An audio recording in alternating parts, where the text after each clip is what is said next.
welcome back to Apollo Justice. It's been a hot minute since we last played this. It's been a couple of weeks. But we're finally back with the game. And oh boy, I'm gonna need to refresh my memory because it's been a little while.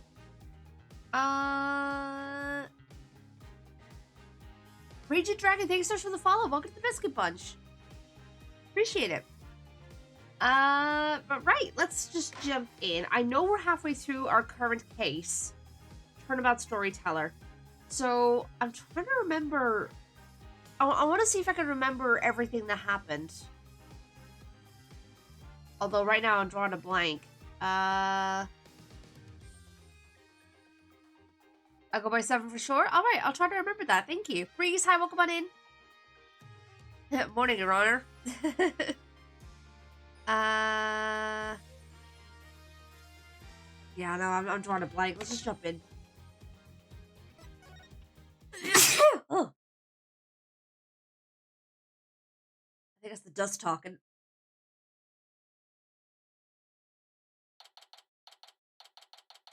Need a quick refresher? I think I'll start to remember as we get in.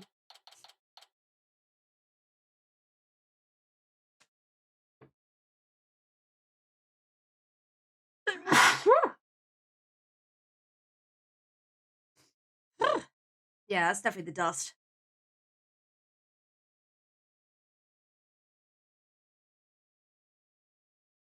Alright.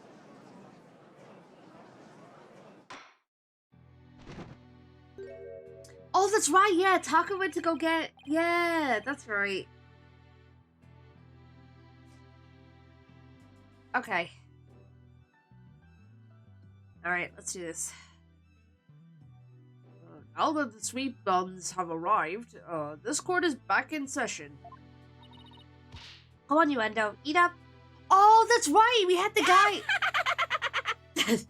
That's right, we had the guy with, like, the split personalities. That's right. I forgot. Yeah, so basically it was, like, the guy...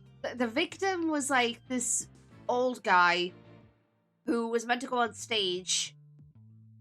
And...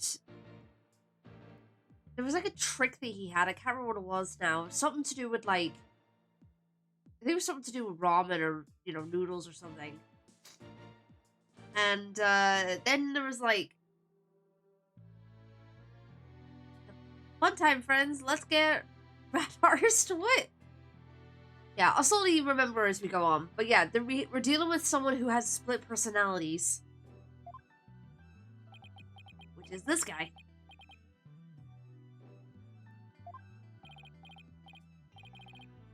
Nice flavor. Really taste the sake.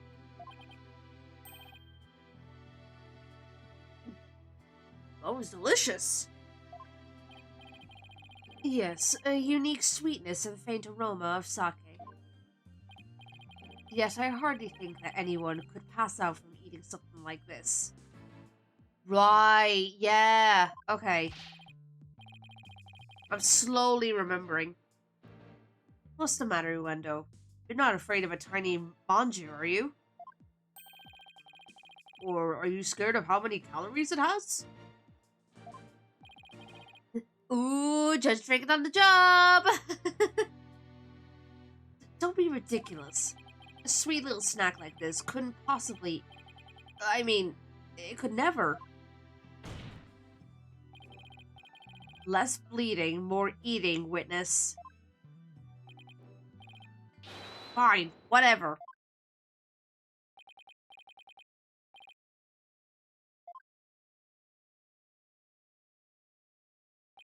Oh, there we go. See, I told you. It don't not affect me in this. You might be a light way, but come on, nobody's. Seriously, nobody gets drunk off of what. Oh my god, you're such a lightweight.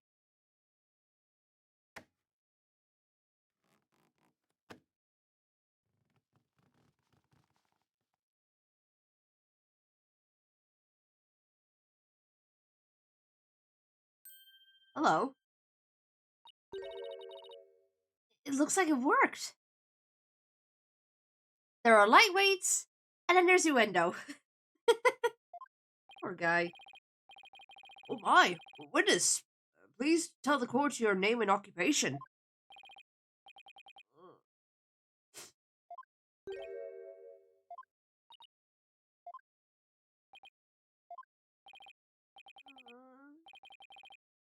My name is Owen.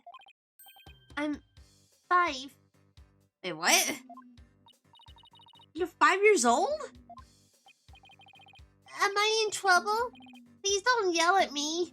Oh. So he's Wendo's 4th personality? I'd hardly think a child like him could have a motive to murder the victim.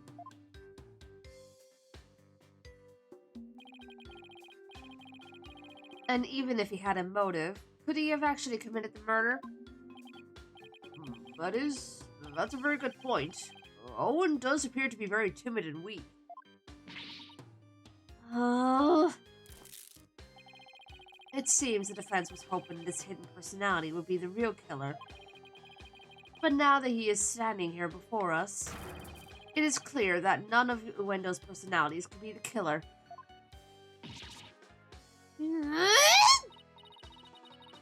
Where can I even go from here? Chisho! Chisho!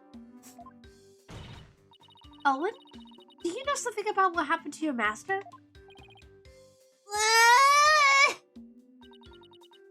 Come on, buddy. Won't you tell Auntie Athena what happened? What a scary lady! I'm not scary. Look at Auntie's big smile. Tell me about your master, please. Pretty please with sugar on top. Is it meant to be cherry? Okay. Chisha was super nice. He always played with me. Just like a real grandpa. I loved Chisho. Tina, do you sense anything behind his words? I sense his sadness. Sadness so pure, it's heart-rending. Heart-rending? Okay. But no discord. Oscar Samadi is right. Owen isn't the killer. But then, don't you find it odd? Find what odd? Let's review what we've learned so far. Wendell rearranged the Karuta cards to pin the blame on Bucky. Well, that's because the original message implicated Owen. But Owen is only 5 years old and absolutely adores Master Tornado. Exactly. The other 3 personalities also have no motive for murder. If Owen isn't the true culprit, then the person who first laid out the cards probably wouldn't have been Master Tornado. So then, who did it? Friends, did the appearance of Owen help you figure out anything, or figure anything out? Yes, Your Honor. I now know who it was that first laid out the Karuta cards. But I thought it was the victim. Right? No, Your Honor. I don't believe it was. The one who first arranged the Karuta cards on the table was none other than... Let me just save real quick. Also, for a split second, I thought that had the kitty smile in the middle option there. Okay, so what we got? The one who first arranged the Karuta cards on the table was none other than... So we got the true killer, Wet Noodle number 3, or Uendo's 5th personality. Hmm.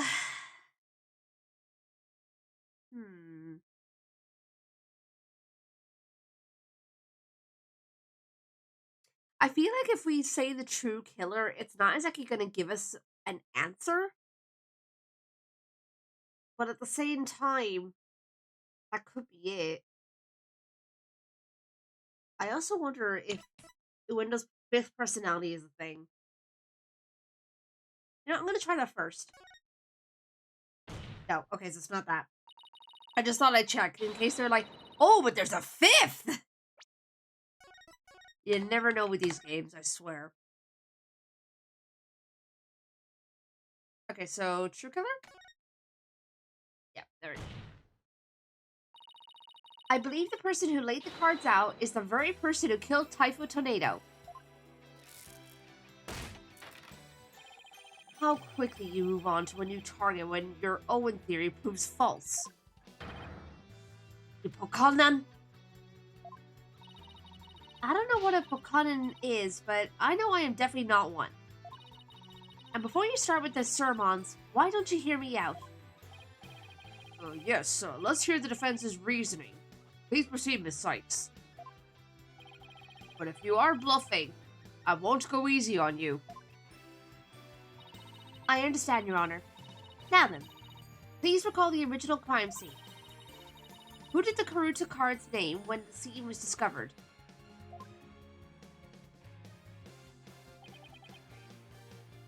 Let's see. I believe they implicated the defendant, Bucky Wet. That's right. But we then found out that the message originally read Owen 4th.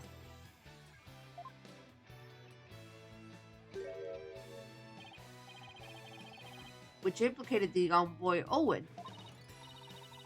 Exactly, and the person who rearranged the cards was undoubtedly Uendo. Uendo may have kept silent, but we can be sure he already knew his master was dead. His tampering with the crime scene using the TV all but proves it.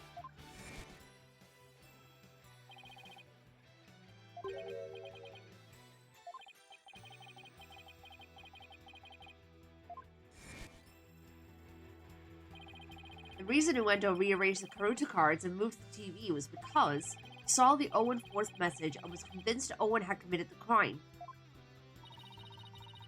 Right on, Prosecutor Blackquill. It would seem that Owen and the other three personalities don't share the same memories.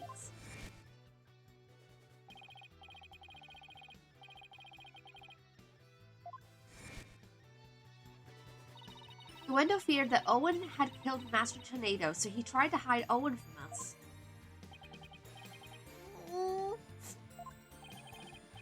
When it turns out, Owen is but a 5-year-old child, incapable of hurting a fly, let alone his beloved master. So naturally, the culprit must be somebody else. And this somebody else, the true killer, tried to pin the crime on Owen.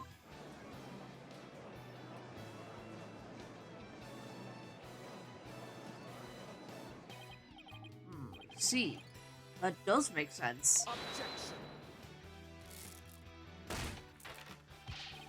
This is naught but conjecture, composed of half-truths and fantasy. Who, then, do you maintain murdered the victim?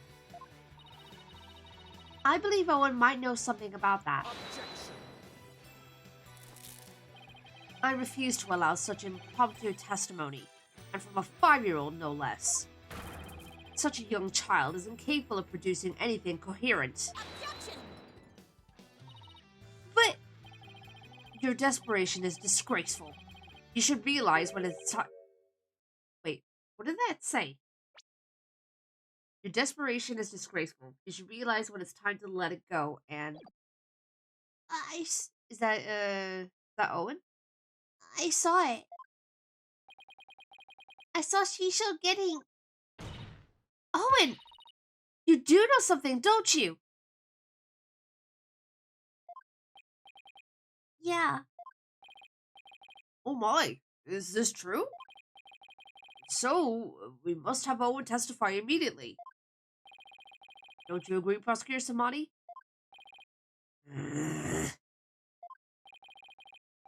It's alright, Owen. Go ahead and tell us what you know.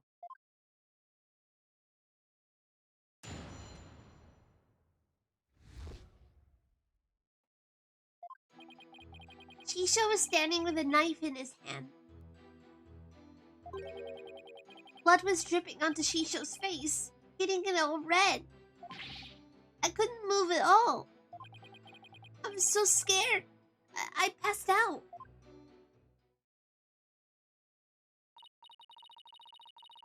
This is eyewitness testimony from the moment of the murder.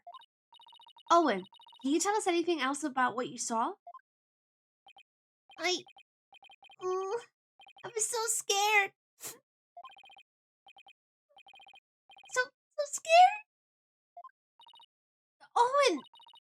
His emotions are spiraling out of control. Something must have really frightened him. Is he alright? His emotions are running wild because he's trying to recall something frightening to him.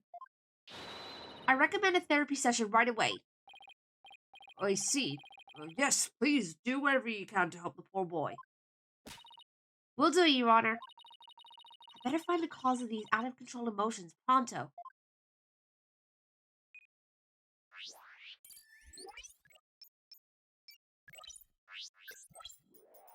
Alright, here we go.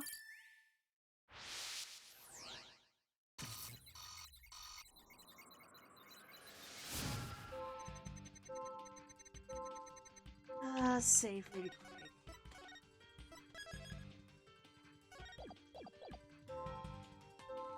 So Shisho was standing with a knife in his hand.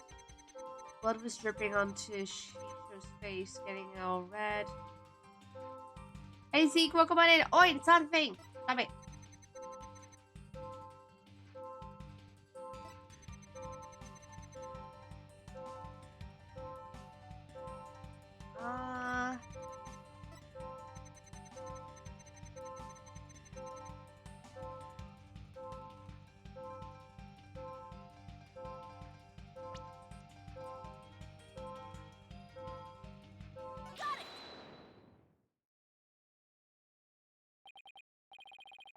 Yeah, blood was dripping down onto Shisho's face. What? I don't remember seeing any blood in the crime scene photos. Besides, if the victim was standing upright, how could blood drip down onto his face? Yeah, that was the part that was confusing me. I was like, wait, that doesn't make sense. As I expected, all we managed to obtain from this child is a tale he dreamt of, or he dreamt up.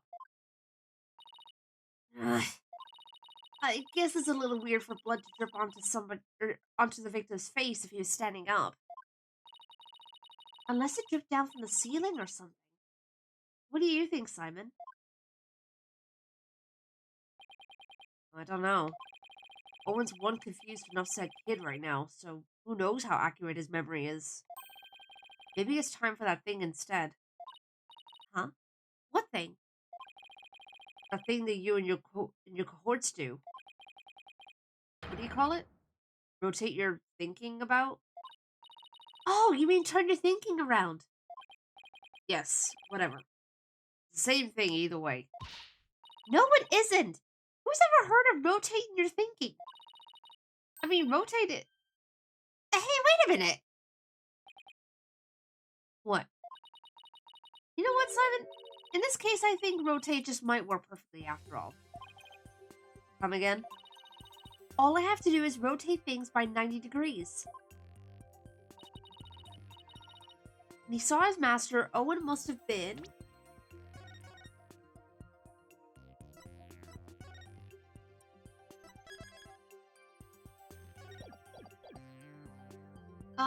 when he saw his master, Owen must have been...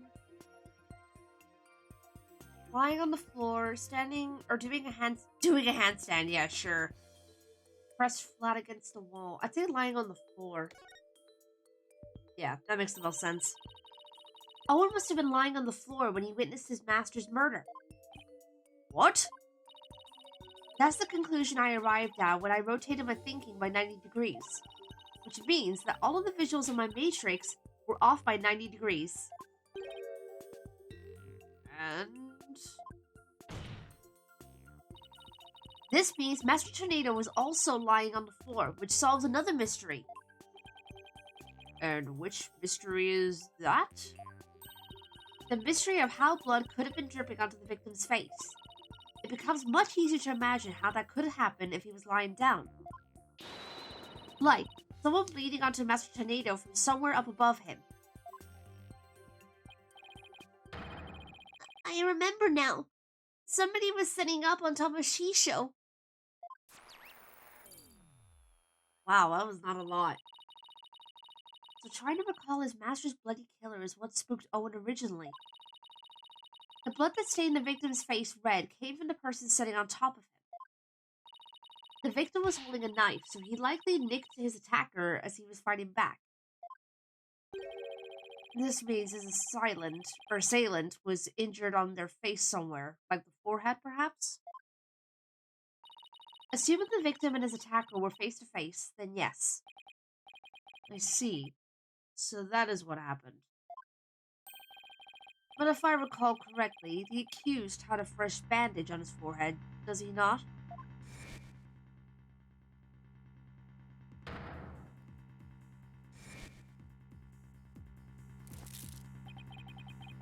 That injury of Mr. Wett's is conclusive evidence that he committed this murder. Why? Yeah, that's not looking good. It seems you have dug yourself into a pit you cannot crawl out of. No! Even though I figured out the reason for Owen's out-of-control emotions, all I did was raise further suspicion against my own client. What do I do now? What's the matter? You aren't thinking of throwing in the towel, are you? It looks so bad for Bucky. I mean, he had both motive and opportunity. Plus, he has that injury on his forehead. Your Honor, I sense that the defense is finally ready to let it go and move on. Well, Miss Sykes, I understand that you don't want to give up on your client, but I won't allow you to prolong this trial without a good reason. That lawyer did her best, but all signs point to the defendant's guilt. Maybe it's the time she gave up. Tried everything she could. I really, really don't want to back down, but... Silence. Oh? Athena, are you having doubts about Bucky's innocence? I wouldn't say that. It's just... Do you remember what you said to Bucky earlier this morning?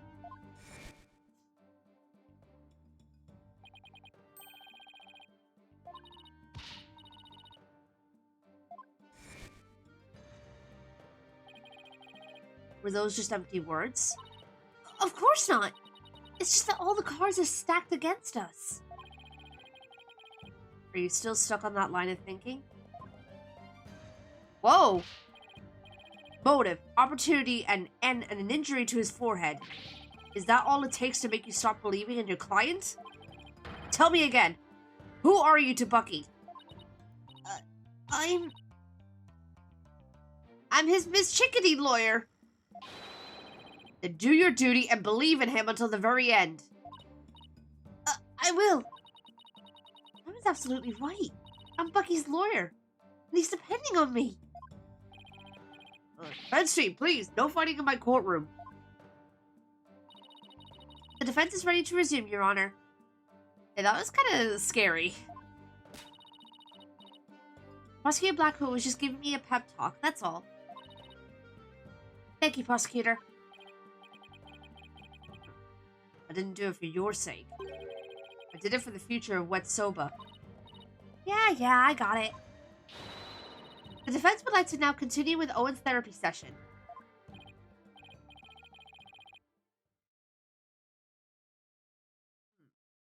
Owen, would you be alright with that? Okay.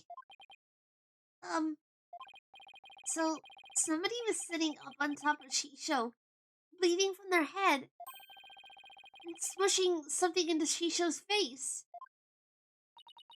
That's funny. What is it? I still hear discord in Owen's voice, but I don't sense any inconsistencies between his statements and his emotions. And there don't seem to be any contradictions in his testimony itself either.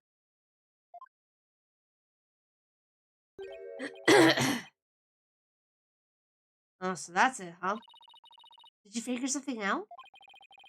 Your ability to sense emotions is making you focus too much on his feelings, Athena.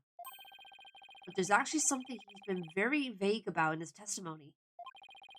If you could clarify what he's feeling uncertain about with some evidence, you should be able to move forward from there. Okay. That makes sense. I'll give it a try. I'll just update the moon matrix with the new information and then we'll be ready to go. So I just need to present some evidence on what Owen is being vague about, huh?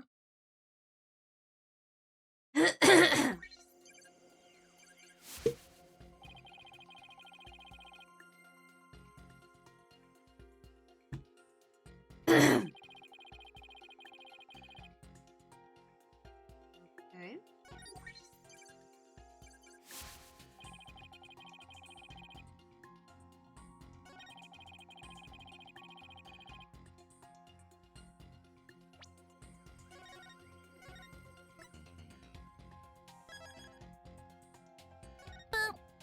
Animal sick! Hey, Snake and welcome on in. Hope you're doing well. Let's see here.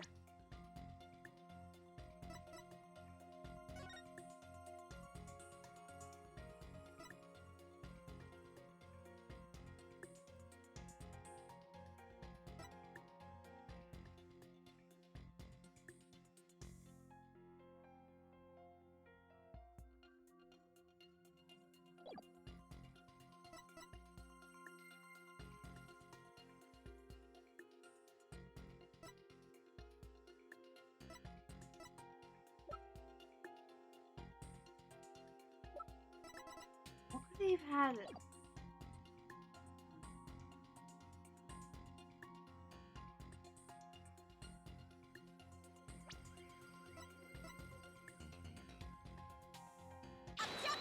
I had a feeling. Hey, Samuel, welcome on in. Hope you're doing well. Let's put a name to the thing Owen's uncertain of, shall we? By identifying the murder weapon that was used to suffocate the victim. Fortunately for us, I spied the murder weapon right here in the crime scene photo. Unfortunately for you, I spy nothing of the sort. Do you like Pokemon or Digimon? Pokemon. Pokemon all the way.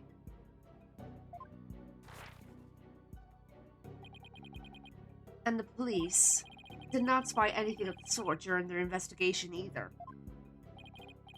Pray tell, where is this murder weapon you see? You don't see it because it no longer looks the way it did when it was used as a weapon. This is what the killer pressed into Master Tornado's face. I imagine it has to be the bowl, right?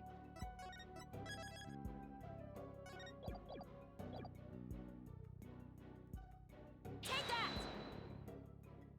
No? Okay, so it's not the bowl.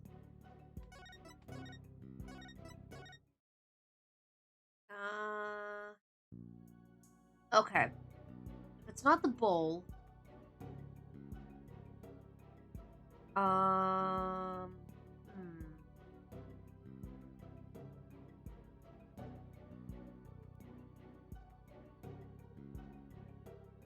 wonder, is it the noodles? Do we have to pick? Take that! Oh my god, it was the noodles. The mystery person that Owen saw press soba into the victim's face, thereby suffocating him. I grow weary of your tasteless jokes. How could anyone commit murder with soft, delicate soba? The noodles would instantly fall apart if they were pressed into someone's face. Yes, I agree. Well, I disagree. There is a way the soba could have been used to suffocate the victim. What? You will explain your theory at once, Miss Sykes. To kill Mr. Tornado, the culprit must have smothered him with... Okay, let's see here real quick.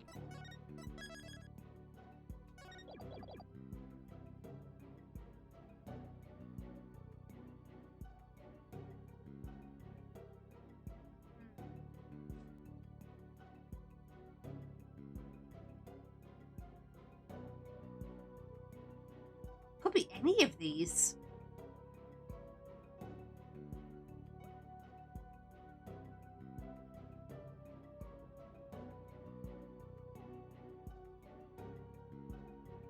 I'm gonna try this one first. Okay, so it's not that.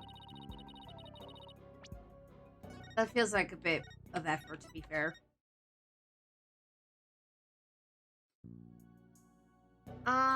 Uncut soba dough? Okay, there we go. The culprit must have used a soba before it was cut into noodles. In other words, the murder weapon was raw soba dough. What?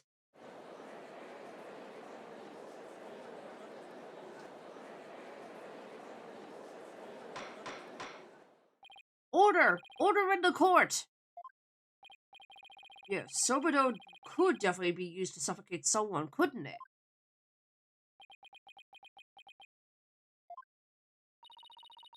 Are you alright, Prosecutor Samadi? I was just letting the soul of the victim know that the accused will finally face justice, thanks to the foolish lawyer before me. Huh? What are you talking about? Allow me to summarize your statements.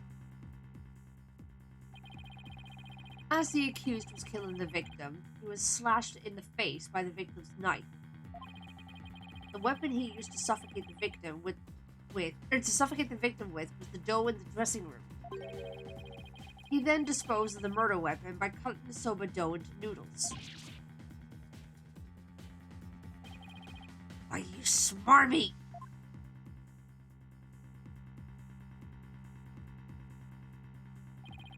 Afterwards, the accused put the victim's face into the bowl of soba noodles and broth to wash off the blood that had dripped onto the victim's face from his own. And there you have it, the true sequence of events behind the foul affair. Now wait just a minute! I never once said that Mr. Webb was the culprit. Who but the accused knows how to cut dough into noodles, defense? That's a very good point, Prosecutor Samadi. I heard that cutting soba dough into uniform noodles requires considerable training. But then, what about the dying message? How do you explain that? The defendant wouldn't have known about Luendo's Owen personality. Perhaps the victim was simply playing with the cards and they hold no other meaning. Perhaps he spelled out Owen's name in jest sometime before his murder. Why would he do that, though? That's true. From Owen's testimony, it's clear that Master Tornado cared for the boy.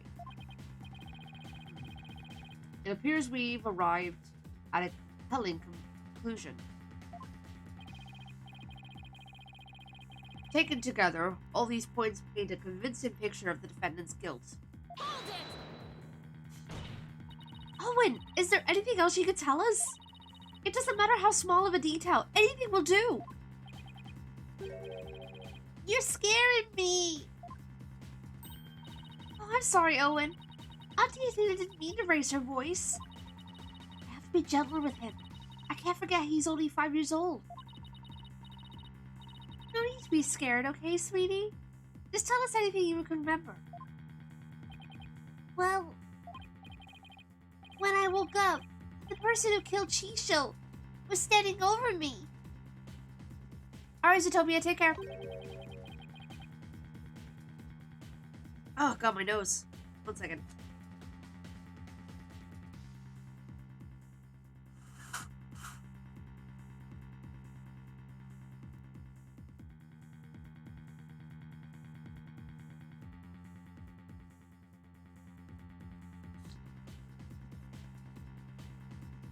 Oh, sorry, Chad. Bleeding from their head. Owen, you saw the killer's face? Oops. Oops, I did it again. So, who was it, Owen? Do you remember?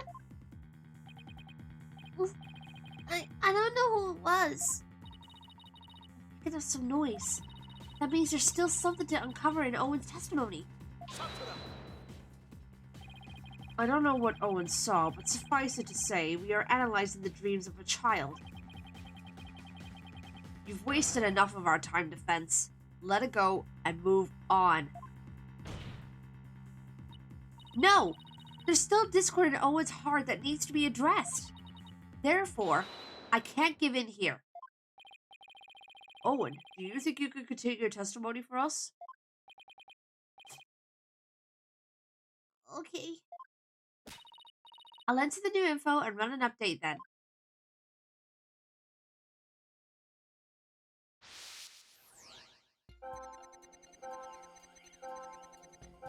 Okay.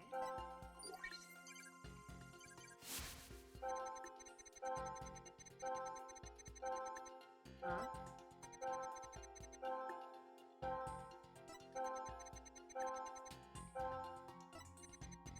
I woke up. Oh! Person who killed Shisho is standing over. Why is there a happy expression? That's a bit suspicious.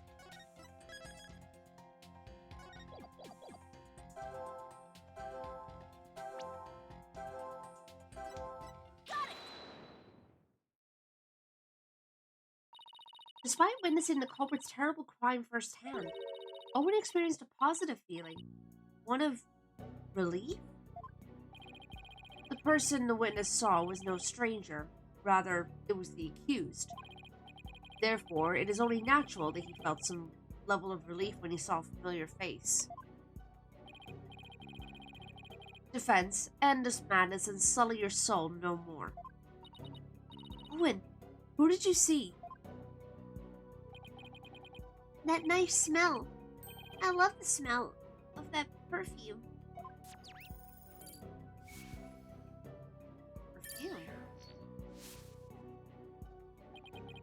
It's the smell of... You can do it. Try to remember, Owen. The smell of... No! Owen!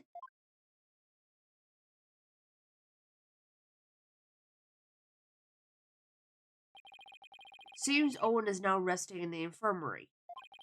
They certainly have their hands full today down there. Well, let's continue with the trial. Despite Owen's testimony, it is the opinion of this humble servant of the Holy Mother that the child's words were insufficient to clear the accused of suspicion. But what about the scent of perfume Owen mentioned? I believe it's a clue that will lead us to the true culprit.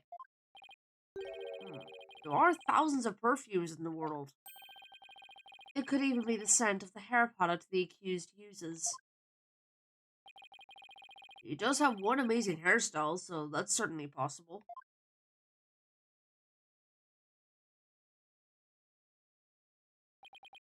The witness is a 5-year-old boy. He cannot tell the difference between conventional perfumes and hair products.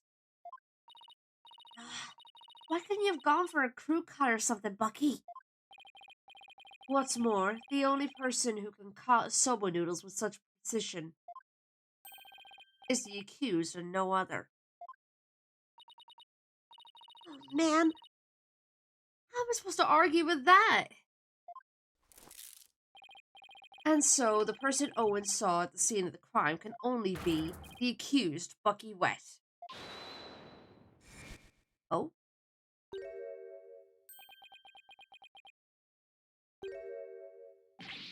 What the? Oh, hello? Hey! I never used hair products or anything with a smell. If I wore something like that, the smell would get into the soba. Oh, that's right, yeah. Boom, check it out. Or check it. Oh, okay.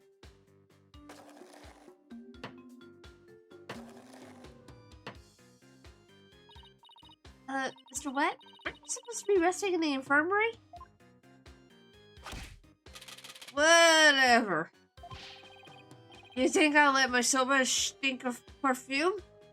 Try that chilled soba for yourself and see. I believe we have no choice but to try it. Strictly for examination purposes, of course. Hey, it's free lunch, if anything. Or free breakfast, whichever you want. Now then, let's dig in, shall we? I want noodles now. God damn it. I do have some, actually. I could make some.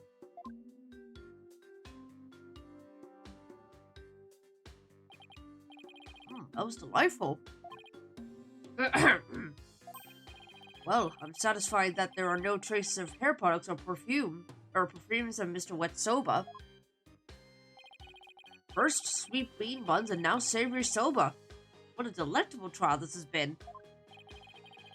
This texture is different from the soba I had the other day. It reminds me of a dish we have in Korean called banupun.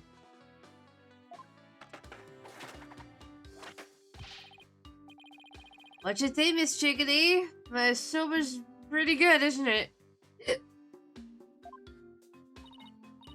It's delicious. Don't you think so, Simon? Still pales in comparison to his late father's cuisine. Sammy, why you always gotta be so hard on me? Oh god, don't be sick, please. Bailiff, take the defendant back to the infirmary at once for some rest. Rest? Hey, I ain't a lump of plain old weedy old udon dough, you know.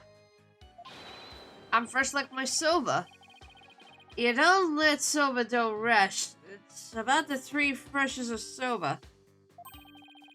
Grind the seeds fresh, cut the dough fresh, and boil the noodle.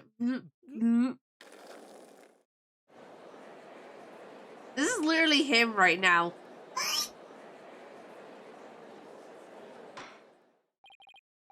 Oh, good grief. What a defendant. At least Bucky wasn't the source of the perfume smell. Wait. Smelly perfume. Looks like you remembered something. The phrase smelly perfume reminded me of a certain somebody.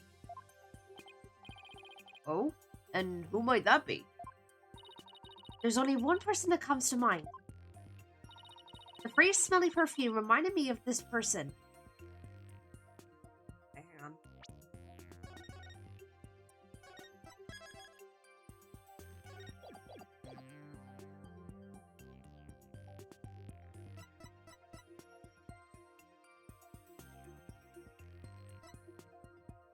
Just gonna have a look.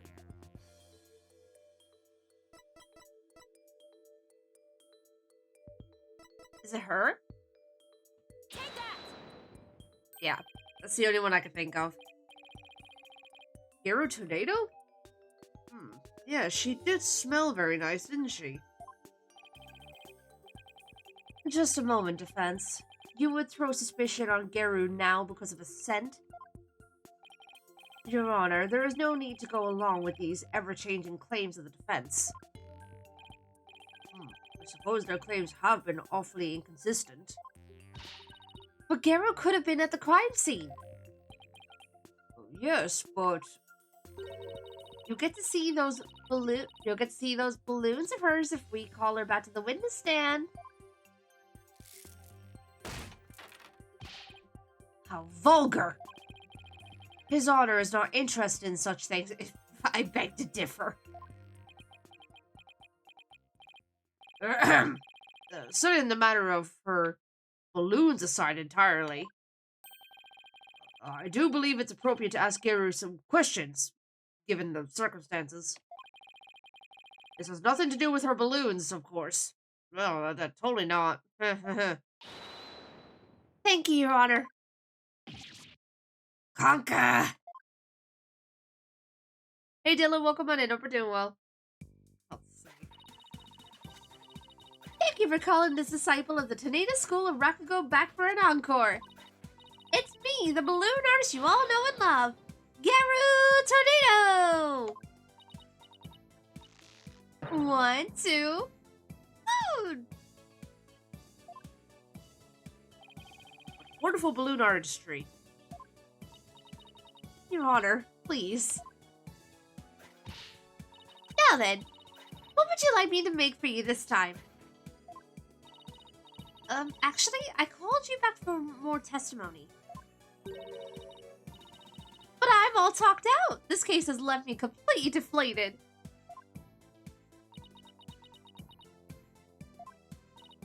What? You didn't find that funny? Anyway, what exactly is going on, Simon? It seems the person who murdered Master Tornado was wearing perfume.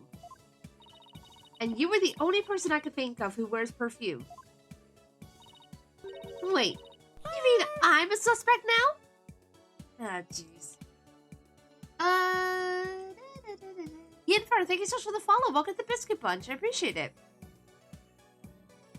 Blues can't help. Can't help but think of Pinkie Pie. Yeah, that's what I'm thinking too. Honestly, if I could, I would do Pinkie's voice, but I can't. She's way too energetic for me. What a dirty old judge. If only Francisca were here to whip G into shape. Which she won't.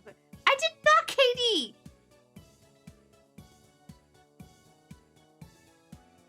Oh, goodness me.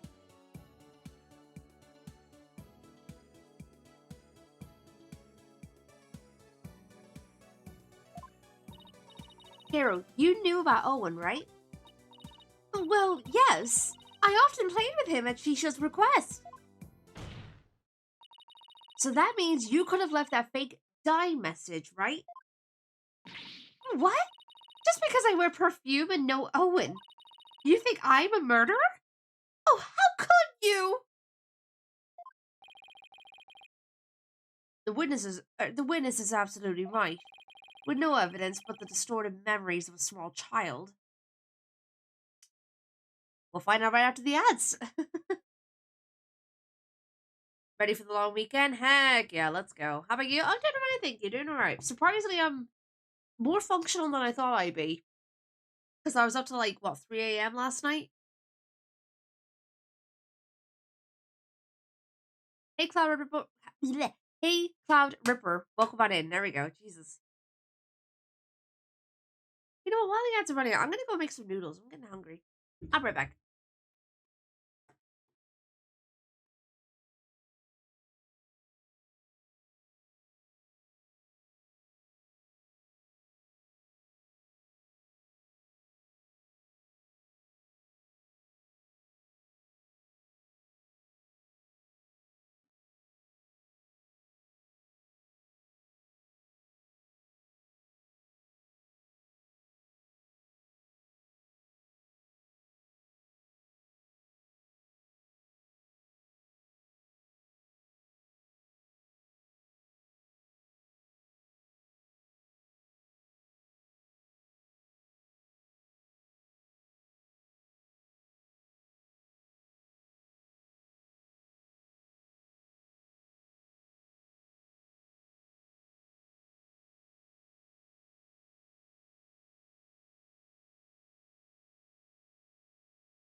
Okay, just gotta wait for the noodles to cook and put them in the microwave.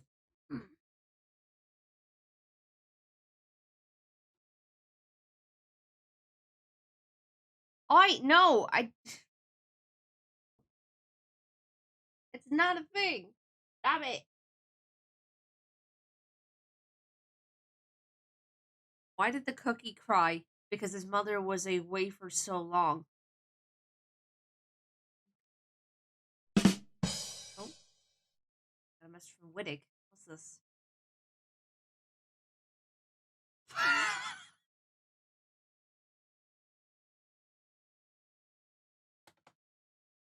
What the hell? Okay, then. You know what? I might as well show you guys this.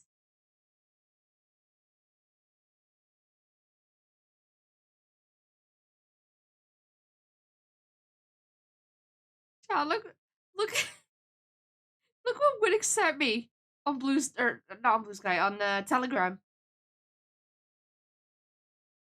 Look at this.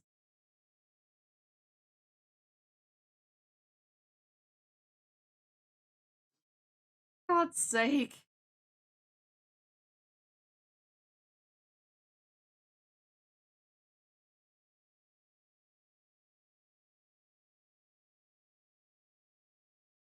Jeez.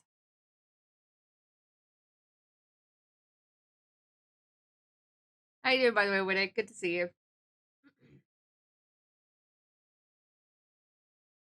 Alrighty, welcome back, commands, everyone. Sorry about that. And also, thank you for your patience. Let's continue. Sleepy? I'm surprisingly okay considering how I was last night. Doesn't mean I'm not tired, but you know.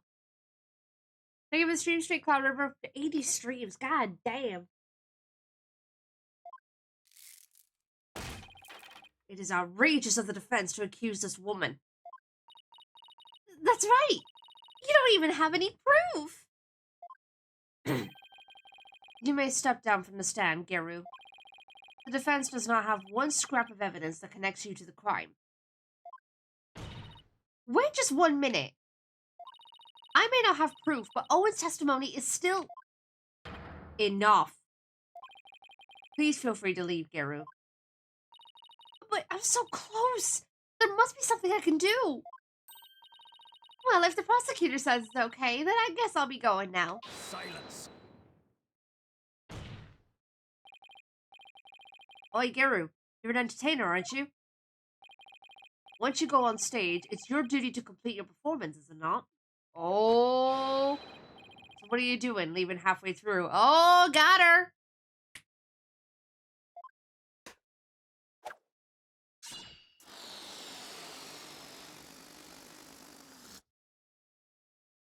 Well, there's a bandage on Geru's forehead. I didn't even notice that. And since we know that Master Tornado's killer has a cut on their face somewhere... Impossible! Did you know, Simon? I didn't, but I had to take a chance and see for myself. Otherwise, your theory would remain a groundless accusation. Your Honor, Prosecutor Samadi, the scent of perfume, an injury on the forehead, these things are completely consistent with Owen's testimony. In short, the mysterious individual Owen saw in the dressing room could have been Geru. Miss Sykes, does this mean you are formally indicting this witness for the murder of Typhoon Tornado? Should your accusation prove to be false, hope you're prepared to pay the price in full. Simon, what price is he talking about? Thought that should be obvious. Prosecutor Sadmonk is saying he'll see to it you never stand in a court of law again. I must say, though, he knows how to make a trial interesting. Just whose side are you on, Simon? Go on, then. Into the deep end with you. You really have but one choice anyway. Well, Miss Sykes, waiting. With regards to the witness, Geru Tornado, the defense wishes to... Interested that they're giving me a choice here.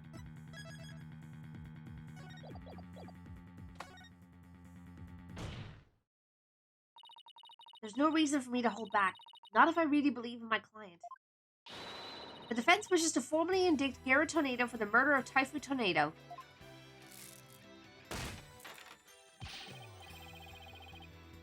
I have tried to be merciful, but now, not even your pleas will reach the Holy Mother's ears. 1 second, chat. I'm just getting... Right.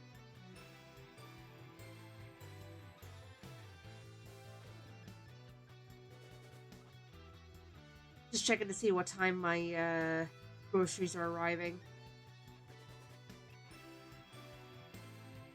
No substitution. Brilliant. Awesome, awesome. Alright. Yes, let's check that. They give me the bed. You will have plenty of time to regret your decision in the pit of hell. Except I won't need to. The person who murdered the victim was not Mr. Wet. It was Garo Tornado. That bandage is...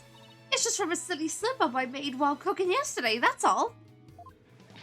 What kind of extreme cooking were you doing to cut yourself on the forehead? Well, what can I say? That's what happened. You also don't have an alibi for the period before 4 p.m., do you, Garu? But, I really didn't know anything was wrong until Shisho was found dead. If you don't believe me, then with a twisty twist twist. And boom! There you have it, an adorable little kitty. How could you suspect a cutesy little balloon artist like me, Garu, I've been meaning to say this for a while now, but could it be that you don't have an eye for balloon art? Don't you think I know that? You didn't have to come out and say it. I thought I saw a pony cat. I'm the daughter of a great Rakugo artist. I never wanted to do stupid balloon art. I was supposed to be a Rakugo storyteller too, just like my late daddy. But Shisho told me to do a balloon art instead. Guess the victim thought she had no talent as a Rakugo artist either. So you're still gonna suspect a poor little thing like me? Please stop trying to skirt the issue. It all comes down to the scent of perfume and the cut on your forehead. You and the culprit in Owen's testimony shared these two traits. You're dead set on accusing me, aren't you? Well, here's what I have for naughty little girls like you. With a twisty twist twist. I'm a cut, you witch! Oh my god! I was not expecting that. Go ahead, maybe testify all you want. When the truth's revealed, it'll be your balloon or mine that goes pop. Got it? Oh my. Is this yet another hidden personality? Might as well be. Simon, is everybody in the tornado school like this? Is everybody in the tornado school like this? How should I know? Bet that said bitch originally? Maybe. What's that? Oh, it's the... I thought that was a redeem, but no, it's just a balloon in the game. How you doing, Melina? Oh, goodness me. Also, my noodles are done. I'm just gonna go grab them real quick.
Okay, I have gotten my noodles.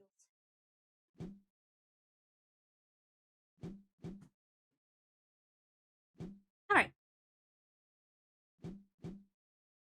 We know what she meant? Oh, absolutely. We knew what she meant. But gotta keep it family friendly.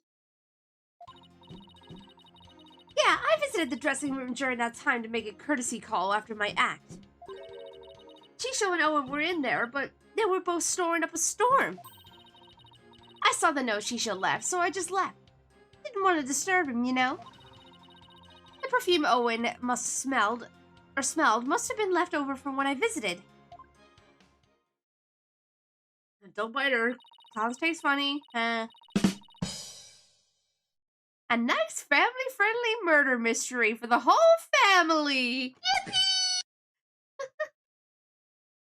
Sagara's saying she went into the dressing room but then left right away. I'll take her at her word. Come on, do you really think I would? I'm just trying to figure out how to get her to talk about what really happened. Well, now then, Miss Sykes, you may proceed with your cross-examination. Oh boy.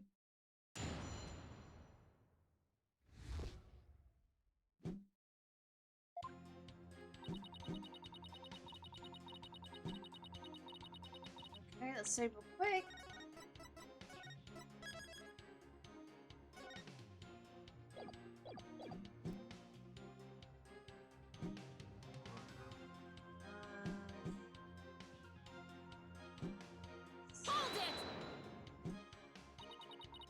Courtesy call after your performance, huh?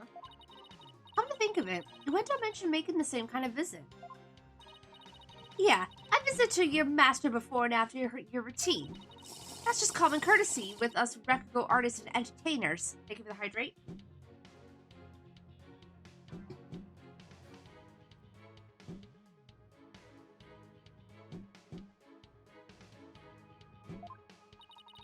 So that means you paid the victim a courtesy call before your performance too, right? What did you see at that time? He was having a drink and getting himself into a festive mood. He liked to say that drinking gave him a silver tongue. So he was already drinking by then. The window wasn't there in the dressing room yet at that time. He must have got in there during my act, because when I went back...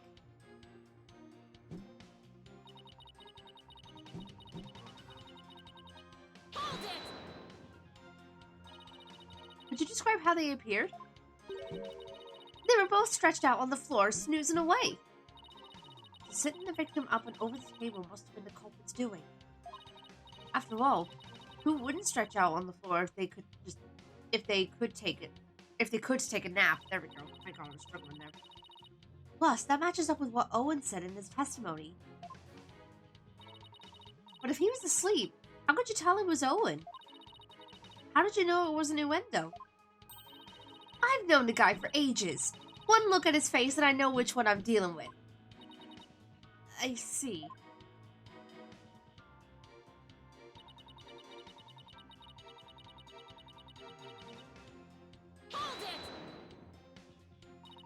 Where did you find your master's note? I don't know. Can't remember. Did you notice anything else unusual or out of place in the room? Well, there was the sake and a half-eaten manju on the table. But I didn't see anything else out of place or whatever in the room, though. Oh, is that a fact? Oh, of course it is. Well, what do you think? What do you think? And you didn't change anything around while you were in there? I didn't do anything. Look, I'm telling you. I didn't see anything funny near Shisho, and I didn't touch anything in the room. Your baldness, I request that Garu's last statement be added to your testimony. Simon, what's a statement like that gonna do for us? Just play along and you'll see soon enough. Ugh. I have no problem with adding that to the testimony, but how about you, Miss Sykes? I have no problem with it either, Your Honor. What is Simon thinking?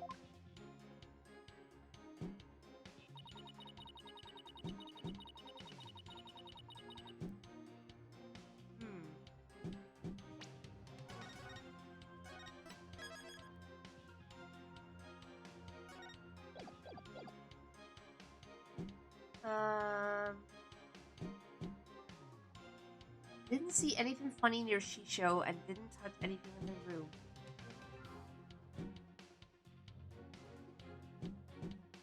gonna press it first, and then I'll look for evidence in a bit. So I just want to confirm. You didn't see anything at all unusual or out of place anywhere around the victim? I already told you, nothing! And you didn't touch anything at all in the dressing room? How many times I gotta say it? No, I didn't touch anything! Wait, but then, is she saying she didn't see what Uendo immediately saw when he checked the victim's body? Does that mean it wasn't there yet at that time? Oh, hold on. I guess there was something. What is it? The soba-making equipment was already there in the room. That means Bucky must have been there in the dressing room before me doing something. Thanks for the non-help. Well, a new statement has been added, but she's still sticking to her guns. She said she didn't see anything unusual in the dressing room. But that strikes me as a little strange on its own. Really? Why? If Master Tornado really is the one who left that, you'd think Geru would have noticed it. And if Master Tornado wasn't the one who left it, then you must ask who did. You know what I'm getting at, don't you, Athena? I think so. I really appreciate Simon's help, but I've got to come up with the answer myself this time.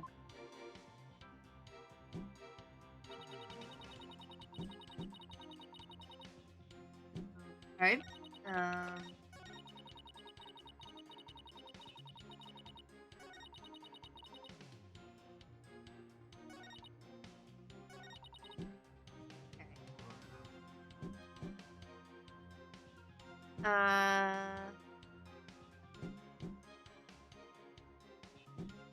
I'm going to send a clown to deliver flowers to my wife. Will she think will she think that's a romantic gesture? Oh my god.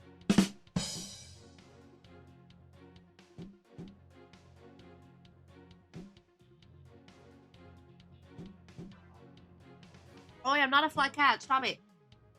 Alright, let's have a look at the evidence here. What do we got? Didn't see anything funny near Shisho. Wait, wouldn't it be the cards? Objection! Yep.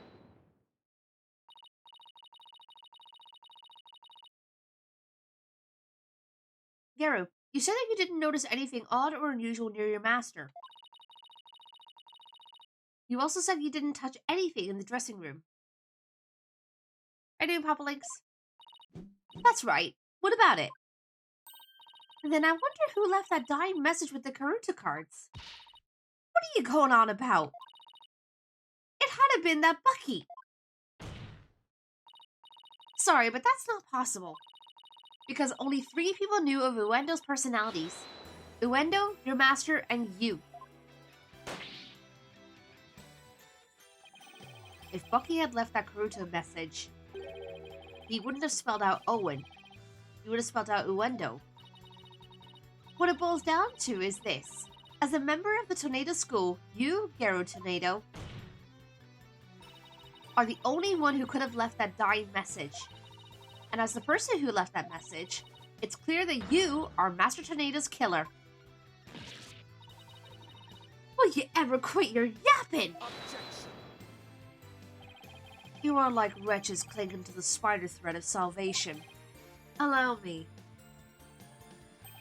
to cut that holy thread from the heavens and bring you back down to earth. Would you quit butting in whenever things start to go my way?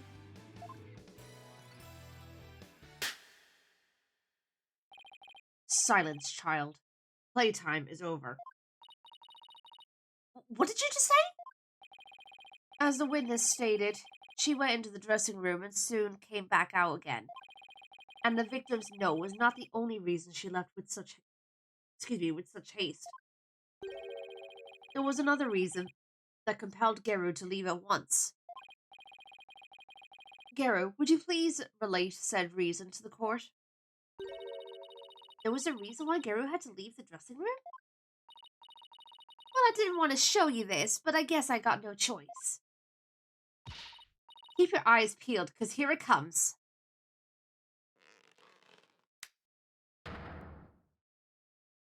Your hand is all swollen and red. What happened, Garu? If you must know, I'm allergic to buckwheat. What?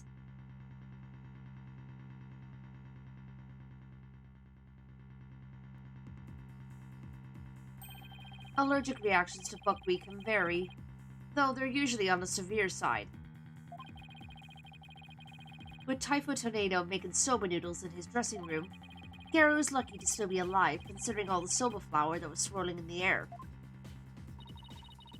Good thing I left pretty quick. I managed to escape with just a mild reaction.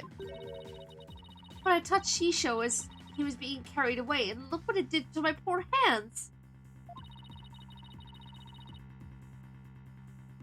What do you call a frugal clown? Pennywise? There must have been some soba broth in his clothes or something. If I'd inhaled any of that soba flour, I'd have had a seizure and been good night Garu. I never could have stayed in that dressing room for very long. A person allergic to buckwheat couldn't be in a room with soba flour in the air. Certainly couldn't use soba dough as a murder weapon either. This isn't good.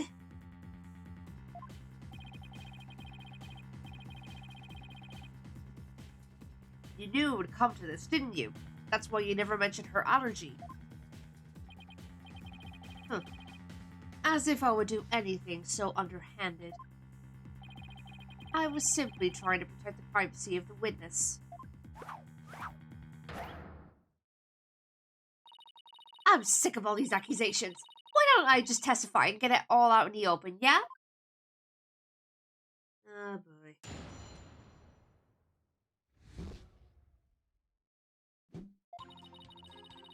If I come into the slightest contact with buckwheat, I get an allergic reaction. And with that much soba flour in the air, that room could have literally killed me. Look at my hand. Just touching Shisho's body caused this much damage. There must have been soba broth on his clothes. So I never could have committed that murder in the dressing room. I still can't believe it. Nobody told me she had a soba allergy. Did you know, Simon? Does it look like I knew? Protect the privacy of the witness with my foot. What a dirty trick. Now what do we do? There's only one thing to do. We'll prosecute Sadmonk to shame with your cross-examination. Right. No matter how small, I'll find us an opening and break her testimony down.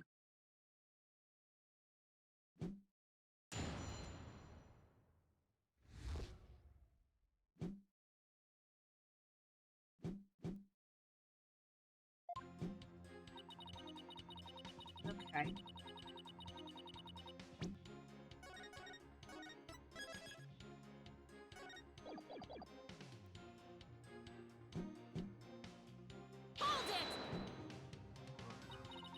You're not lying about the soba allergy of yours, right? Of course not. I swear on the grave of my father up in heaven. I can even get a doctor's certificate if you want. He seems to be telling the truth. I've had this allergy for as long as I can remember, but I never dreamt in a million years it'd clear me of murder. You'll come out of this smelling like a delicate buckwheat flour to boot. Well said, Your Honor.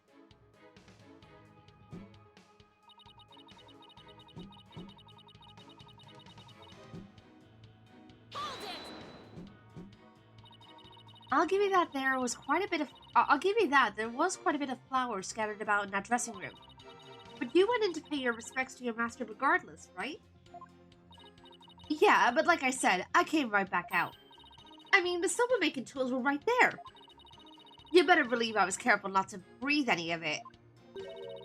And you still could have committed this crime if you'd held your breath while doing it. Don't be ridiculous. I would have suffocated to death before Shisho did. Yeah, I guess you're right. Jeez, get a grip, will ya?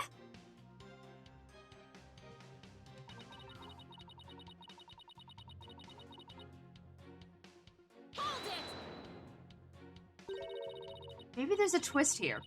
Like you're actually allergic to dogs and not soba? You're kidding. Bringing my little jugaboo in here? I'll hug and squeeze him. I'll hug and squeeze him like there's no tomorrow. I'm telling you, I have a genuine, honest-to-goodness soba allergy. Defense, the witness clearly has an authentic allergy to buckwheat. Any further deliberation on the matter would be meaningless, pointless, worthless. You heard the man, lawyer girl. All right, fine. I was just starting to think the same thing myself. Doesn't mean I have to like it, though. I probably got this allergic reaction on my hand here because I touched Shisho.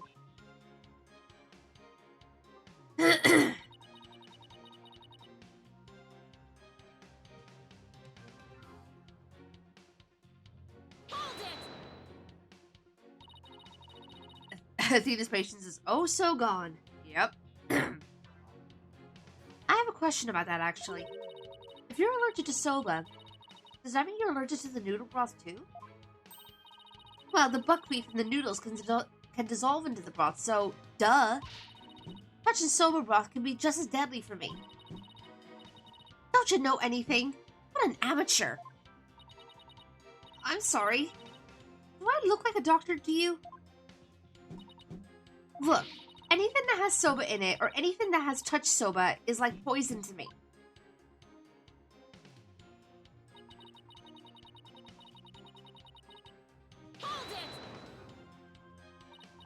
So I just want to cover all of my bases, but could the murder have possibly occurred somewhere other than the dressing room? Objection.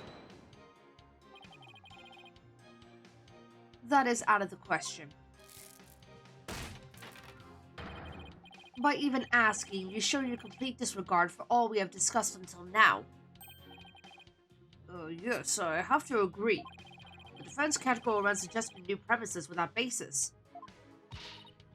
Unfortunately for you, Chisho didn't take a single step from his dressing room around the time of the murder. Well, that is unfortunate for everyone. Oh, dang it.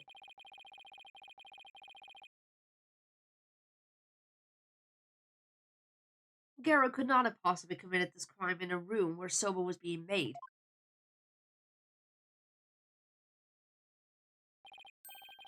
Finally, the time has come for the last rites of the victim to begin. Ah. What would Mr. Wright do at a time like this? Off gets! There's only one thing to do. What are you smiling about? Has the pressure overwhelmed you? Nope! It's just the worst times are when lawyers have to force their biggest smiles. I see. You have no rebuttal, and so the only thing left to you is to smile. Oh, that's where you're wrong. I do have a rebuttal. What are you thinking around, Athena? Don't try to figure out how Garu, who is allergic to soba, could commit the crime. Figure out how Garu could be in that room and not have an allergic reaction instead.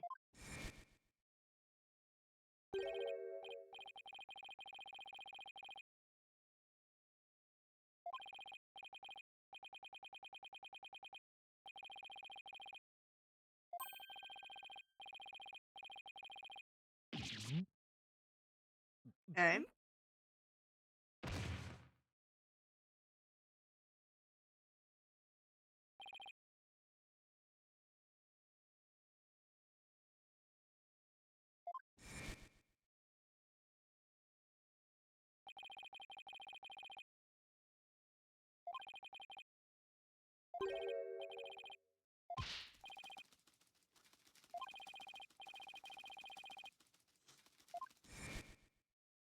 Hey, Crimson, welcome on in. Over to him.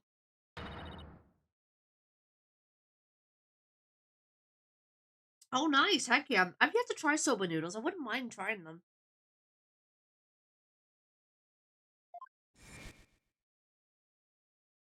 So far, I've only really tried ramen and udon. What if that certain piece of evidence doesn't mean what we think it means? If that's the case, I might be able to prove that Geru could have committed this crime. No matter how hard you search your mind, you cannot overturn facts. Well, Miss Sykes, if you have no further objections, I'll hand down my ruling. True, I can't overturn facts. But what if we got our facts about a piece of evidence wrong?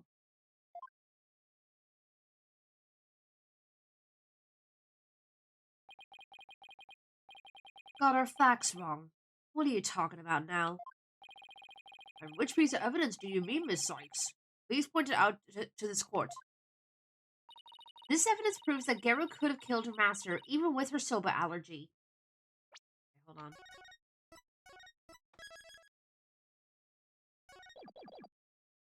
Let's see here. Even with soba allergy.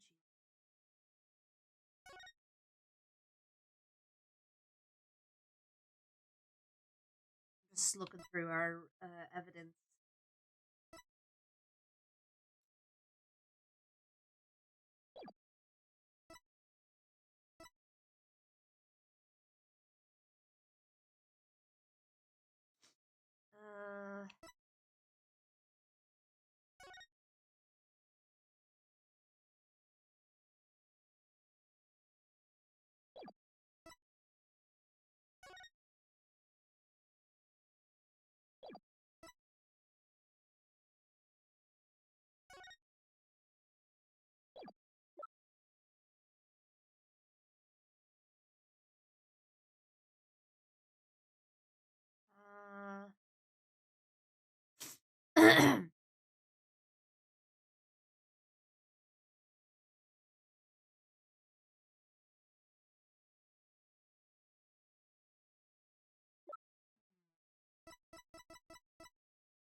Stonewall, hi, welcome on in. Hope you're doing well.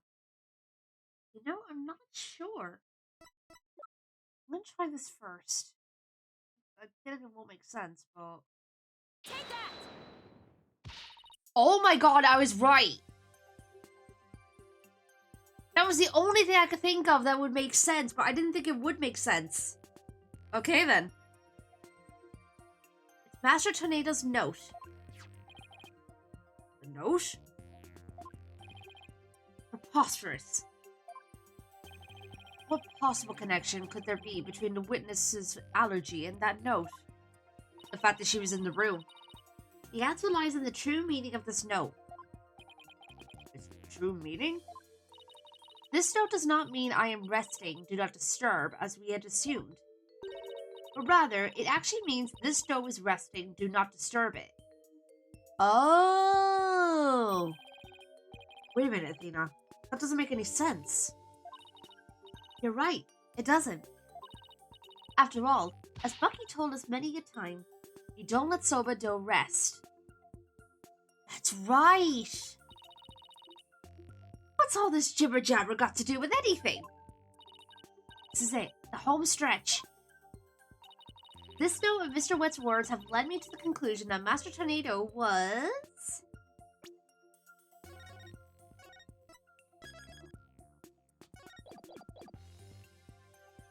making udon, I'd say.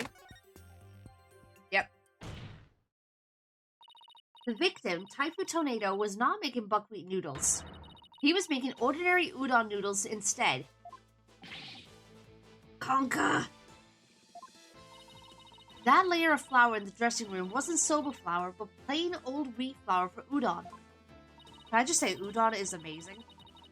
So actually, it was totally possible for Geru to be in that room and kill her master. Oh. Kinda just looked like she had bubblegum. What? But if that's true, it changes everything. Your Honor, The defense requests that the flour in the room be tested immediately. Objection. Why are you objecting to that? But soba noodles were found in the bowl, and Geru did have a reaction on her hand. How do you explain those things? She probably planted those noodles. Well, even were it noodle, or even if it, even were it udon flour instead of soba, you still cannot prove Geru committed the crime. But don't lose your nerve now. Keep charging forward, and you'll feel my blade at your back, or you'll feel my blade at your back. Enough of the threats already. I got it. Talk about pressure. All right, Athena, take a deep breath and go over everything again. Here we go. I'm gonna revisualize the case from start to finish. I have to find conclusive evidence that Geru committed this murder. What was Master Tornado making in his dressing room?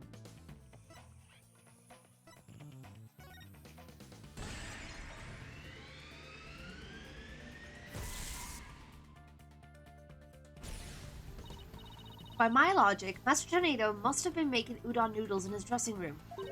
Hey Epso, welcome on in, hope you're doing well. But something at the crime scene indicates otherwise.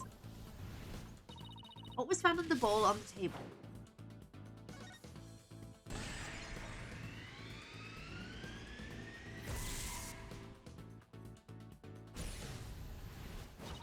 Even though the master wasn't making soba, soba noodles were found at the scene. So that means the noodles had to have come from somewhere. Wait a minute. One mysterious serving of soba noodles? Huh. That sounds familiar. Where did the soba and the roll on the table come from? That, I'm assuming? Yep. The soba noodles found at the scene were from the master's stock of uncooked noodles. But then, why would the culprit go out of her way to cook that soba and put it in the bowl? Why did the culprit cook the soba noodles and put them in the bowl? She likes soba. Oh my god.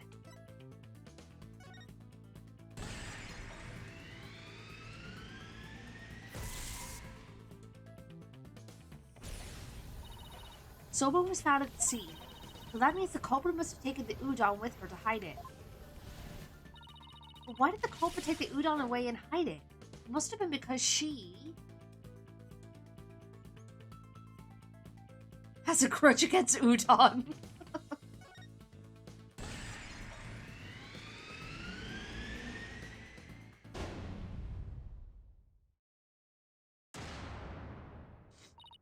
That's it. The udon dough was the real weapon used to kill Typho Tornado. And the reason why no weapon was found in the reason why no weapon was found is because Geru got rid of the dough somehow.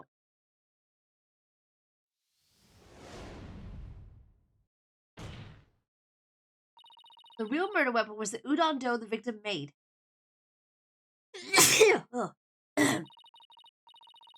If we could find this dough, that'll prove my theory correct.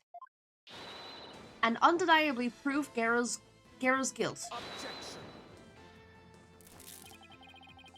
Even if we could find this dough, what makes you think that it would prove she is the one? Please recall Owen's eyewitness testimony, Prosecutor Samadi. If the injury on Geru's forehead was caused by the victim's knife, then Geru's blood must have dripped down onto the dough used as the murder weapon. That would make the dough pretty conclusive evidence, wouldn't you agree? But where is this conclusive evidence? Let us hear your theory on where this murder weapon is. Well, it's... If I can find the answer in the evidence I have on hand, we'll lose... Or if I can't find the answer in the evidence I have on hand, we'll lose this trial. It's like I'm just gonna...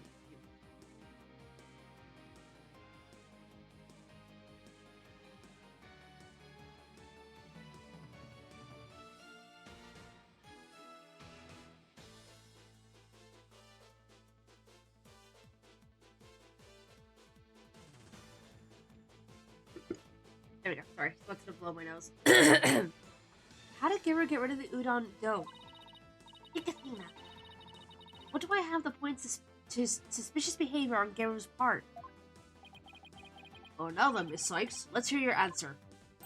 Where is the real murder weapon hidden? Nice barking you did there. I see you have the bite to back it up. Stop distracting me! Especially not right now. This piece of evidence could point us to the location of the hidden murder weapon.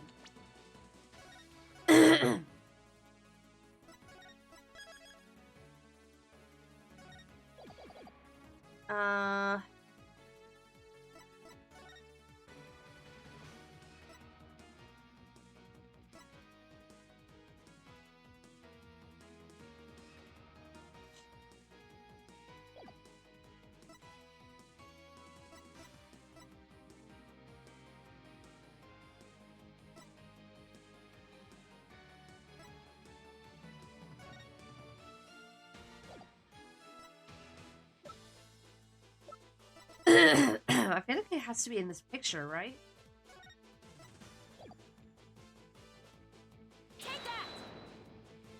No? Okay, never mind. I stand corrected. Oh, excuse me. Sorry.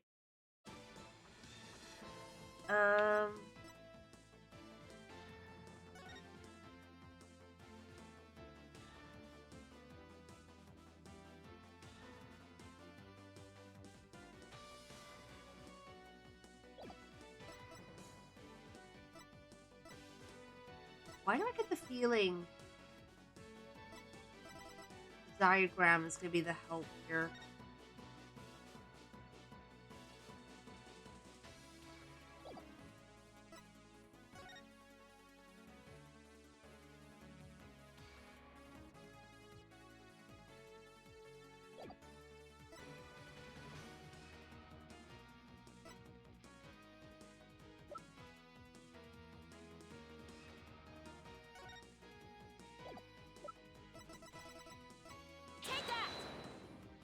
Okay, I was wrong on that one.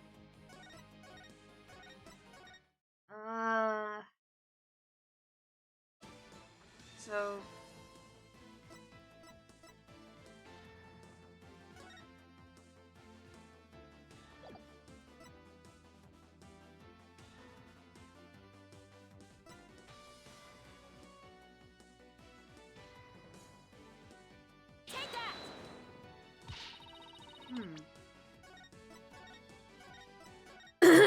oh my god. Sorry.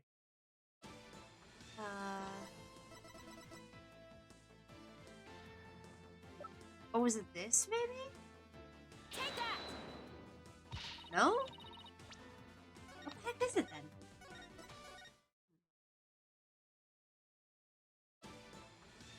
It's not that. It's not that.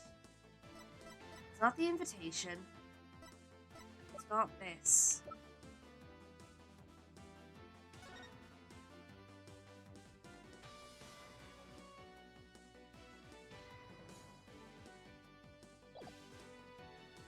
Is the card somehow involved? No. Right. I'm not sure. I'm just going through a process of elimination right now.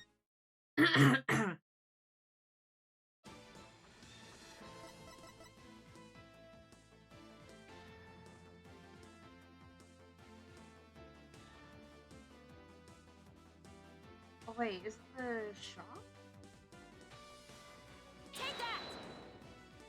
Oh my god, what is it?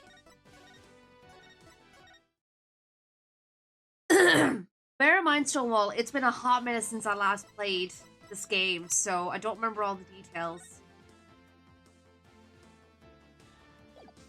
Meow. So the only thing I haven't tried...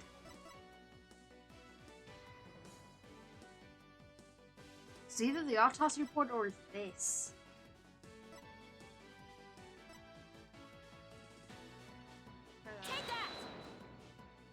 Okay, so Simon's statement, okay. I don't know how that helps, but alright. Garu. Huh? What is it? just an innocent girl. I don't know anything about murder. Stuff that cute act in your balloon hat.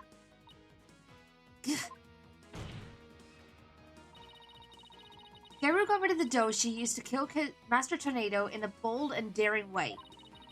She did it right in front of Prosecutor Blackwell's nose by feeding it to her dog.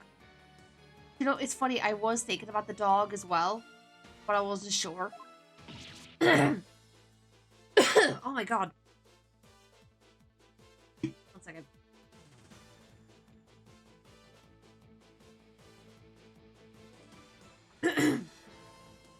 No,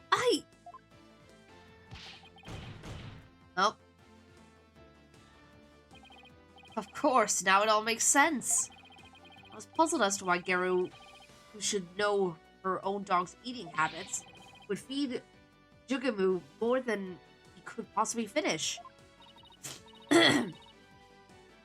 Your Honor, please order an investigation of the yard right now.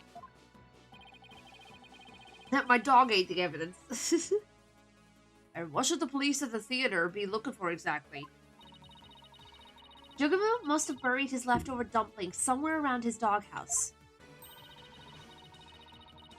Dumplings that Garu made out of the udon dough with her blood in it. I was thinking that they'd have to go through poop. This is preposterous. I want to thank you, Simon. If you hadn't kept me going, I might have given up along the way. What are you blathering on about? You still have work to do. Now, by your hand, finish this wretched case off, Athena. You got it. Garu, do you remember what you said would happen when the truth is finally revealed?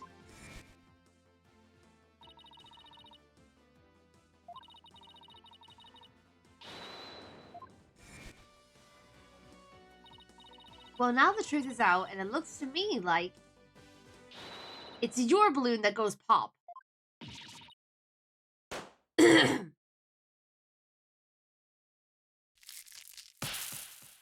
Well.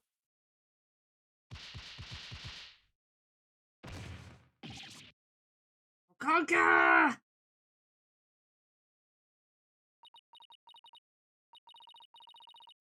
I was the one who was supposed to inherit that name. But then, Shisho.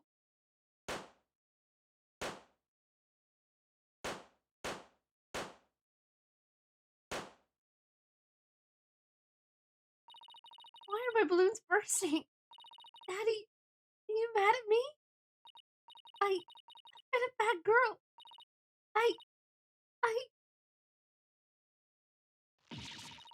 Whoa, okay.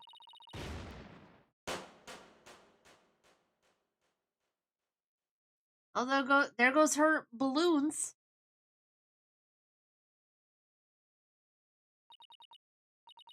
Whoa.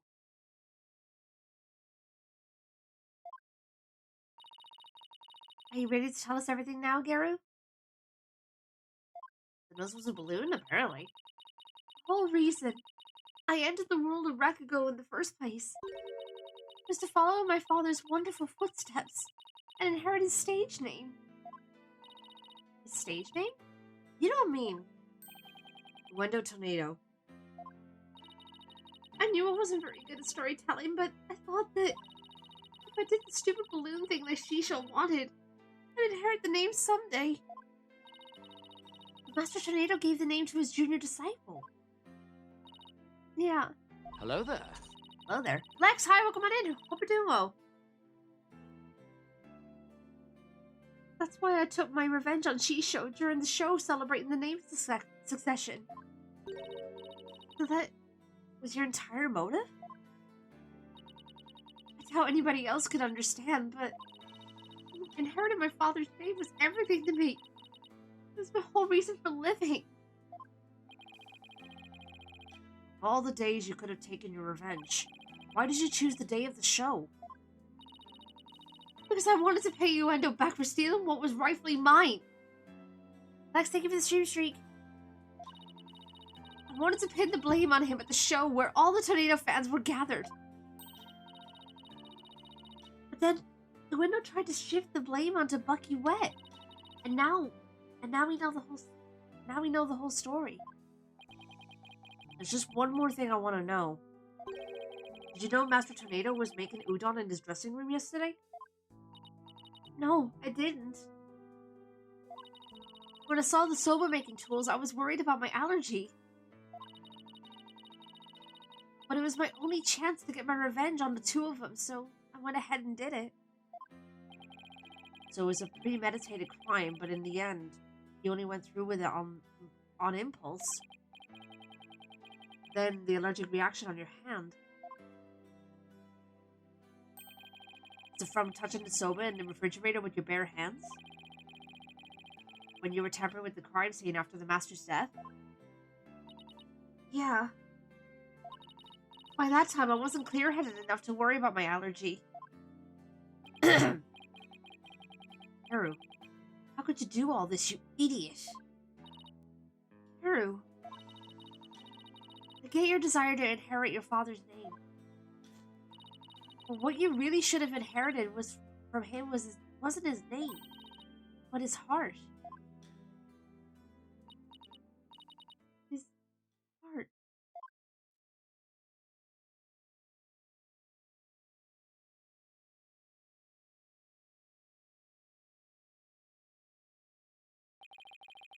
Do you have anything to add, Prosecutor Samadi? Any objections? No, Your Honor. Miss Athena Sykes. Yes? That's the first time he's used my name.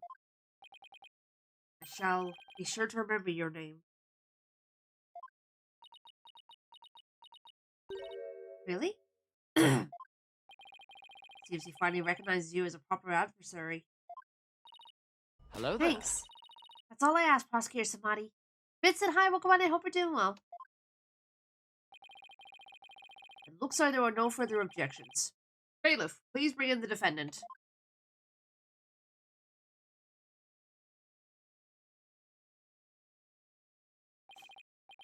Ah, good. Seems you have made a full recovery. Now then, this court finds the defendant, Bucky Wet. Not guilty. And he doesn't look smashed. Yippee! How was all? I'm doing alright, thank you. Doing alright.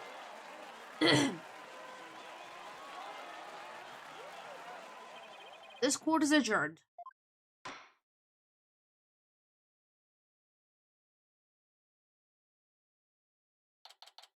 Yeah, I hope you're doing well, Vincent. Oh, I forgot. Hang on. It's because OBS crashed earlier. Slushy, no, wait. Stop wasting your points. Stop wasting your points. Hold on. I forgot to restart tits earlier.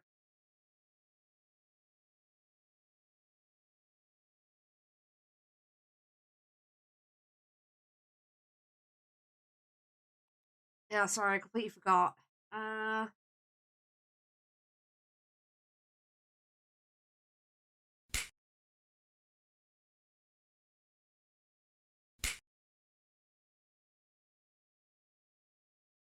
There we go. How you doing, Slushy?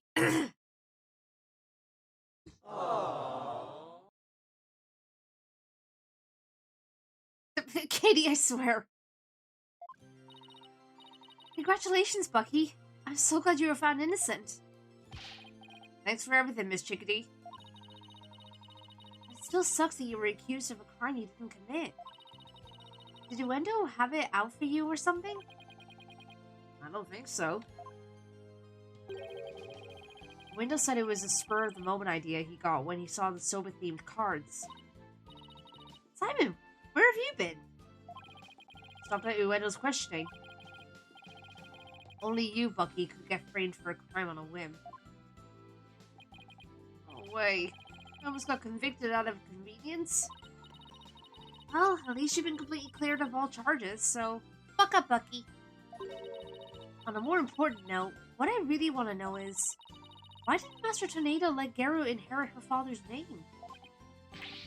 What do you mean on a more important note, Miss Chickadee? Well, don't be such a wet blanket. Just go with the flow. Come on. You think the master was trying to encourage her to quit the entertainment business? Nah, that's not it. He didn't give the name to her because he wanted Geru to find her own calling in life. Perform whatever she wanted without being bound to her father's name or Rakugo. Making udon was his way of showing his support for her in her new endeavor. So that's why he called you to the theater, huh? To teach him how to make udon. More roundabout way I'd never seen, but that's Master Tornado for you. Did this entire incident happen because of a misunderstanding? How sad. By the way, Geru wasn't the only person Master Tornado was trying to cheer on. Even though the person in question still seems unaware of the Master's intentions. What? You talking about me? Come on, no way. All that old man ever did was criticize my soba. That's not true, Bucky. There must have been a way to make Bucky see just how much Master Tornado cared about him.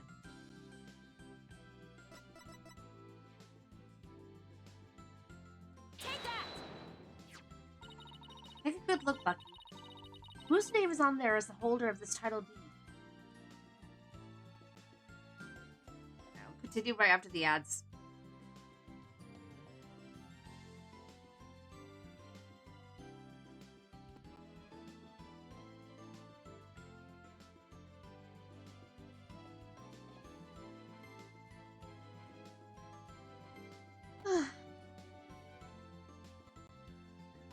Hey, you guys doing in chat, by the way? You guys doing alright?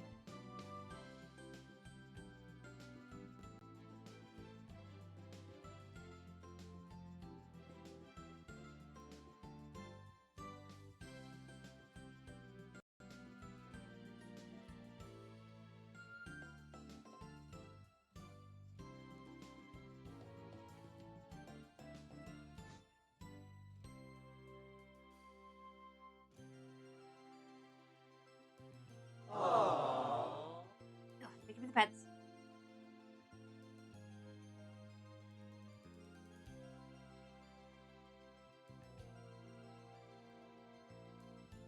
I think it's on your end, Silver. OBS seems to be fine for me.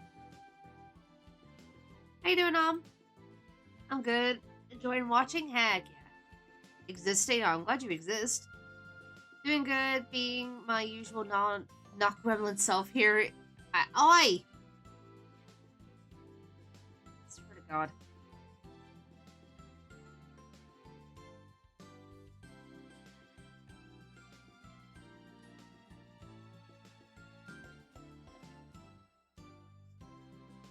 Did you refresh the page a few times? Yeah, it's probably just Twitch being Twitch. As it does. What else is new?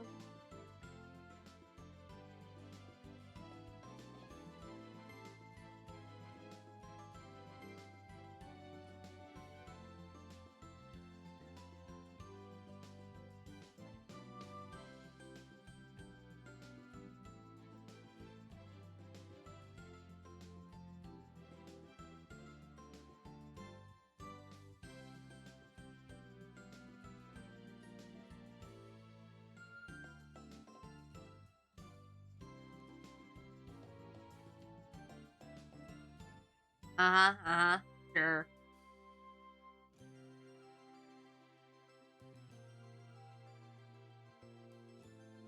It's screaming outside again. It's definitely the Easter holidays, that's for sure. Kids are off school. You know, while I'm waiting for the ads, I'll just do something real quick.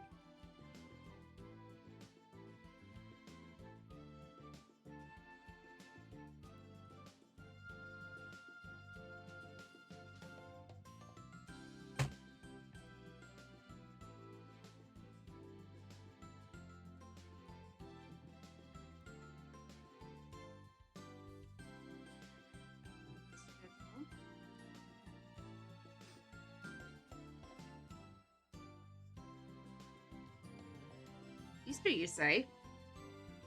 And yes, thank you, I do have some Easter and springy character here's available right now. They're available until the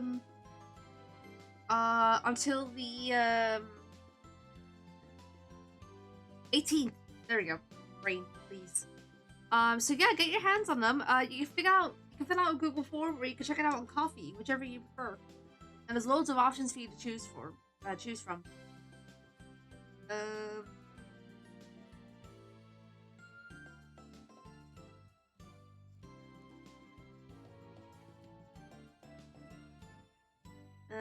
So let's see.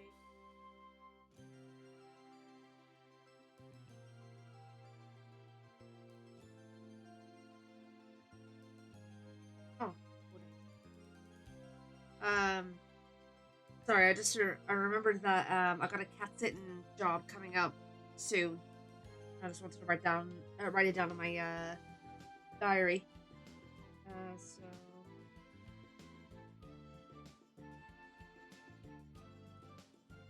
Let's get a good stretch. you know what? That's not a bad idea. And I'll do that in a sec.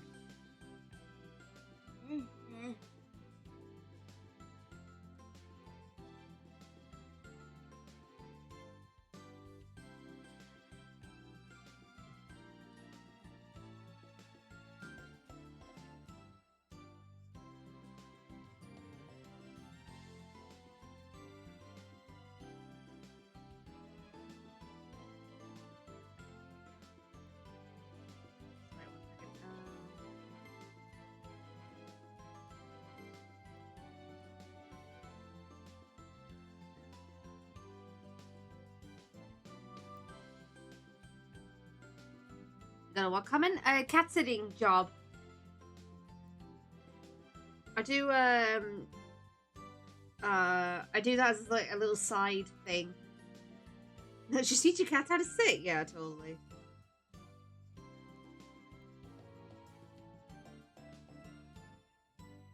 Yay, kitties!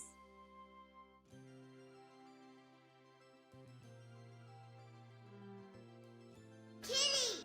Kitty! Exactly.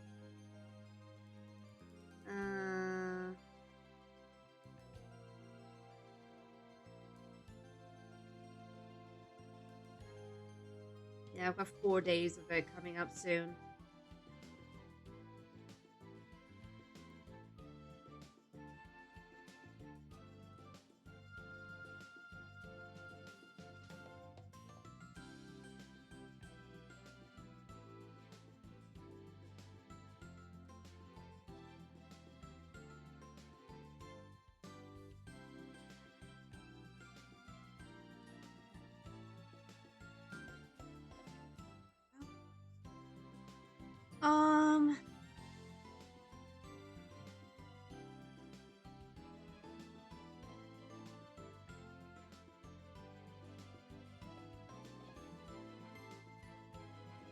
Let's see how many they require. Okay, just one visit per day. Alright, that is absolutely fine. Alright, here we go. Okay, sorry about that, folks. I just wanted to put that on my calendar before I forget.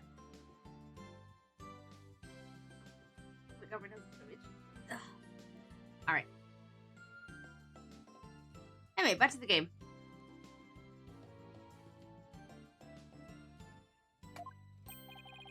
Still in my name.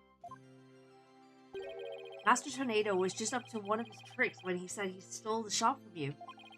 He was trying to force you to grow into a truly capable owner in your father's stead. He probably used some tough love on you so that the shop wouldn't just go belly up. Hey Eric, welcome on in. Hope we're doing well. I see. I never knew. Master Tornado, I'm so sorry. I'm good, you? I'm alright, thank you. Besides having an itchy nose right now. You're working hard, Bucky, and pay him back by living up to his expectations.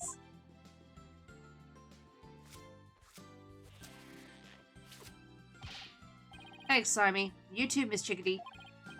One day, my soba's gonna be so good it will knock that old man's socks clean off. After all, I'm the 4th generation owner of Wet Soba. Wet Noodle number 4. Well, I better get back to my shop. I gotta get ready for the lunch rush. Hold on. Could I place an order for delivery, Bucky? Yes, Yes, Miss Chickadee? Could you deliver a bowl of udon to Geru on behalf of her master? You got it. I'll make sure it's got all the TLC Master Tornado would have packed in it, too. Thank you. Well, see you. Be sure to drop by the shop sometime. I will. And I'll bring the whole agency with me. That's probably gonna happen at the end of the game. Do all of us proud, Bucky. I'll have the best soba in town waiting for you when you come. Peace out. It's nice to see somebody giving it their all, isn't it? Wonder if I leveled up anything to the case. Don't kid yourself. The trial would have been a spectacle and a half had I not been by your side. You don't know that. A lawyer who's versed into psychology, you're too full of weak points. You need to learn to analyze yourself more objectively. Or you could just teach me your famous mind tricks, Simon. No. Way to shut someone down, and why not? Because the more pesky lawyers there are, the harder my job becomes. It was in my best interest for you to remain green forever. Hey! What about what's in my best interest, huh? Besides, weren't you the one who had the wool pulled over your eyes by Uendo? Must you remind me? How could I have known Uendo would do time soba? Hey, speaking of time soba, I just thought of something funny. Oh goody, I can't wait. Okay, here it is. In time soba, why didn't Mon number 9 get counted? Come on, do you know, Simon? How should I know? Because 7, 8, 9!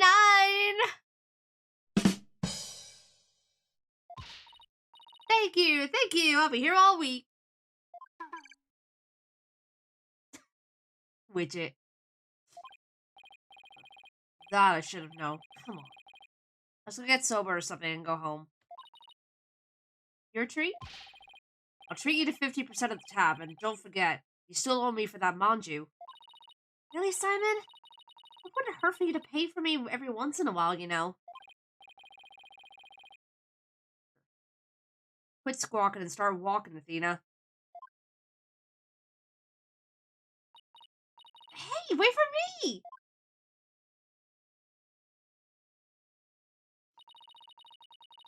What do you call a duck that gets all A's? A wise quacker? I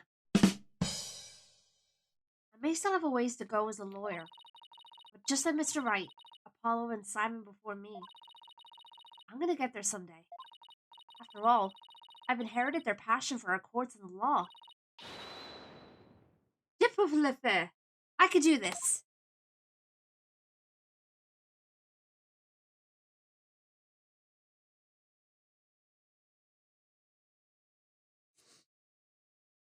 Alrighty then.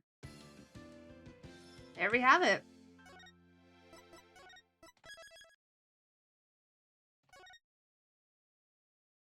And it's way too early to end it, so let's move on to the next case, shall we? Episode 5, Turnabout Revolution.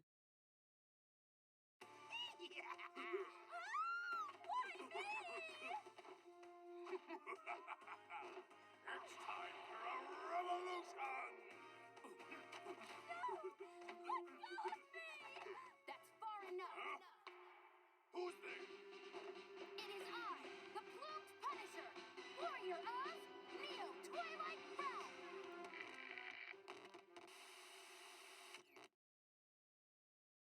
Good people of Kurain, we can't allow things to go on like this. The Defense Culpability Act has done nothing but produce countless victims of wrongful convictions. The time to act is now, for we, the Defiant Dragons, have obtained the ultimate weapon, the Founder's Orb. And to the Garenian regime, make no mistake about it, I will personally dethrone you. A dragon never yields, nor will he rest until his revolution is complete. Okay. Interesting.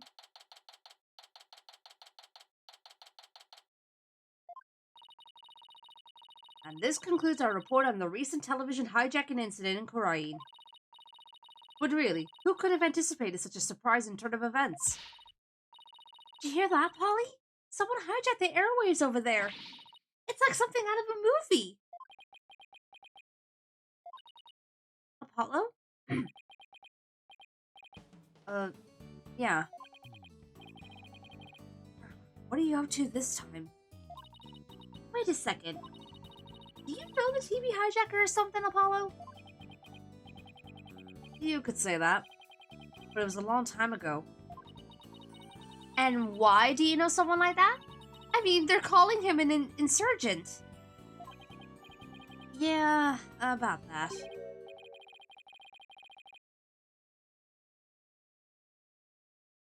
Hey, now, is that any way to talk about the man who raised you? Huh? Hello? Hey there, Apollo. Long time no see. How have you been, son? It's the guy that was on TV! Guilty as charged. Surprised to see me, Apollo? I just beamed in from Korean, and boy are my arms tired. This can't be happening. Chips, hi, welcome on in. Hope you're doing well. I must be dreaming, or hallucinating, or both. No, you're not, Apollo. It's that TV hijacker slash insurgent in the flesh.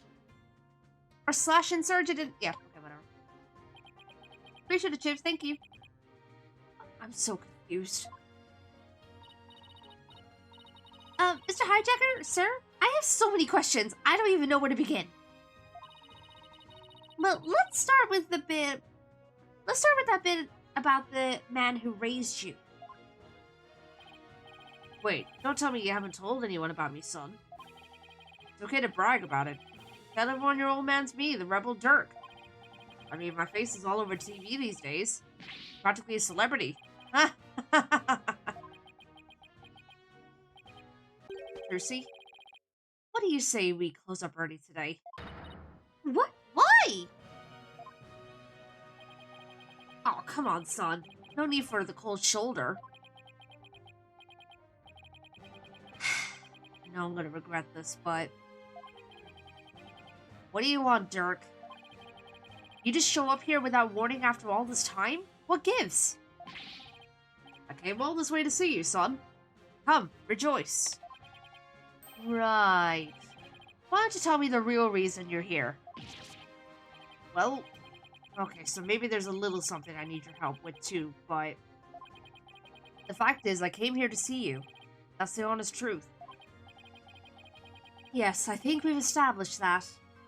Figures. I haven't seen him in 10 plus years and he's already asking for a favor. He really is a rebel in the purest sense. He just does whatever he pleases. Oi! Not a thing! Also, hi Riz, welcome on in, hope you're doing well. Come on, Polly, I need details! Inquiring minds want to know! Okay, okay. Hold your horses. First, I've got a few questions of my own.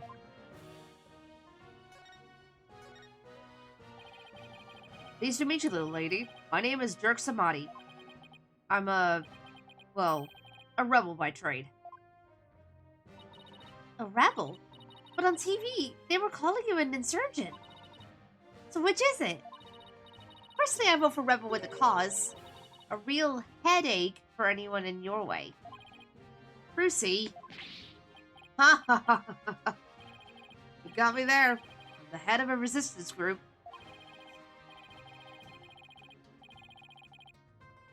The Defiant Dragons. We're like the good, the bad, and the ugly. But without the good part. Oh, nice chips. In Korean, I'm like the boogeyman. A tall tale parents use to spook their kids straight. That's too bad. You seem like you'd be a fun, cool guy to hang out with.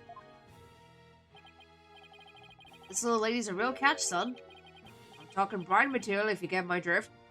Dude! Dude! No! No, no, no, no, no, no! No, no, no, no, no. Wait, what? Oh, stop it. You're embarrassing me. Dad? He's a plucky one, all right. Someone pluck me out of my misery. Now, about that man who raised you business.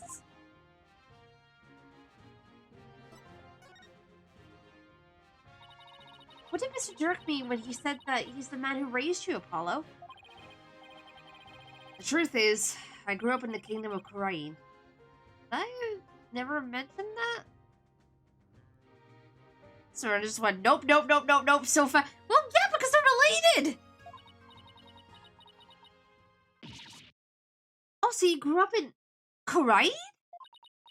Wait, are you saying you're not from around here, Polly? No, it's just I was raised in Karain when I was really little. Still, that's a shocker. It's like I hardly know anything about you. How come you never told me?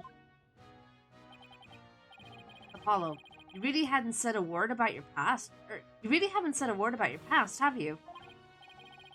What, that I was raised by a wanted criminal? It's like a bad joke. It does sound rather melodramatic. I doubt anyone would even believe you. So you two haven't seen each other in a while, huh? You could say that. I'd wager it's been at least 10 years. Wow. It's a really long time. Yeah, well, I figured he'd forgotten about me. Not a chance. Just, well, starting a revolution takes time and keeping it going even more so. Oh my god, Chips, thank you for the stream streak. Being a wanted man, I couldn't just hop on a plane to come say hello. I get it, fine. Though, truth be told, it's weird having Dirk suddenly show up acting all paternal. I'd even almost forgotten about Karain. No, that's not true. I probably tried to forget about it on purpose. Now then, Mr. Dirk, what is it we can help you with?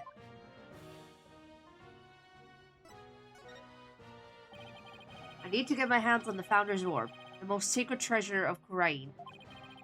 That's where you come in. Founder's Orb? Wait, but didn't you say you already have it in that broadcast of yours? Don't go believing everything you see on TV, little lady. No one's seen hide or nor hair of the Founder's Orb for some time. No way! So that was just a bluff? What are you gonna do if you don't find it? I don't know. Guess that just means we have to find it, son. Because I can't really go back down. I can't really go back down now, can I? Oh, boy. Different year, same old Dirk. It's all coming back to me now. Hold on. I think I read something about this in the newspaper a while back. Something about you guys stealing a sacred treasure from a temple's treasure room. That's a load of crock. You didn't lay a finger on the orb. Really? Yes, baseless allegations. All of it. Our enemy has really found a way to keep us on our toes. Oh, so it's like a setup. That's the long and short of it. However, my compatriot has been hot on the orbs trail. And just the other day, his hard work finally paid off. We now know the Founder's Orb is in Crane Village. Oh. Crane Village? Yes, I hear there are spirit mediums there. They even have different relations with Karain. Spirit mediums? Right. Some doctor of archaeology there supposedly has the orb. His name is Archie Buff. My Defiant Dragon compatriot has already made contact with him. Apparently, someone asked the doctor to study the orb. So whoever asked him to do that is the real thief? Most likely. And you think this guy will just hand the orb over to you? My compatriot Dad says Dr. Buff has already promised to do so.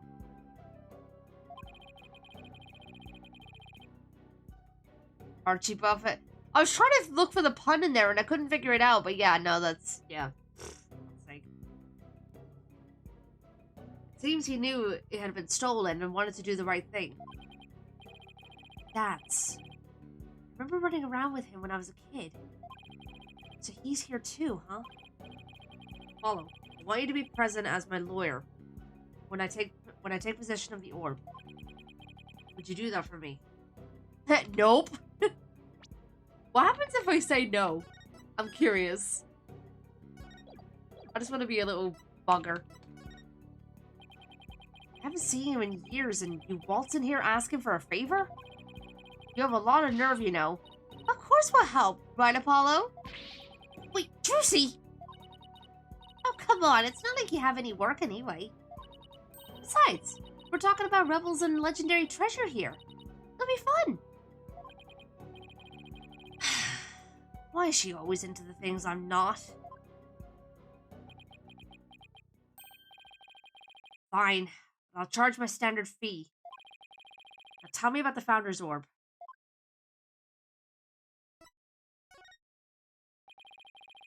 If I remember correctly, the Founder is always depicted as a faceless spirit medium. What do you mean faceless? Images of the Founder, the Holy Mother of Karai, never show her face. The depicted is to commit the greatest taboo in Karaianism. Greatest taboo, huh? Wonder why. I mean, what could she have looked like to make them hide her face like that? As for the Founder's Orb, it was discovered during an excavation 8 years ago, and has an interesting legend that goes along with it.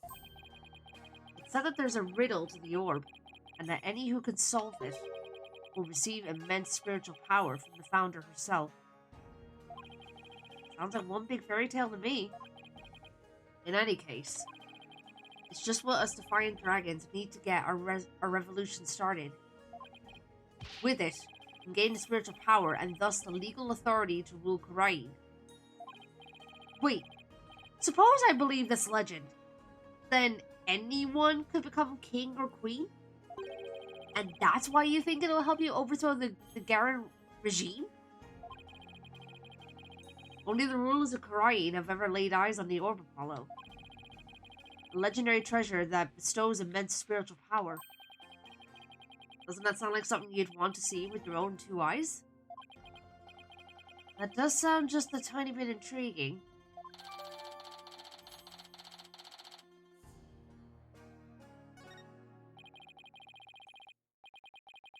That should just about cover everything. Any other questions? Not right now. Ah, I almost forgot. I brought you a present. Eat up, son. Sushi? Figured you probably couldn't afford 3 square meals a day, so... Yay, I was just thinking it was time for lunch. You dig in too, little lady. After all, we're practically family, right? Thanks, Dad. Oh, that tuna looks good. The salmon sushi's got my name on it. Aren't you hungry, son? It's some of the best sushi you'll ever have. I'm good. Oh, well, okay then. Actually, I have one more present for you. Here. What's this? Picture of your father. It's been 23 years since he passed away. I did notice that it said foster father, so... Huh. Huh? This is my father? His name was Jove Justice. Jove. I haven't talked to you about your real father in some time, but as you know, he was a musician, a wandering minstrel, if you will, and a talented one at that. Why? Why are you giving this to me now? All of a sudden, you didn't know what your old man looked like. Searched high and low to find that one picture. What's wrong, Apollo? Don't you want it? I don't know. I mean, it's not like I ever met the guy. Well, I went through all the trouble of finding it, so go on, take it. Don't ever let it go, you hear? Okay, then. Well, now that our bellies are full, what do you say we hit the road? One second. Hey, Juicy, any idea where Athena is? She left early this morning to pick up Daddy from the airport. Oh, I almost forgot. Mr. Wright is coming back today. Yeah, but I wonder why he cut his trip short like that. Anyway, shouldn't they have been back by now? Knowing Athena, she probably got lost. Well, there's no point in sitting around here waiting. Let's get going. I can't wait to see that super mysterious treasure. Grain Village, then. The Founder's Orb awaits. Hey, Diesel, welcome on in. Hope you're doing well.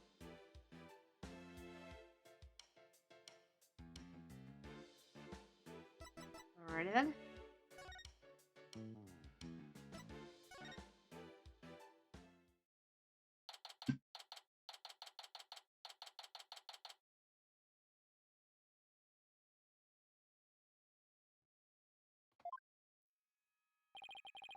This is Corain, a mystical village of spirit channeling.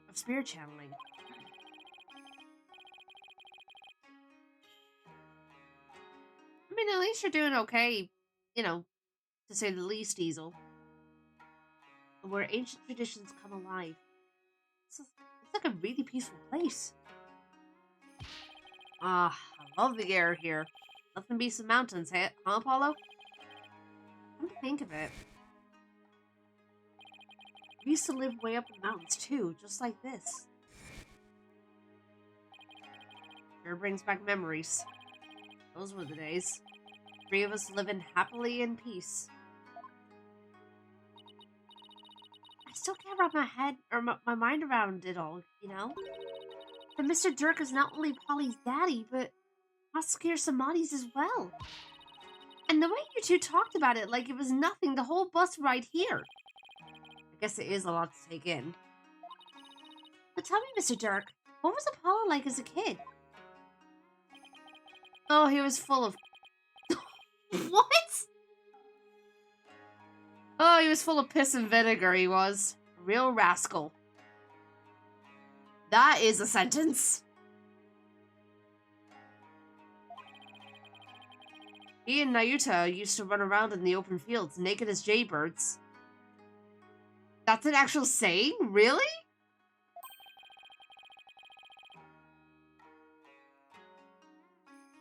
I've even got pictures of him posing in his birthday suit. Whoa, whoa, Dirk! No way! Oscar Samani used to be like that too? 2 of them would end up with leeches in their butts and cry like babies. Dirk, don't you think you've said enough? Aw, you're no fun. Yeah, I wanted to hear more about the misadventures of Polly. Hey, what are you people doing here? Wait, who's that? Oh, Emma, hi. Emma? You know this lady, son? Yeah, this is Emma Sky. She's a detective. Technically speaking, I'm a forensics expert, but I'll let it slide.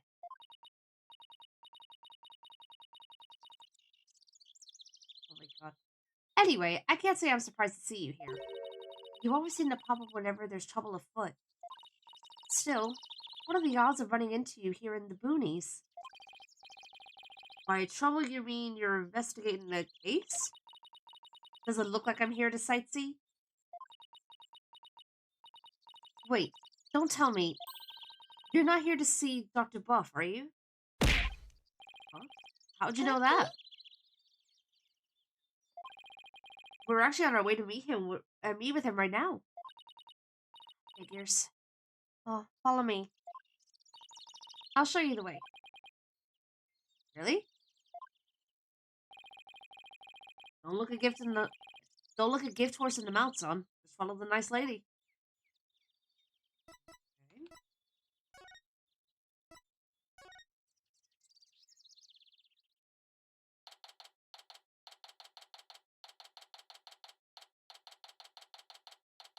Emma knows the way.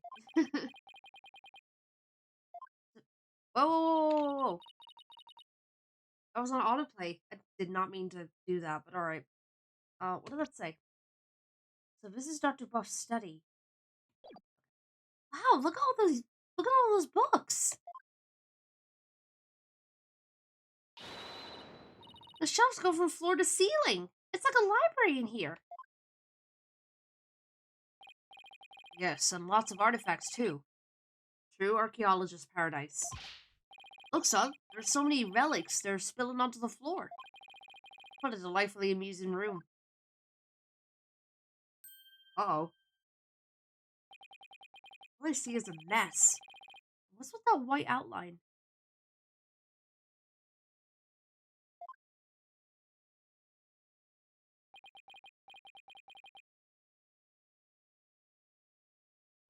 Emma?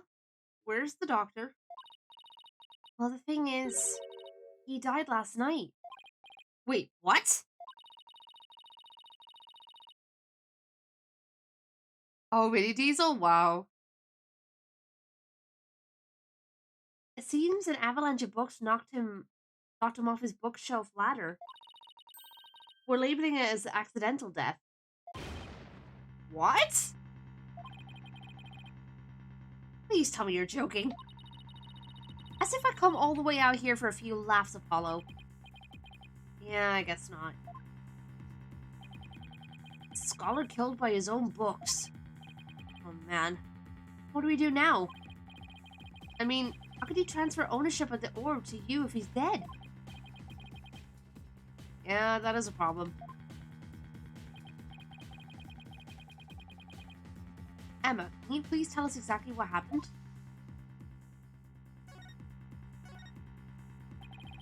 The doctor died in an accident? I received a call this morning saying Dr. Buff had been found dead under a pile of books. This morning? Talk about bad timing. You mentioned that he had fallen off a ladder. Right. We believe he fell from the top of that big ladder there. Apparently, he triggered an avalanche of books while fumbling to reach one.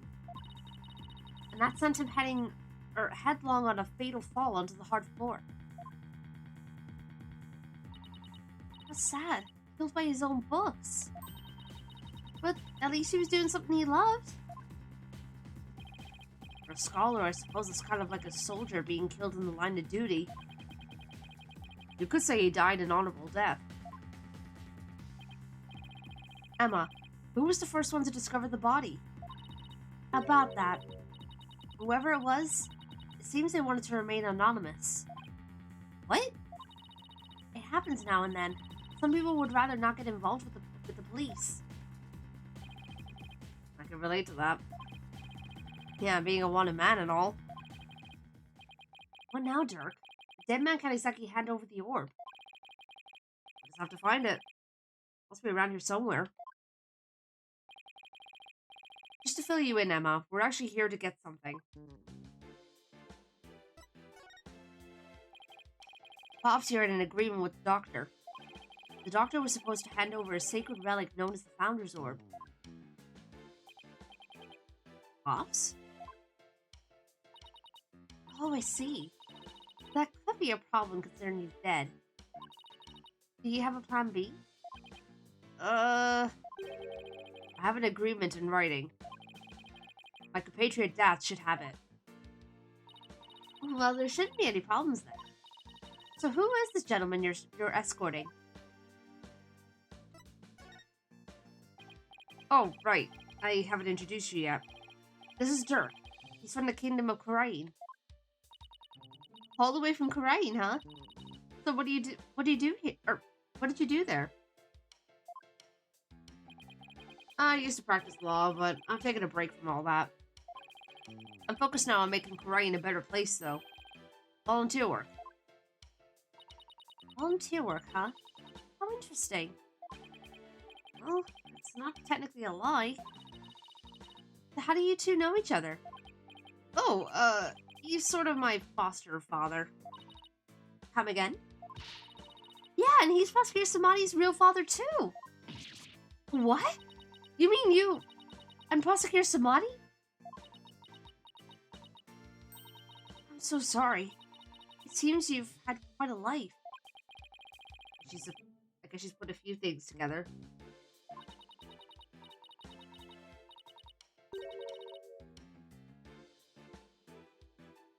Huh, that is a weird question for a first-time chatter. Huh.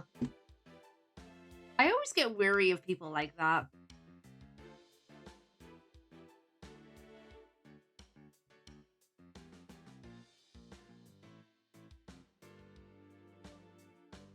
Actually, Dirk, you look kind of familiar. Have we met before? Not that I recall. She must have seen that news report on TV. It will really complicate things if she figures out he's a wanted man. There are lots of guys who look like him. Sure you're not mistaking him for someone else? Are there really? I mean, a middle-aged man with long hair and an eye patch? You don't see that every day.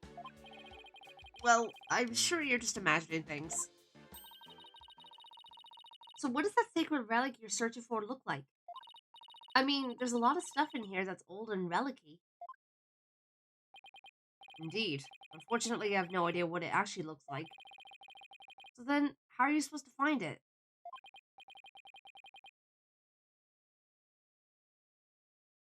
When I told them, they were like, oh, well, my car is a lot like... Okay, then. Like, okay, that's nice. Good for you, I guess. That I do not know either. We'll just have to go through each candidate one by one. Great plan of attack there, Dirk. Well, Emma, do you mind if we give this room a once-over? I guess not. But in exchange, you're gonna help me with my investigation. Sure, can't hurt. I can't wait to get started. It'd be like her hunting for buried treasure. Alrighty then. Let's look at the body first. So this is where Dr. Buff died. Poor man. He fell right on his head and probably died almost instantly. I see some blood on the book there. But what's that dark stain? Coffee? It appears to be coffee. It's still damp, so it must have gotten on there recently. Perhaps even last night. It's a mighty big window he's next to. Big enough for someone to see inside. Exactly. That's how the local resident who reported his death found him to begin with.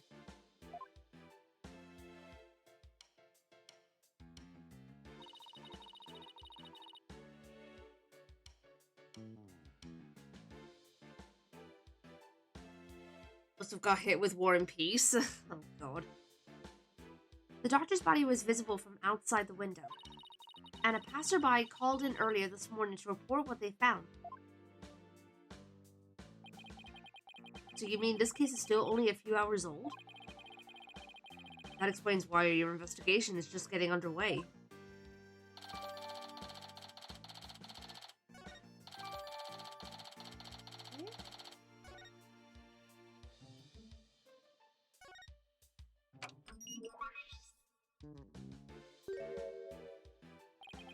What's the weirdest first time chat that I've ever gotten? Oh god. I know I've had a couple of weird ones, but I can't think of any off the top of my head.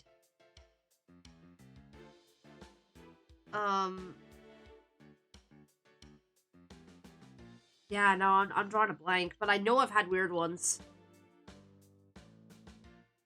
This PC is password protected. Trissy, you think your magic could do something about this? No, it's okay, Diesel, don't worry. Oh, Tobin! ITB cat. ITV. Okay, then TTS. Tobin! Welcome on in, first of all, and thank you for the 2 months for 52 months. Holy crap, that is a long time of support. Thank you so much. I hope you're doing well, dude. It's good to see you. I don't think I can override a password. Now, a locked desk, that I can get into. Like yours back in the office, Polly. Did you see my reasoning? I did, yeah, sorry, I just kind of skimmed through it. Yikes, I better watch what I put in there. What, do you put weird stuff in your desk? Stuff you don't want anyone to see? Jeez, are you a mind reader too? No, but unlocking your thoughts is a cinch. Bro, okay then. Good to see you too. Hope you're doing well and enjoying this case so far. I mean, we're just getting started, so yeah, but otherwise, yeah, it's been good. Just got a very itchy nose right now, which is annoying, but you know. There's a pair of glasses on this little pyramid here. They belong to the doctor. Scientifically speaking, they appear to be your ordinary run-of-the-mill glasses. I guess they don't pique her interest, scientifically speaking.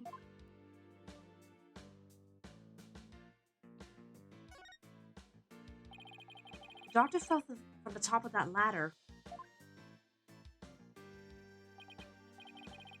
From that height, to fall onto a hard surface would probably kill anyone.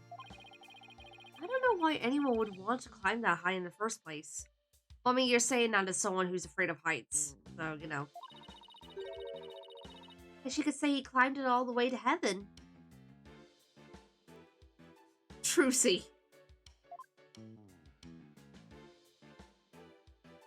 I'm not even going to give you the rim shot for that. Have you ever played Repo? Yes, several times.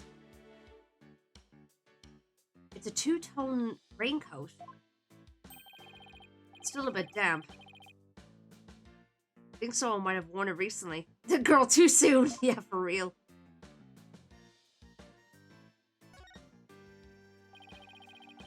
There are a few pairs of shoes here. I guess there must be an entrance on this floor too. Yeah, there's a back door over that way, but it's usually locked from what I can tell. The visitor's entrance is up that spiral staircase. That's the way we came in.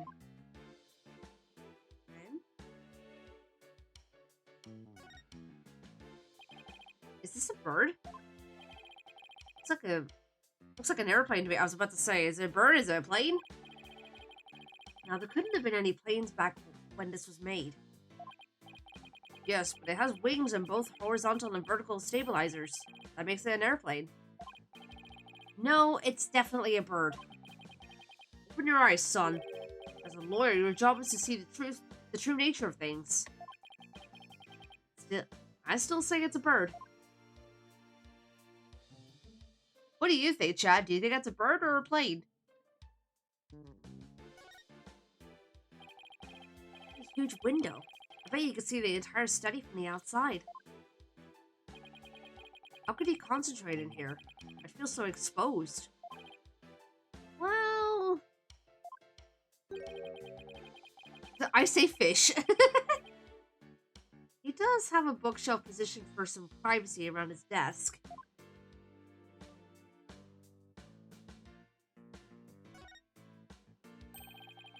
Some sort of machinery inside this clay figure. Whoa, it's moving! Exterminate, exterminate, destroy all targets. Exeter. Do I even want to know what this thing is for?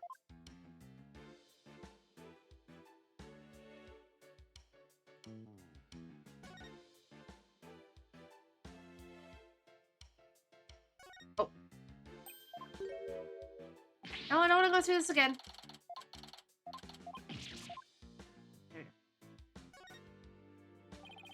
There's a brown stain on the scroll.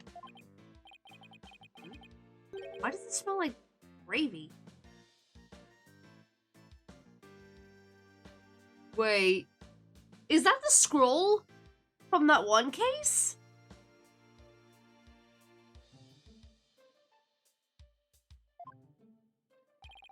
Why would there be a gravy stain on it? Who knows? But it looks like it's meant to be there. Or it looks like it's meant to be there. Maybe the artist was trying to inspire a gravy new trend. Food splatter art.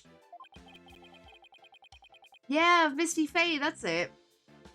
That pun wounded me gravely, Dirk.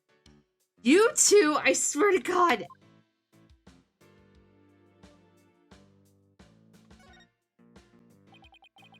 Coffee maker and a bunch of coffee cups. Must have taken his coffee breaks here. Oh, there's a filter with old coffee grounds in here. Try to clean this up.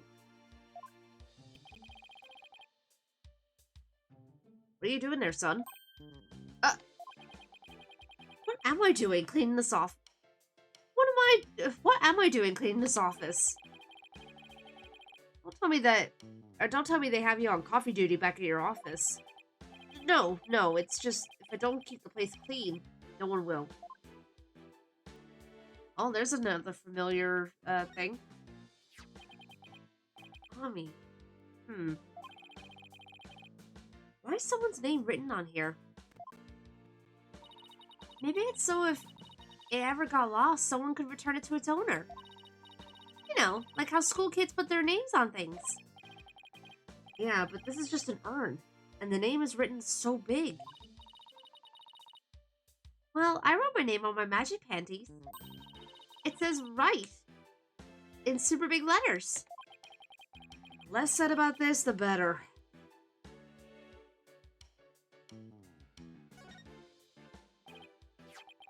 Look, it's one of the doctor's notebooks. Maybe there's something about the orb in there. Meet the Mile motif from Korean founding period. Do you remember that thing? When dragon and tiger battle, the founder offers divine protection. When the butterfly embraces the Mitama, the favor of the orb is bestowed. Offer thy prayers as fervent as fire. Only then shall the Holy Mother return. Descending upon us in all her glory, the founder bestows the greatest power known. It's a photo of the treasure box. The one from Temple's treasure room. These must be his research notes on the founder's orb. What's that on the right page? Looks like a poem or something. Let's see. Oh, it's a song that's performed during the Dance of Devotion. It's sung during Guyanese rites of offering since ancient times. Oh, I think I've heard of that. There's also a legend associated with the song. Some say the solution to the orb's riddle is contained therein. Is that a song everyone in Korea knows? Not much of a way to keep a secret. It's called Hidden Secrets in Plain Sight, Polly. Us magicians know all about that. Huh. Strange. What is?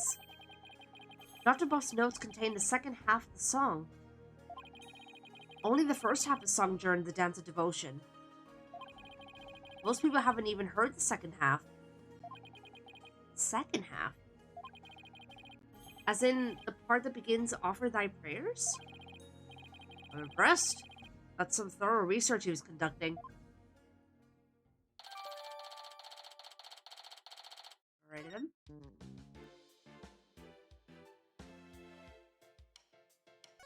Oh, there's another familiar thing. It's a golden statue. Looks pretty old, too. Yeah, the Shishito. I imagine it has great archaeological value. Maybe too great for a private researcher of Dr. Buff's caliber. Wonder how he got his hands on something like this.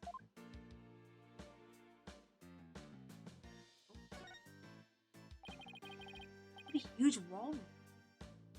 What a huge wall relief. seems to depict a spirit channeling. Hey, the spirit medium looks like the Holy Mother of Khurain. Yeah, her face was left blank, but the rest is clearly detailed and well crafted. Did you know some researchers claim that the Holy Mother had 3 eyes? And that her third eye was able to divine the truth, just like the gods above? It's said to be on her forehead. Like you said, we shouldn't believe everything you hear. Or you shouldn't believe everything you hear.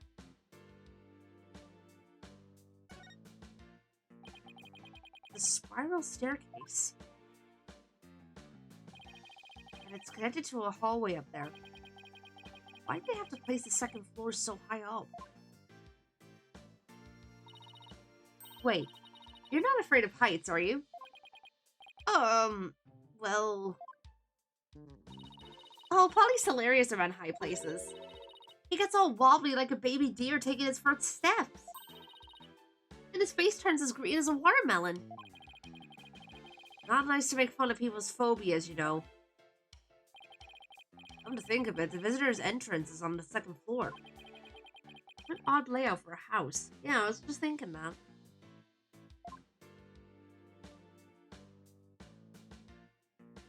Okay, is there anything else that we're missing? There are animal drawings on the floor. They look like those famous geoglyph things. It's like Dr. Buff was interested in the Fae Clan? Yeah. It reminded me of the chalk outlines detectives draw around bodies. The doctors have just joined them. And that's what I call dedication to one's field. I don't think it was on purpose. Oh. One big suitcase. Locked. Is it the doctor's? No, someone left it in here last night. So the doctor might have had a visitor? But how can you tell? That sticker there. You only see those on airport luggage. Which means its owner is likely from overseas. Is there any way to figure out who it belongs to? Not unless you can open it to see what's inside. It's not. I mean, wouldn't it have like a tag or something to say like the person's name and where the destination of the suitcase is meant to go? That's because you're not me. I'm a Sky, forensics expert extraordinaire. Try as you might, you won't find the word impossible in my forensics handbook. Is she okay, son? Says she became an entirely different person. Not always. I suppose, yeah, if you're doing, like if you're not checking in suitcases.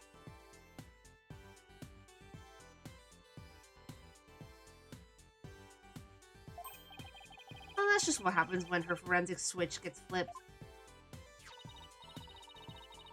With this, identifying the suitcase's owner will be as easy as pie. Is that fingerprint powder? That's right. And there's no better time than the present to use it. Here we go. You remember how to do this, right? Apply the powder to where I think some prints might be and blow any excess off? Exactly. We'll have at it. Now, where would I expect to find prints on a suitcase?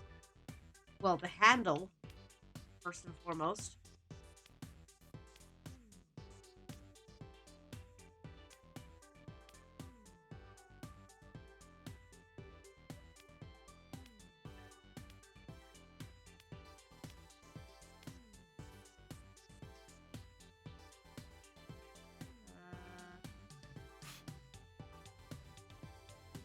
Really, nothing.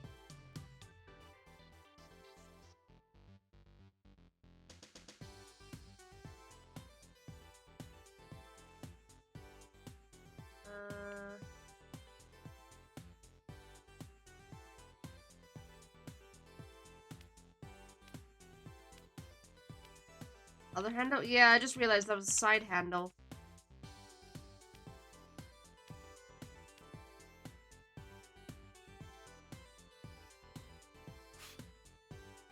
there we go.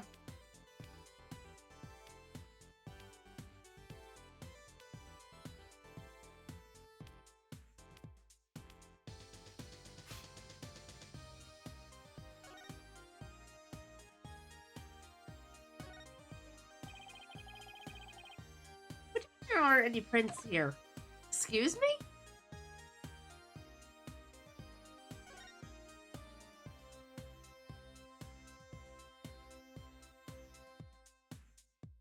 Is it not enough? Is that what it's implying?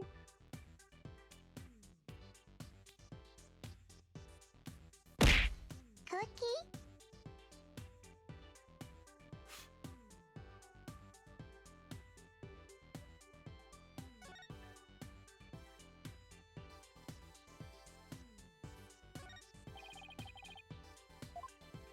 What do you mean there's no prints here? There is prints!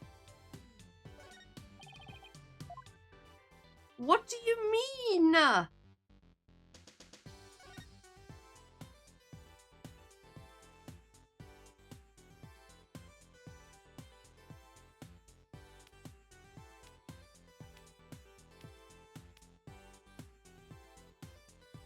Maybe it's not clear enough? I don't know.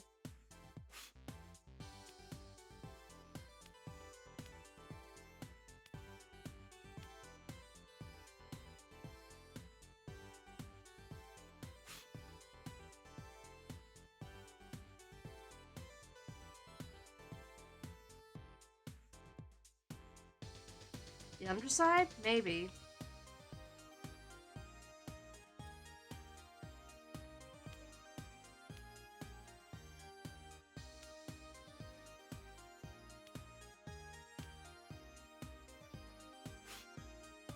No.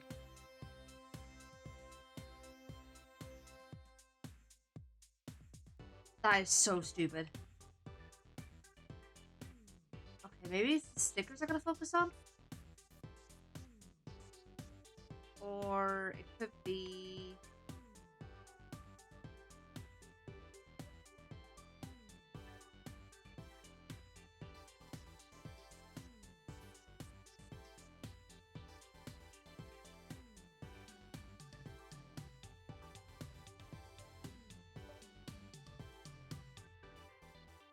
Okay.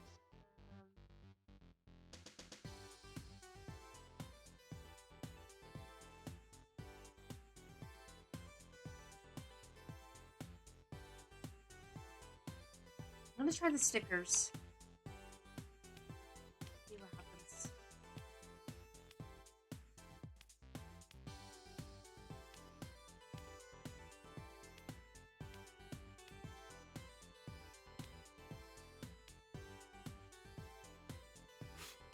Okay, not there.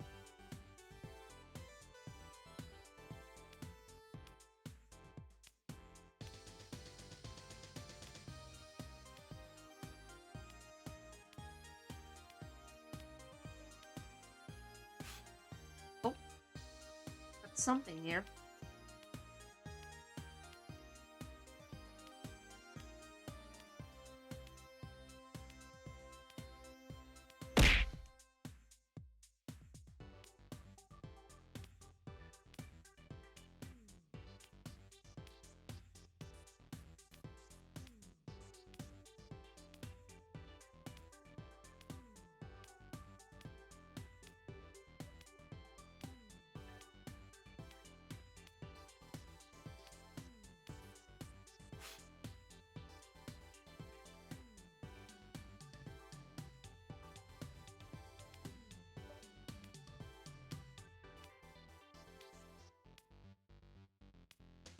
Hi, Bernie. Welcome on in over to Well, dude.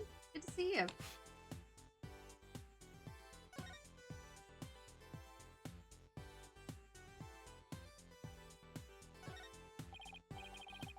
Damn, I've got a pretty clear print here.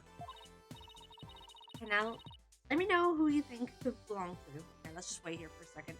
Hey, Hoshi. Welcome on in over to Well.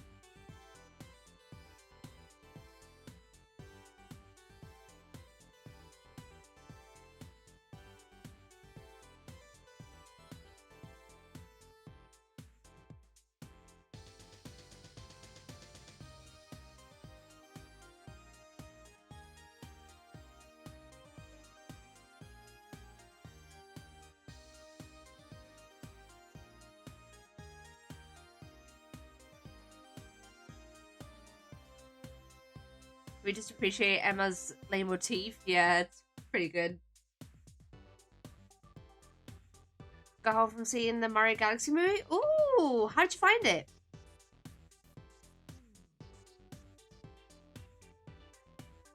Alright, welcome back from Matt, everyone. Sorry about that. I found a clear print, so let's identify it. What could it be? It would have to be someone who would have paid Dr. Buff a visit. Alright, let's see who we got.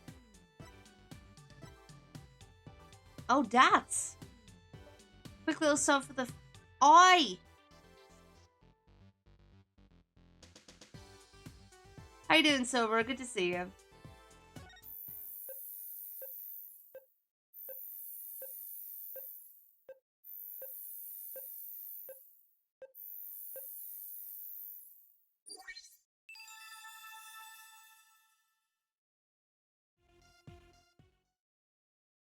Yeah, I don't think it came through, but thank you for the sub regardless. Appreciate it.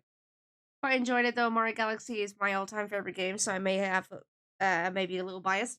Funny thing is though, is that I didn't I never got to finish Super Mario Galaxy, unfortunately. So I didn't exactly have a soft spot for it, but I mean that doesn't mean that I didn't enjoy it. Oh, now you're gonna work? There we go. Wait, 3-month gift subscription courtesy of Rots has entered month 2. Oh, jeez. Well, Summer, thank you for that. I appreciate it. Oh my goodness.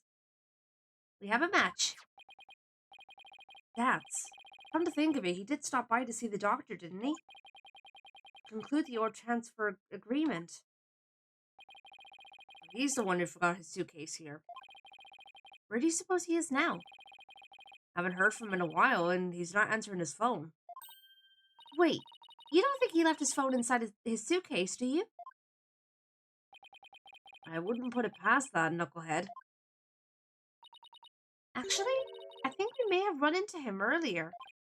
Really? A suspicious man had been reported in the area. But when one of my officers approached to question him, he took off like a shot. What? Sorry about that. Pyrenees people aren't all like him. I swear. Well, he's probably still in the village somewhere. Maybe he knows something about the orb.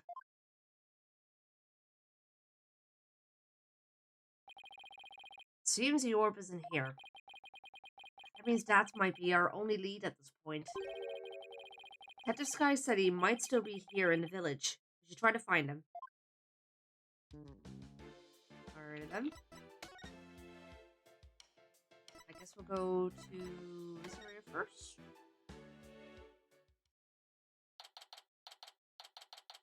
Pretty the only other place we can go to besides the office. Hear me. Good day to you, citizens of Karain Village. My name is Paul Addison. And I want your vote. Oh, that's really loud. Look, someone's coming this way. Paul Addison, Savior of Karain has... Or Paul Addison, a Savior of Karain has come to... Ah, it's you people! Hello? What is a strange conveyance coming this... Or what is that strange conveyance coming this way? Right, left, right, left. It's one of those... What do you call them? Palanquins? Hi. So, you finally left Dr. Buff's house. What were you doing there? A bunch of shady-looking characters. And you aren't? So I take it you knew the doctor. What a foolish question. I've memorized the names and faces of the entire electorate here in Karain. After all, I am the man who's destined to be king of this fine nation someday. Excuse me? Who are you? What do you mean, king? Ignorant fools. I am the Paul Addison. I'm a soon-to-be eminent politician, a man whose name will go down in history. Great. You should be ashamed that you've never heard of me before. Is he really that famous of a politician, Apollo? I know of. I'm running for a seat on the local council right now. Guess even Jerk Q Public has to start somewhere. My election is a sure thing, I'm told. After all, my grandfather was a famous politician with untold influence.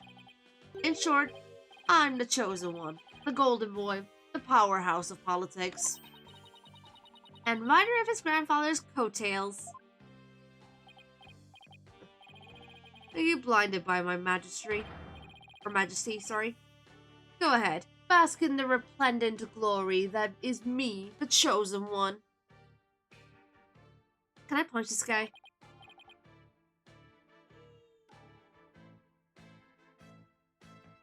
Oh, is that the asshole? You know what? That's even better. I love it.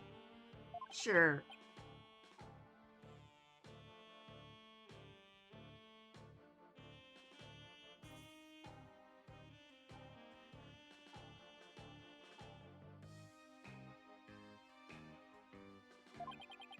A pleasant day to you, good people of Karain. I am Paul... God. I am Paul Ashton. Addison. Or whatever.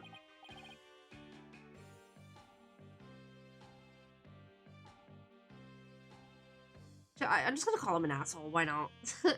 It's time to reclaim the glory of Karain, together. As in politician? Oh, I see. I'm just gonna call him an asshole.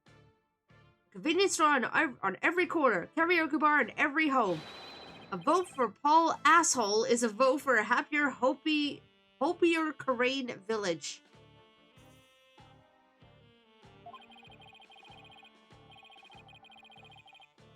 Turn off that infernal racket, you fool! You're staying on your grandfather's good name. Thank you, good sir. Your support is appreciated as always. Guess he's one of those people who only hears what they want to hear. Paul Asshole makes my arse great again. Oh my god. In other words, he's a model politician. Now, where was I? Oh, right. You were in the doctor's house. Just what in the world were you doing in there, hmm? None of your business.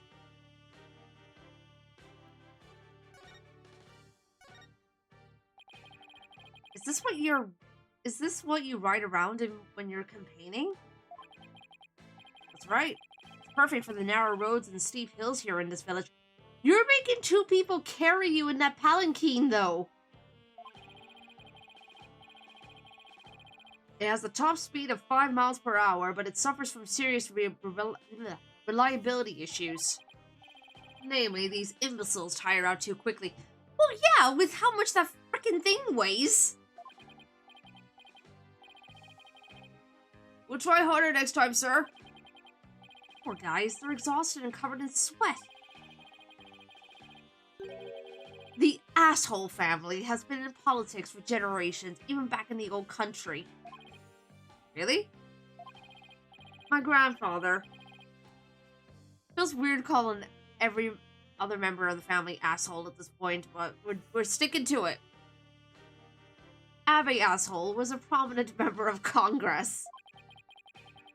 And he was born right here in Karain. There isn't a person here who hasn't heard of him.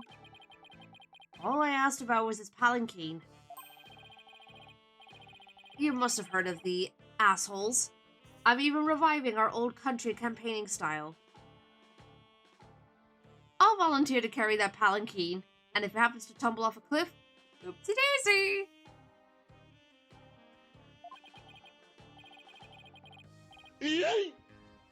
I probably will turn this into a clip. Politics aren't really my thing. Yeah, politics aren't really my thing. Juicy?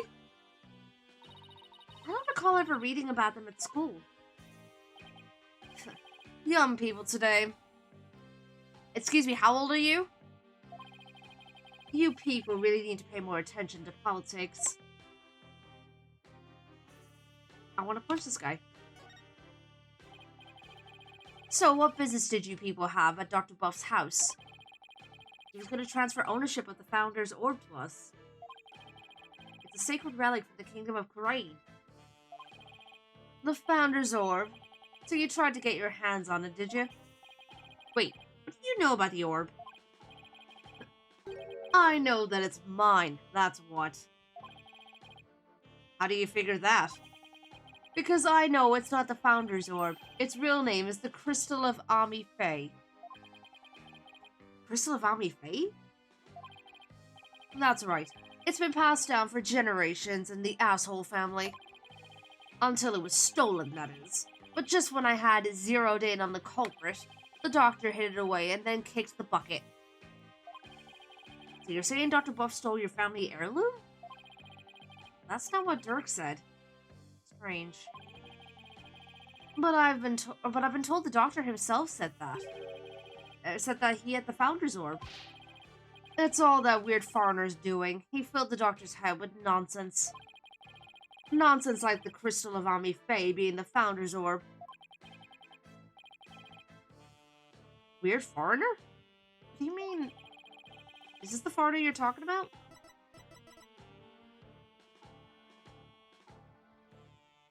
Take that! Yes, that's him. I thought so. Now we really have to find Dats.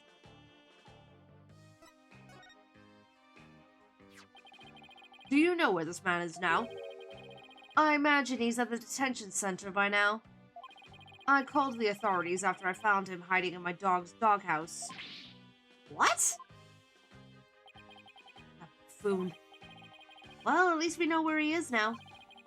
Let's head over to the detention center and see what he knows about the Founder's Orb. So you really are after my crystal. No, we're looking for the Founder's Orb, and we have an agreement to prove it. Well, just so you know, you're not going to lay a finger on it. It's mine. And I intend to give it to my benefactor. Your benefactor? My benefactor is ready to support my rise to the pinnacle of the political world. They have immense influence here, you see, and I intend to harness that influence. So you're just going to give your family heirloom away to this person? That's right. It's a purely political decision. Sure it is. And in exchange, your patron will get the people of Karain to vote for you? Eminent politicians are skilled at leveraging all of their connections. Isn't it illegal to buy votes? Well, good luck with that, I guess. You just wait. Paul Asshole will reign supreme someday. Yeah, okay. Bye.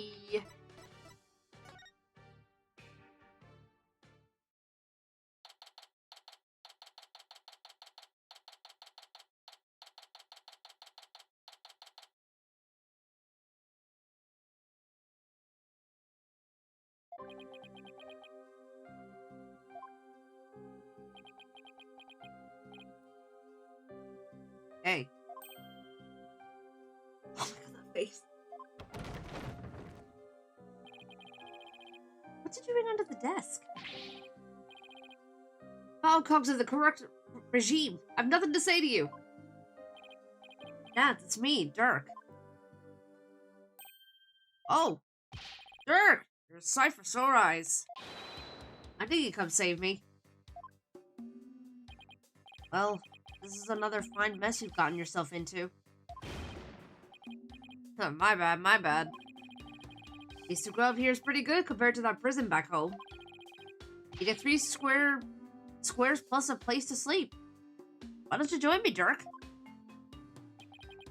No thanks. They just sent me back to Karain, where I'd face immediate execution.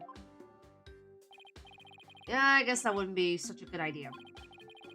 Looks like he's still the same, too. Long time no see, Dats. Huh? Hey, you look kind of familiar. Apollo? Is it really you, my boy? A to the J, all grown up and whatnot. How you been? Fine. And you, Dats? You look good.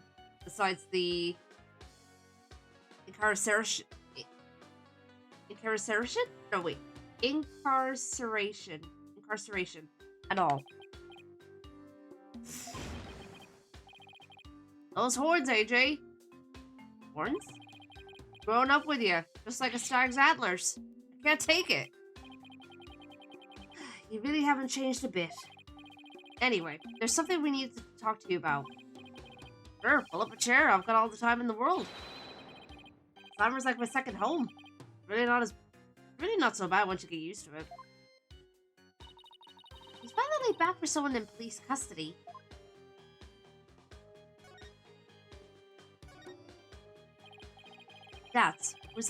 Was what the doctor had really the Founder's Orb?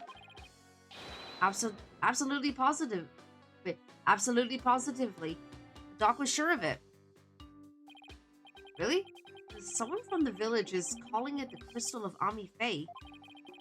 It also claims you were filling the doctor's head with lies. That ain't true. The doc said he was sure it was the real deal. All his fancy research confirmed it was the Founder's Orb. So then that Paul asshole character was lying? Imagine that. Politician who lies. Bet he wants the orb all to himself. I wonder who's telling the truth. Oh, take a look at this. Proves the doc believed he had the Founder's Orb. Let me see that. I agree to hand over the Founder's Orb to the Defiant Dragons if I will come to no harm. Signed, Dr. Archie Buff. See? Got all that in writing. Why does it say, if I will come to no harm at the end here? Sounds like he was scared of you. Did you threaten the doctor in any way? Oh, you got it all wrong. It was the doc's friend. He told the old man us rebels were dangerous. It's his fault the doc thought I might hurt him. Sounds like the work of that politician. Really made a mess of things.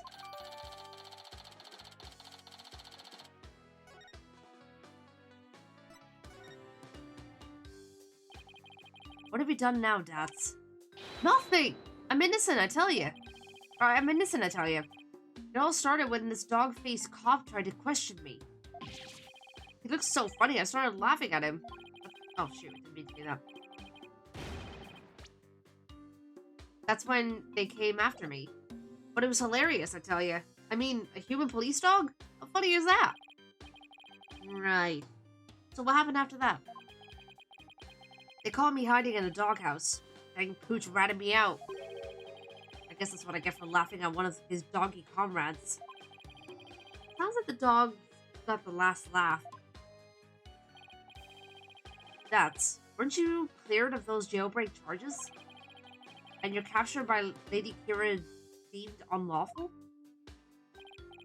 Yeah, but the cops here don't seem to like me anyway. What are the charges this time? Unauthorized entry or something like that. They think I'm an illegal alien. I can't prove otherwise because I lost my passport. You freaking dumbass. Is there any way they'd let you go? Not without my passport. If only I had it. Dirk, AJ, you gotta find my passport. Alright, we'll find it. One more thing to add to our to-do list. Now, where might Dad's passport be? Oh, about the Or's whereabouts. Maybe the doc's kid knows something. The doctor has a kid? Yeah, a bit of a shut-in, though. Poor thing's own bedroom has become like a self-imposed prison. Shut-in? Sounds like it would be a challenge just to get a conversation going. Time for your questioning. Follow me.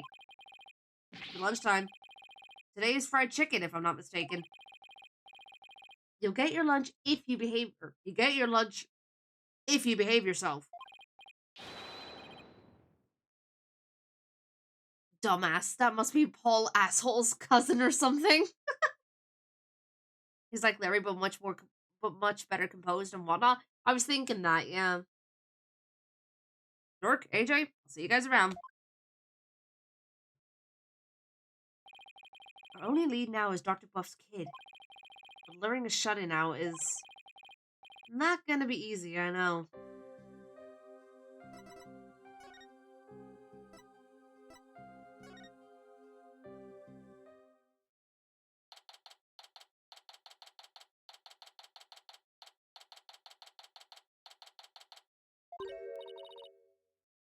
Oh, it's you again.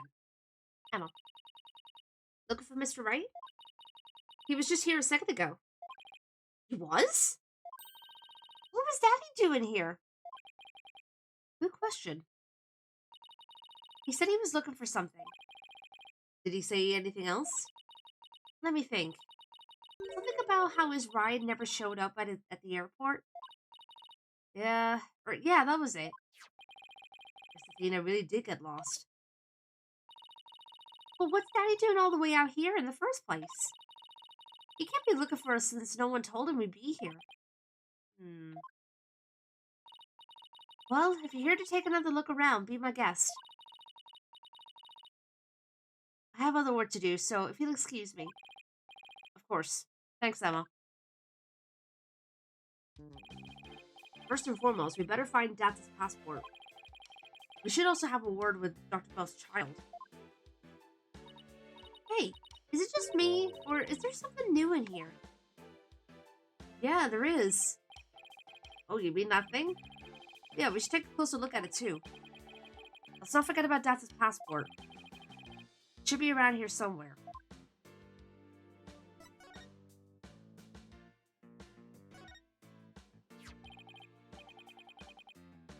What's this, a model helicopter? Don't you know anything, Apollo? It's a drone. They're all the rage right now. I bet it belongs to the doctor's kid. We need to ask them about the orb's whereabouts. Yeah, but learning how to shut in isn't going to be easy.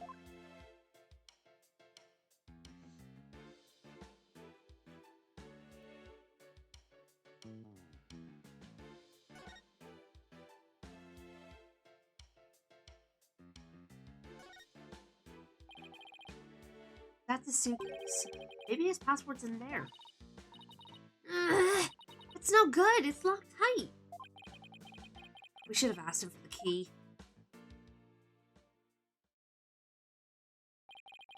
What are we going to do about Datz's passport? It's probably right there inside the suitcase, but we can't get it open. Why don't I take it over to Datz so he could unlock it? That way you guys can continue looking for the orb. Good thinking, Trucy. Okay, here I go.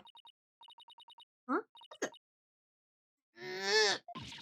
This thing weighs a ton! Let me try. Jeez, how could a suitcase be so heavy? Is it filled with bricks or something?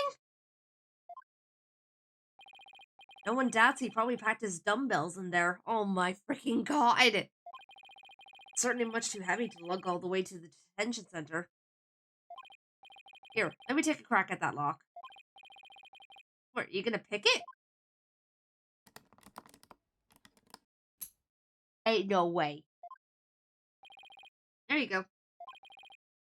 That was fast. A lock like that is child's play to me. Especially after all the wrongly imprisoned and compatriots I've busted out over the years. You've sure seen a lot of action for an ex-lawyer. And here we go. That's his passport. I'll take it over to him. Thanks, Trucy. No problem. Now you guys enjoy some quality father-son treasure hunting time, okay? See you later. There she goes. Wish she wouldn't make such a big deal out of our little family situation. Father-son time, eh? Been ages since we've had a father-son talk, huh, son? Yeah, well over a decade. Well over a decade. No, Apollo. How you been? Oh, fine. I'm fine, I guess. No? Fine, you say? Well, fine is fine by me. Good to hear. Okay.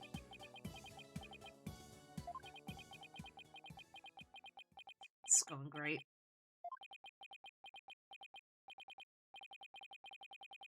So what do we talk about now? Hmm? Get down! Hit the dirt, son! Huh? What the? That's what I just said. Ah!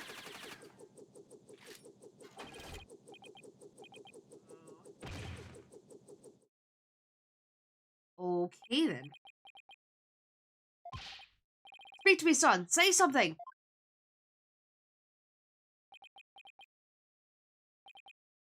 Oh. Smarts. You maggots! What do you think you're doing, invading buff airspace? It'll be a scorching day in Siberia before you get past me, you yellow-bellied yahoos. Whoa, you can talk? What kind of drone is this? Ah! Drone nothing. That's sergeant buff to you, soldier. You got that, you lowly grunts? Oh, what the who now? Buff? Now that the doctor's son is behind the controls. He's controlling this thing? Apollo, let's play along for now. At least until we can get the information we need out of him. Got it. Sergeant Buff? Sergeant Buff, sir. Forgot to say sir. Ain't you never seen a war movie before? Oh, right. Let me try that again. Sergeant Buff, sir. Better. Much better. Now, say your name, unit, and rank, soldier. I'm Apollo Justice. I serve at the Right Anything Agency. And my rank is, fledgling lawyer? Sir? Affirmative, Private Justice. Private? Listen up, diaper baby. Your commanding officer's orders are absolute. Disobedience means a one-way trip to the firing squad. Do I make myself clear? Oh, sir. Yes, sir. Good, good. It might make a man out of you, yet private. Or, it might make a man out of you, yet private. Now for you, Cyclops. Huh? Oh, you want my name, unit, and rank too? Oh, I'm Dirk Savati. I command the rebel group, the Defiant Dragons, and my rank is, leader, sir. Excellent. Welcome aboard, Commander Dirk. Wait a second. What's with that ridiculous mop you call a head? Soldiers should be clean cut. Sorry, but this is my signature look. Whoa! Fine, fine. I'll get a haircut before we ship out. Listen up, you. It's kill or be killed out on that battlefield. No place for leave-in conditioners. All you've got is your life, and you're lucky to have that. He's oddly obsessed with field survival for someone who never goes outdoors. It's gonna be harder than I thought, son.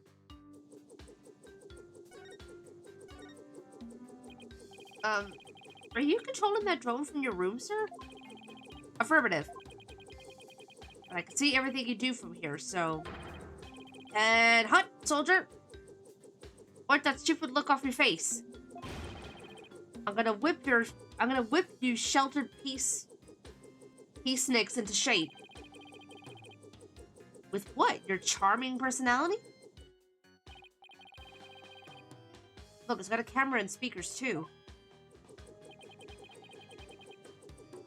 And that's not all, Commander.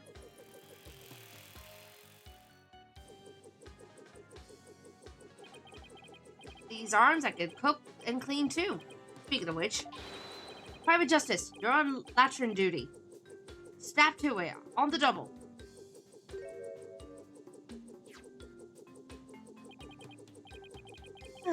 As if I don't see enough of the toilet back in the office.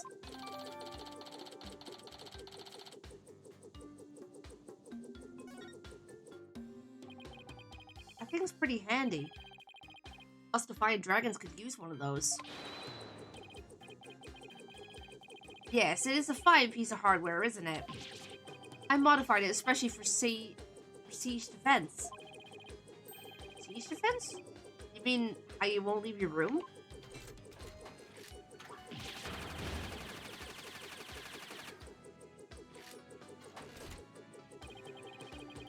Holding up in a stronghold to defend against an enemy is an age-old military tactic. A timeless strategy still applicable in modern warfare. I hope you're not trying to mock the wisdom of my forefathers. I meant no offense. It was just an observation. So the greenhorn who ain't even discharged a firearm's got something to say, does he? Sorry. It won't happen again. Sure. Darn tootin'. State your intention, soldier.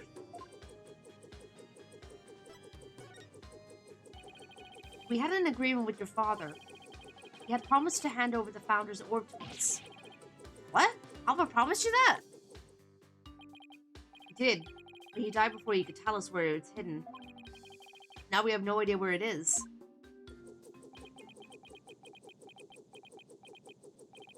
Oh.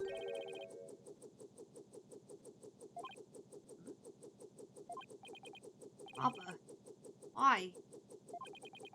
Why'd you have to die? It was an unfortunate accident, and I'm sorry for your loss. If it helps at all, I know how you feel, Sergeant. Ah!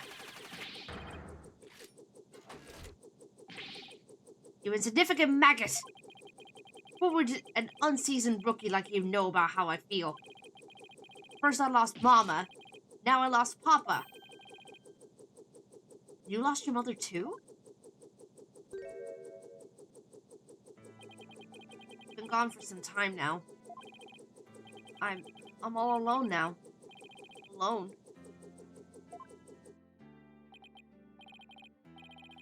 Sergeant Buff, would you tell us a little more about what happened to your mother?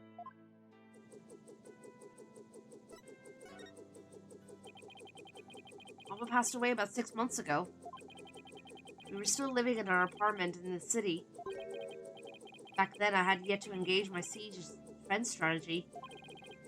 In other words, something caused him to withdraw from the world. It was arson. It happened so suddenly, and before we knew it, our apartment was a sea of flames. Mama and I were trapped inside. But help never came. So Mama cradled me in her arms, kicked out a window, and jumped. She did what? She was like a walking, talking medal of valor, my mama was. She delivered me safely to terra firma with a perfectly executed PLF. It's a 5-point landing technique used by paratroopers to land safely on the ground. Sounds like a superhero or something. From that height, she suffered massive injuries in order to protect me. She died so that I could live.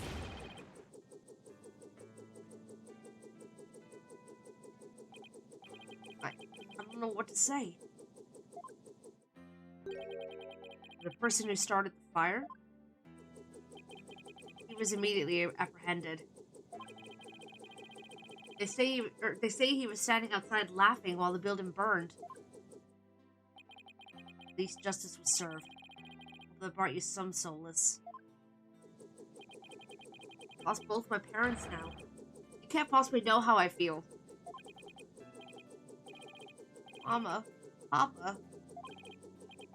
Poor kid. It's hard losing both your parents at such a young age. You must really feel alone now. Apollo, I imagine you know what he's going through. I do? The road to recovery begins by talking to someone who suffered the same hardship. I know you have something that shows you understand.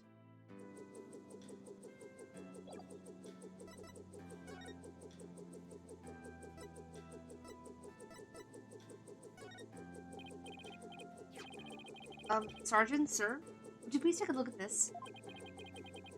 What do we have here? It's a photo of my father. I wasn't even a year old when he died. In a fire. Oh. What? Unlike your mother, he died in an arsonist blaze. But in his final moments, he managed to save his infant son. Private justice. You suffered a loss just like mine. I have. And that's why I know how you feel. But you still love your mother, don't you? No, I lost her too. What? She disappeared after the fire. I don't know if she's still alive or dead. That's right, yeah, he doesn't know. Heck, I don't even know what she looks like. Oh. Sergeant Buff, his experience is very much like your own. If anyone can understand the sadness in your heart, it's him.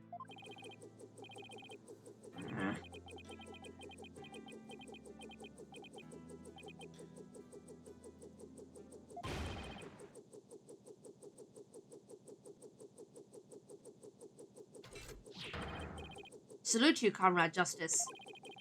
You are no longer a private in the Buff Army. Henceforth, you will be a corporal. Corporal? Congratulations on your promotion, Corporal Justice. I'm just glad that seemed to cheer him up a bit. Now, comrade, let's toast to your new stripes. And call me Sarge. Don't be shy. We're a band of brothers now. Now's our chance, Corporal. Ask him about the Founder's Orb. We're just getting way too much of a kick out of this.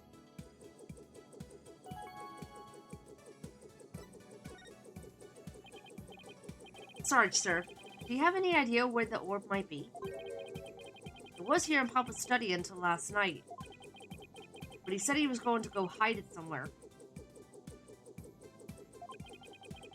He mentioned something about a shady character being after it. Where do you think he could have hidden it? Somewhere in the village, I'd guess. He said he'd found a suitable hiding place for it. So it was here last night. That is until you went to hide it somewhere in the village. The only question is where? Maybe he left some clue here in his study. Let's search the place again. We should also find out more about Dr. Buff. It might steer us toward the hiding place. So Sarge, what was your father like? Papa was as kind as Mama was courageous. His whole reason for moving to the countryside was for me. What do you mean? I initiated my siege defense strategy after Mama died. Papa was so worried about me, he moved us here to the countryside. He thought the fresh air, blue skies, and natural surroundings might alter my tactics. I'm a fine father. He even quit his position at the university to move here. Did? He did. He gave up his beloved research position just for me. A parent must be prepared to sacrifice everything for his child. That's what Papa said. Well, feeling about 2 inches tall right about now. Yeah. There's no one in the world I respected more than him. But that just makes his passing all the more devastating. Papa, may you continue your beloved research up there with the angels. Okay.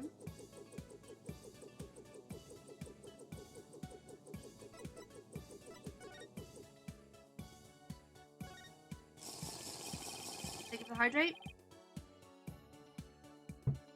This computer could provide some useful information.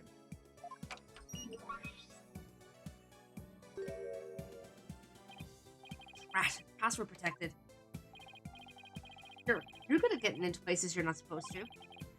Don't look at me, I don't know the first thing about computers. Leave it to me. A modern-day warrior must be well-versed in technology, and have mean pride. After all, he who controls information controls the battlefield.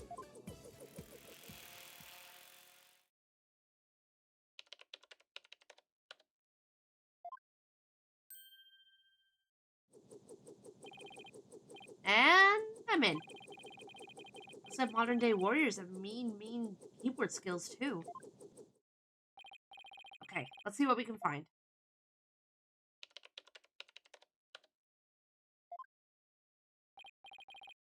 Oh, what's this? An email message?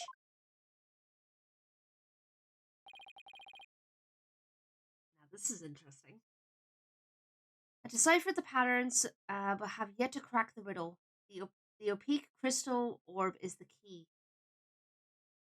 Okay. It's a research report to whoever asked the doctor to study the orb.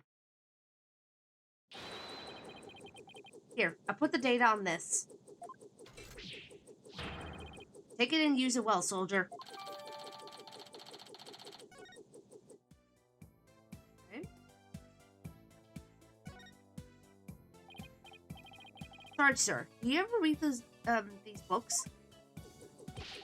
Why, of course. Soldiers must have extensive knowledge as well as fighting prowess. I'm learning all I can each and every day in the preparation for the big battle. Big battle? You know, for when I go back to school. I'll need to be up to date on every subject. Stuff like, you know, the latest comics and Hollywood gossip. Oh, I see. What about reading, writing, and arithmetic? Well, I'm rooting for you, Sarge. Thanks. I'll try my best.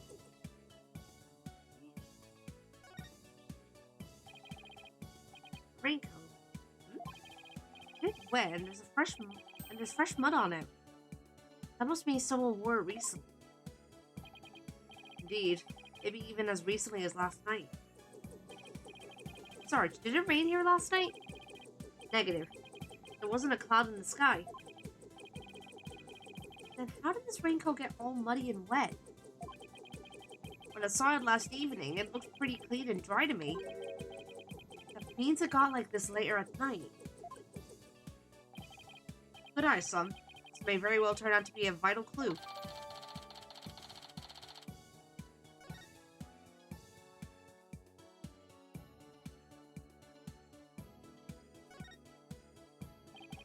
The shoe cubby. These shoes look like they belong to Sarge and his dad. Ah, these boots here are a little damp. It looks like there's something inside this one. Maybe Dr. Buff wore them last night. It might lead us to where he hid the orb. Let's take a closer look.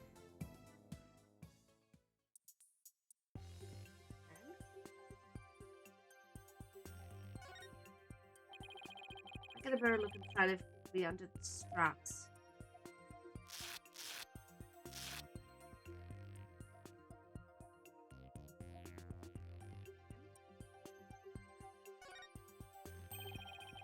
Question mark on the bottom of his shoe.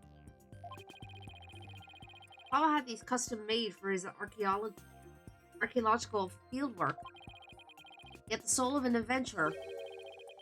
This boot had the soul of an adventurer too. Looks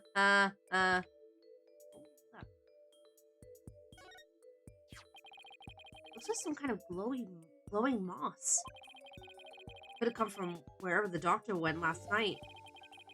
Must have gotten in with some of that mud. It might be worth looking into. It will help us pinpoint where the doctor hid the orb. Heard of them?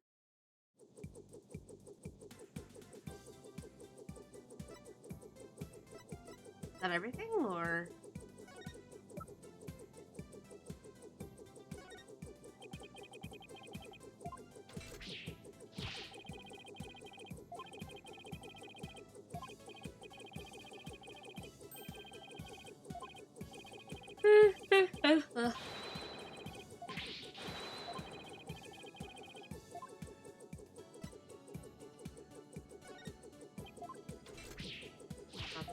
Come on.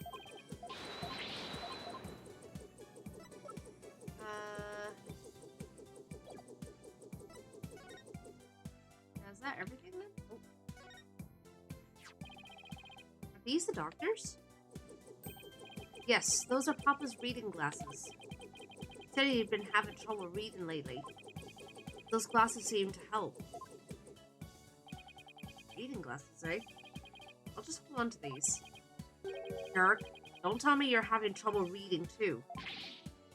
Perish the thought. I just don't want to leave any stone unturned. Okay. Okay, let's go over what we've learned so far. Wherever it was that Dr. Buff went, he needed a raincoat. And it was somewhere where this glowing moss grows. Any ideas where that might be, Sarge? Negative, comrade. I hate to say my intel's a little thin on this one. I've been occupied with my siege defense strategy ever since we moved to the village. Well, son, seems we have no other choice. We'll have to ask the locals if they know of a place like that.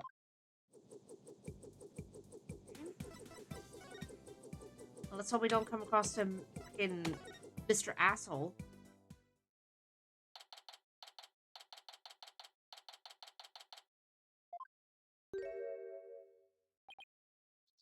Ugh. Because if somebody's watching me and it's really creeping me out. Oh, it's just Paul Asshole's campaign posters. When did he put these up? Whatever, I've got more important things to be paying attention to. What great weather. Really lifts the spirits. I know, after our little treasure hunt, what do you say we go hunting, son? Hunting? We used to do that a lot, didn't we? Just look at that mountain. I bet there are some feisty wild boars up there. I think I'll pass, but thanks. Oh, so hunting's a no-go. Oh, well, I guess that wild boar stew will have to wait then. Follow. Something seems different from the last time we were here. You mean the posters? No, not those. Yeah, there's the easel over there. With the canvas. What's he talking about? I guess I should take a look around myself. Yeah, this is different. What do we have here?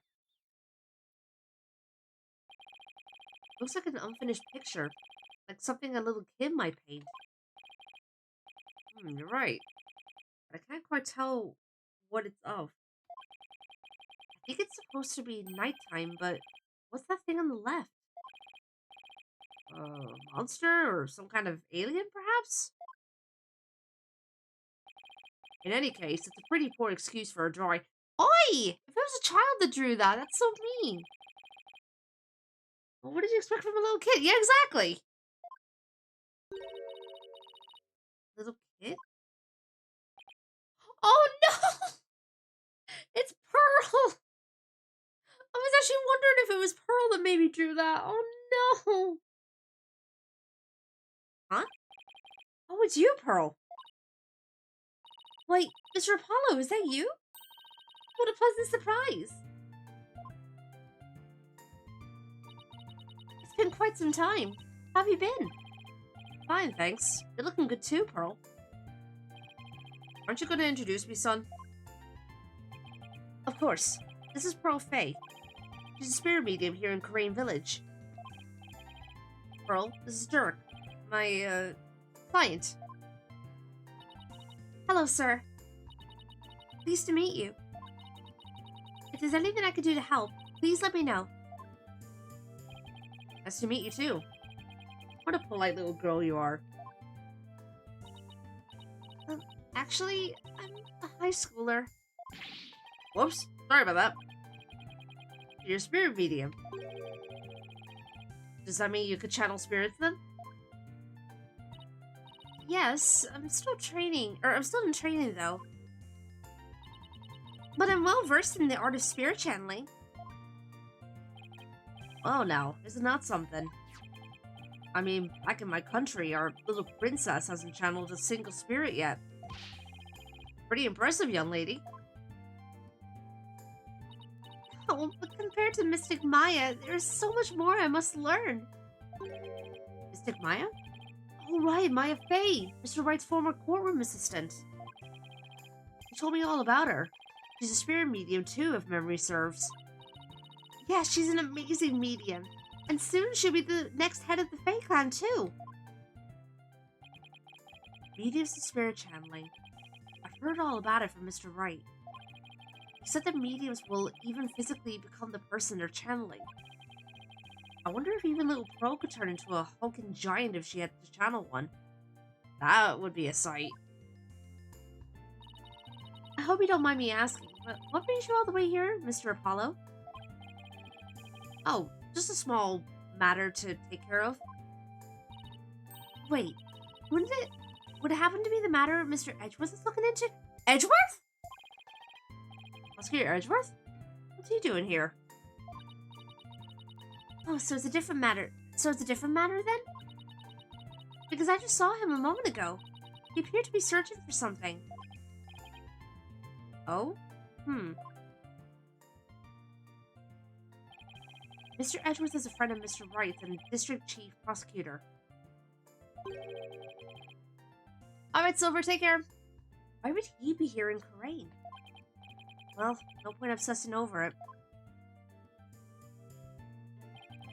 Come to think of it, you live here in Karain Village, don't you, Pearl? Yes, I was born and raised here. This is perfect, Apollo. Let's ask the young lady if she knows where the doctor might have gone last night. I was thinking the exact same thing. Maybe I should show her what we found in the doctor's study. Heard of them?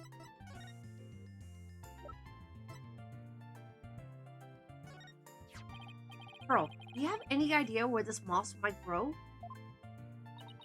That looks like Mithama moss. Yeah, it looks like Mithama moss. It grows on Mount Mithama and gives off a soft glow in the dark. Mount Mithama? See that mountain over there? That's Mount Mithama. And how would one get there? You could take a bus from that bus stop over there. May I ask why you're so interested in that moss? Well, Dr. Buff was supposed to give us something, but it seems he hid it somewhere last night. He did? Maybe that's why he... Pearl? Do you know something that might help us? Well... His bracelet's gonna go off, isn't it? Sounds like I better find out what she knows.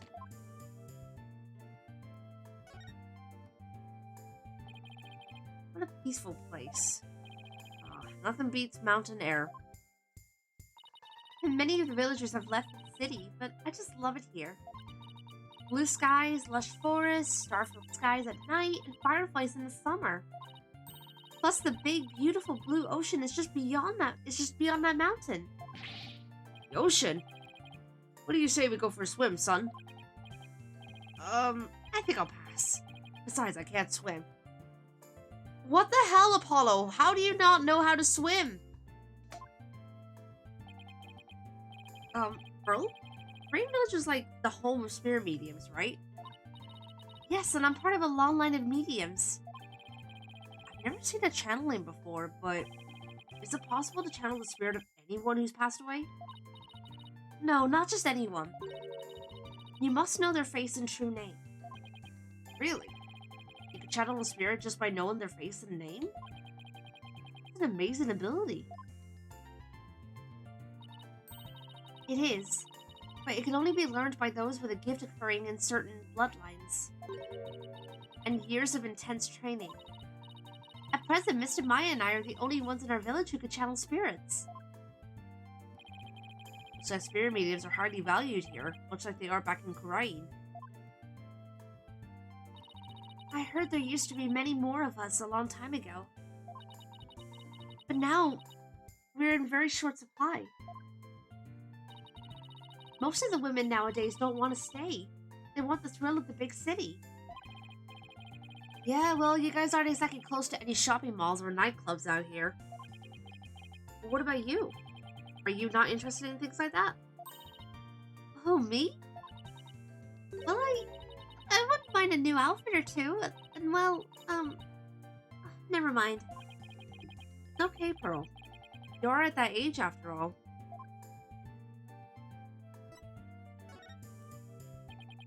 Pearl, do you have any idea where Dr. Buff might have gone last night? Well... about that. All I know is Dr. Buff was somewhere on Mount Mikama. There we go. There's the bracelet. Bracelet. It's reacting. Which means Pearl is hiding something from me. Oh boy. Oh, we met this weirdo earlier named Paul Asshole. Do you know anything about him? Yeah, he's been campaigning a lot around here lately. And the noise he's been making has become quite a problem. People are especially upset that he's campaigning at all hours of the night and day. Ah, jeez, that sounds like an absolute pain. Alright, we'll be right back after the ads.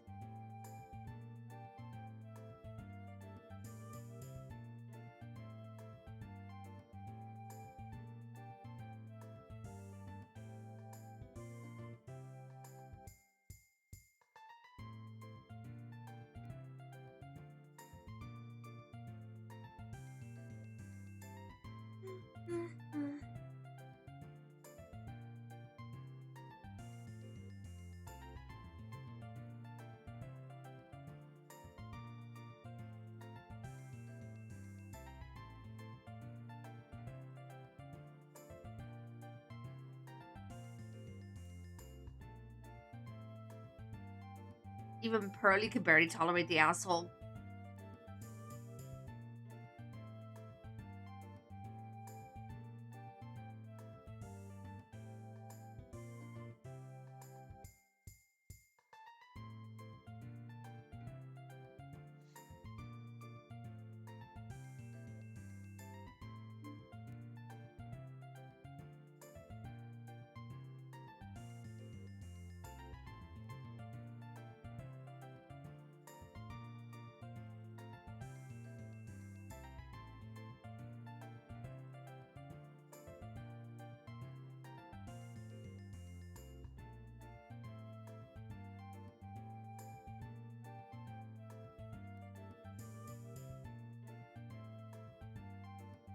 Look at me campaigning at all hours of the night. I am such an asshole.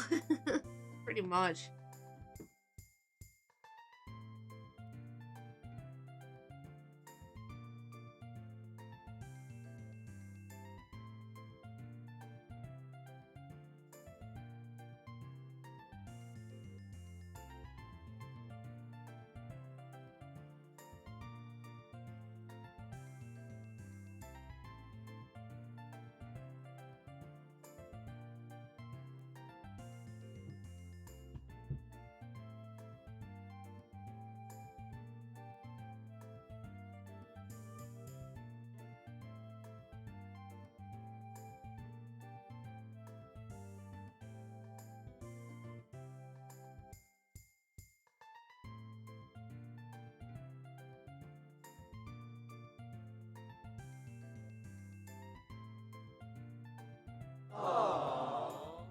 Thank you for the pets. How you doing, Mike?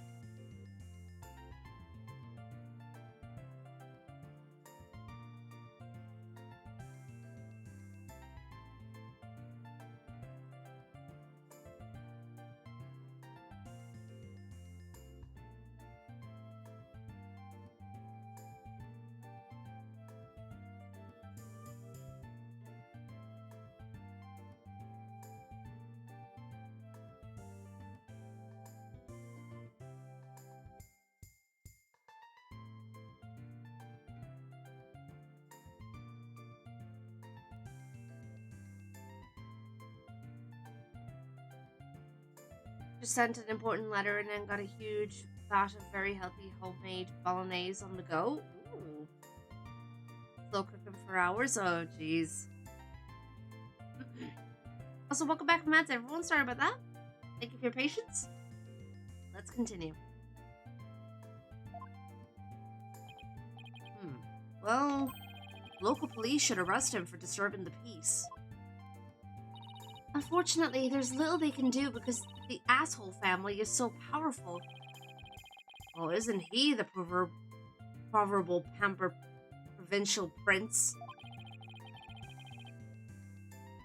He seems pretty intent on winning here in Karain. Is there some special reason why? I'm not sure, but I have an idea.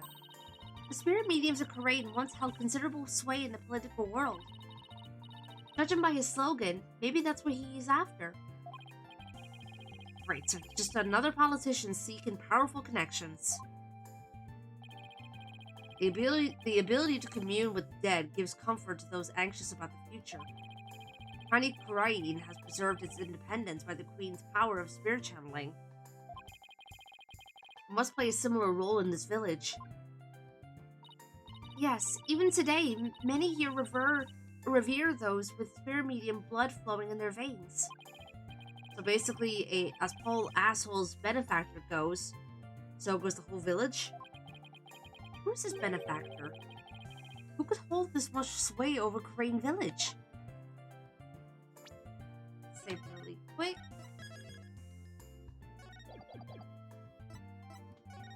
Oh wait, no, I didn't mean to do that. Whoops.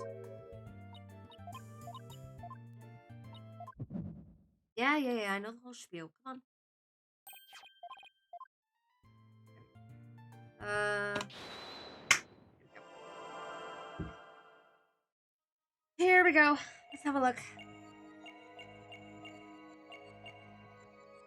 I'm gonna look at the hand first.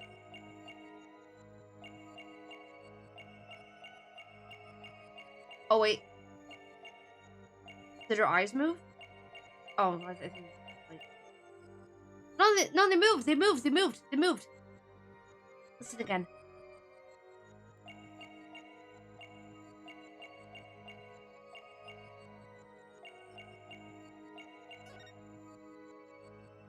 Gotcha! Wait, that wasn't... Okay, never mind. Bro, you seem uneasy about something.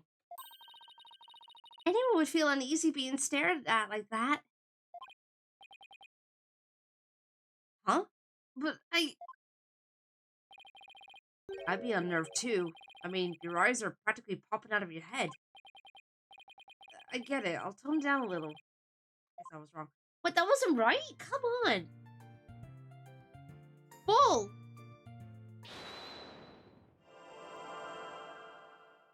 Okay, so if it's not the eyes... Is it this hand?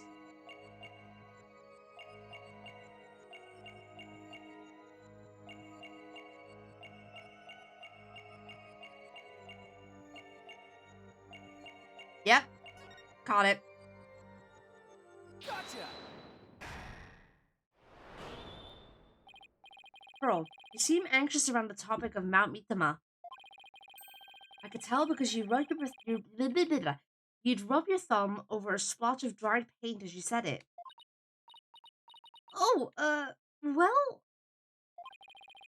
That nighttime painting is yours, isn't it?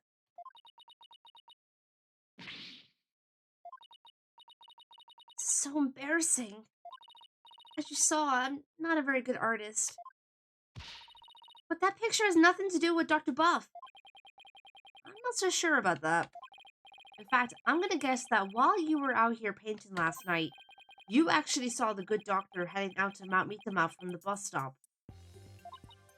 No, I didn't see anything like that, I swear! No, I'm positive you saw the doctor. After all, he's right here in your picture. Take that! You think that's the doctor?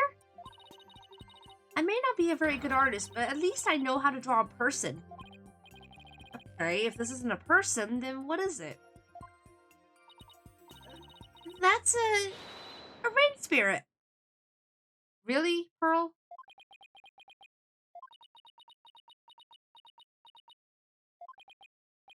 And what's a rain spirit doing at a bus stop?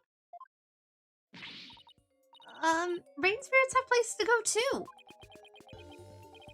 This is getting ridiculous. Sorry, Pearl, but you're not a very good liar. That is Dr. Buff, and this piece of evidence proves it.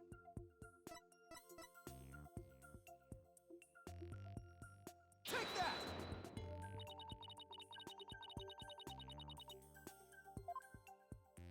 Is that wrong, or...? Okay, yeah, it's wrong.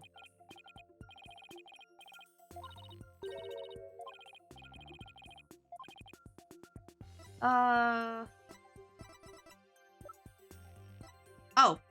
Take that! This is the raincoat we found in the doctor's study. It's still wet and muddy, so we know that someone wore it last night. Now, see how this pattern is the same as the rain spirit in your picture?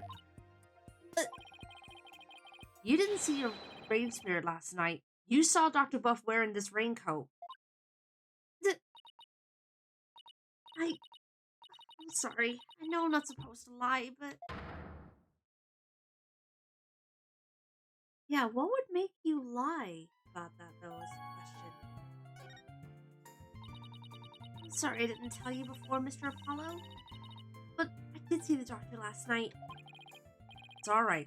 Please tell me everything you know. Of course. I was painting out here last night when the doctor came up to the bus stop. He was wearing a raincoat even though it wasn't raining and a helmet with a light on it. Sounds like he was well prepared for something. I know. That's why I asked him if he was going off exploring again. He looked startled, like he hadn't noticed me there. And then he suddenly said, "Please don't tell anyone you saw me here." That's suspicious. Why would he want to silence you like that? Something must have happened to spook him. He didn't want anyone to know where he was going to hide the orb. But where could he have been going dressed like that? My best guess is a cave somewhere on Mount Mithama. I heard there's a cave there where mediums of the Korean tradition went to train long ago. Legend has it there are some sort of mystical ruins in there. Mystical ruins? Sounds like the exact sort of place an archaeologist might go. Well, we should get going now. Thanks for all your help, Pearl. You're welcome, Mr. Apollo. Please take care. What do you say we go find that cave, son? I sense that the orb might finally be within our grasp. This treasure hunt is shaping up to be the real deal. Really gets the blood pumping, doesn't it? What are we waiting for? Let's go. Alrighty then.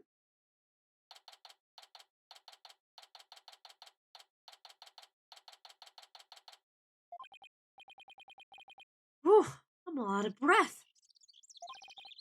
Oh, come on, that was nothing. And you're so much younger than me.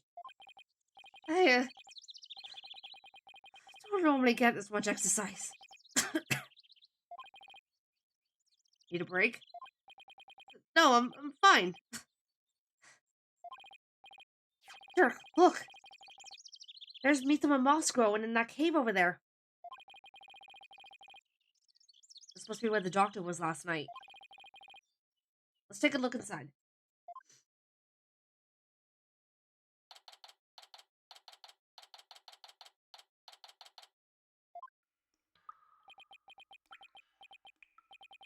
I can't see a thing.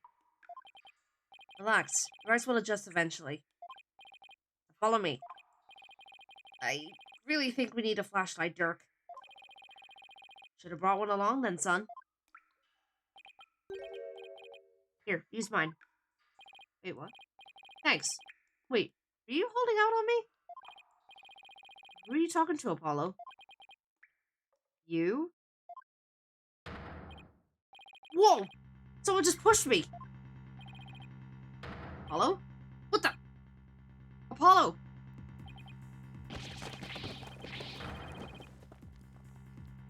Okay then.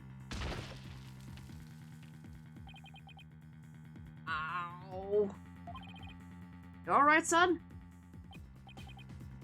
Yeah. Looks like someone got the drop on us. Quite literally. Who? I mean, who could have died from that? Or we could have died from that fall. I don't know. I don't think we'll be getting out the way we came in. Looks like we're in a pretty deep cave. Nothing to do but press on, son. How can you even see in here? Come on, let's go. Hey, wait! One false step and we're dead. in the world should we do?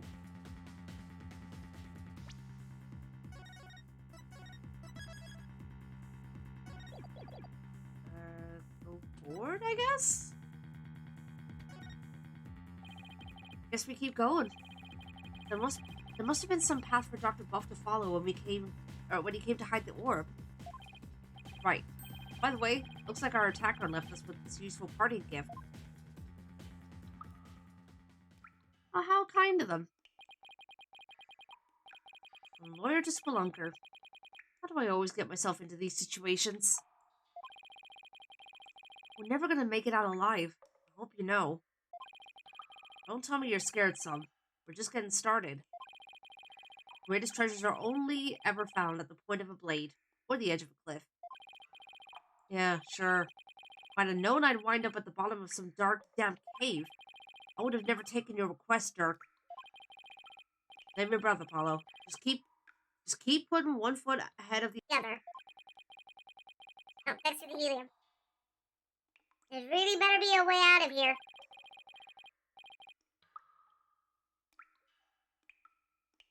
We'll find one before you know it. You'll see.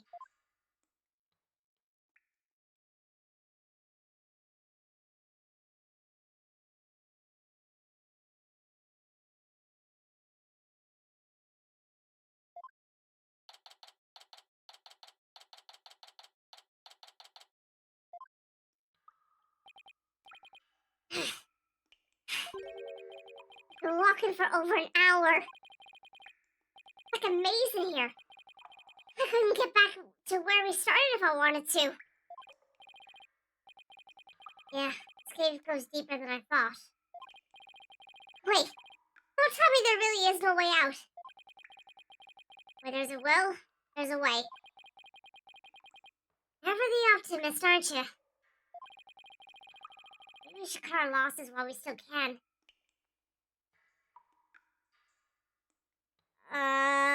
Okay, this is getting weird.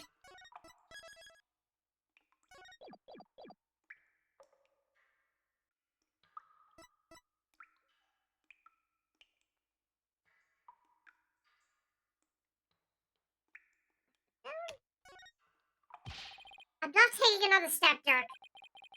Come on now, be reasonable. No! I'm done, and that's final. I remember when you used to throw tantrums like this. Well, I'm not a child anymore. There, it's okay. Daddy will buy you anything you want once we get home, son. I better quit while I still have some manhood left to salvage. It doesn't seem like Dirk's about to quit anytime soon. Even still. Maybe we should cut our losses while we still can. Okay, so... forge ahead? Even if we were to turn back, we wouldn't make it up that wall of solid rock. So I guess we keep going.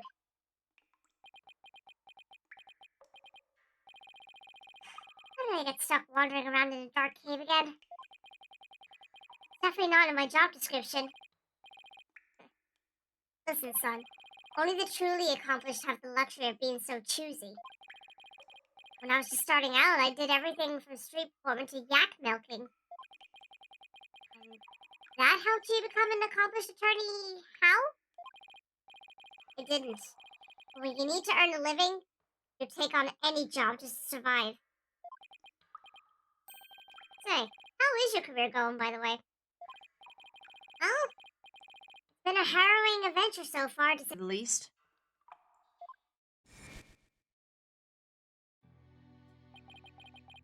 The first trial really put me through the ringer. My next case had me investigating a pair of stolen panties.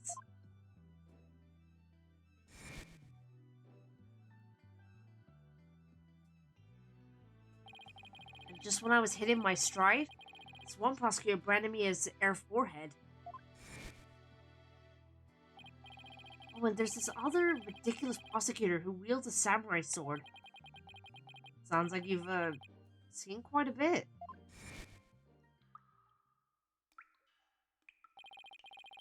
You're telling me. Listen, Apollo. I'm I'm sorry I didn't contact you for so long. It's fine, Dirk. What happened, happened. Careful. The ground doesn't feel as solid here. What? Yikes! The cave floor is collapsing! Oh, not again! No kidding, Apollo's first job went poosh when his boss was arrested. Then he went to work for Wright, and it's been all crazy since. Yeah, pretty much. Hey, Apollo, can you hear me? Dirk?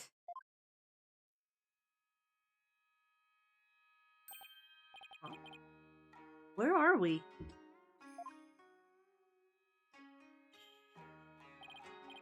Whoa, what is this place?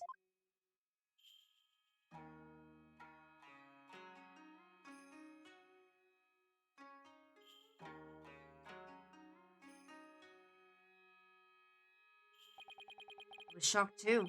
These ruins look really old.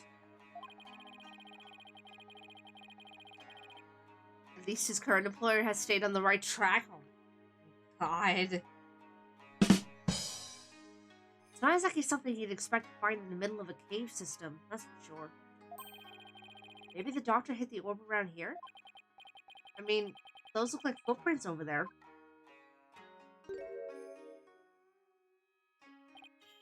Son, I think our little adventure is about to pay dividends. Time to find that orb. Ready then? Let's have a look. I noticed a water bottle. What's a plastic bottle doing here? There's seaweed stuck to it. It means it probably came from the ocean. It's possible this cavern is connected to the sea somehow.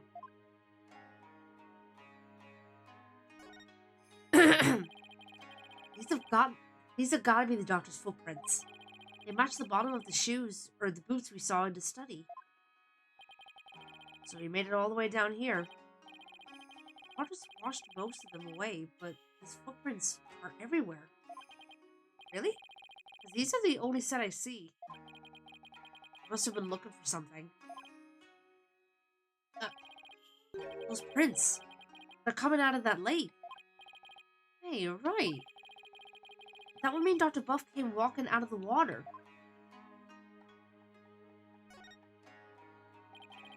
Big stone altar. One false move and some god might come and smite us. Oh, come on, it's not all doom and gloom. I dare you to look at our surroundings and say that again, Dirk.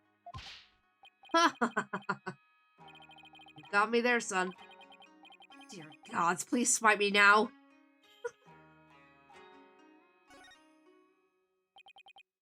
What? How'd that get in here? By drifting on in, I'd assume. The only question is from where?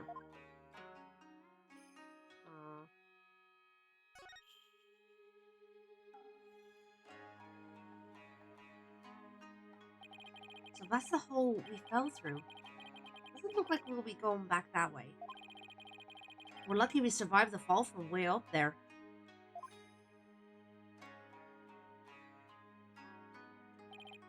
Indeed. If that hole hadn't been above the lake, we'd be history. Passed out the moment you hit the water. Yeah, well, water's not really my thing. It's cavern of solid rock all around. Looks like we either go back through that hole or find some other way out.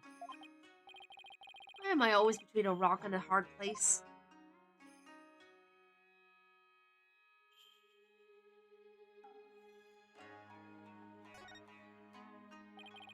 This box looks pretty new. I'm guessing the doctor's the one who brought it down here. It's no good. Locked tight. No way to open it? Doesn't look like it. There isn't even a keyhole. Which means there must be some trick to opening it. We'll have to figure it out if we want to see what's inside. Alrighty then.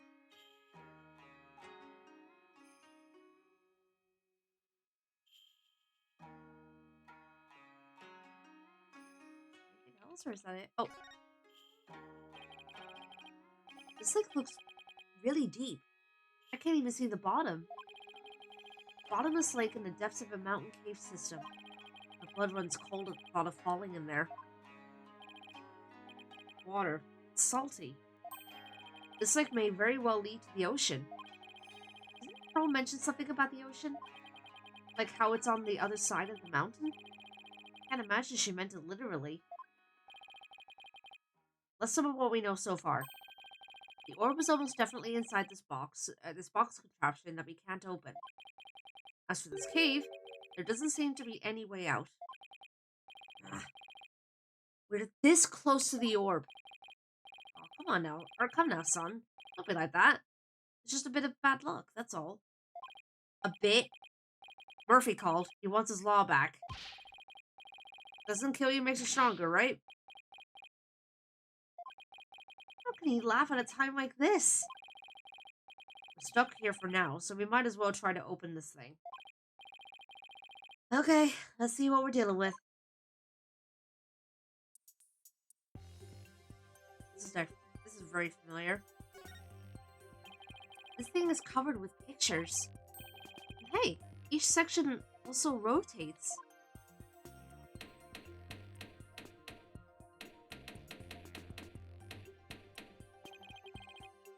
Take a look at the sun.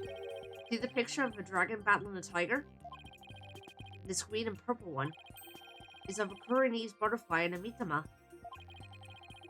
I wonder if they're clues for figuring out how to open this box.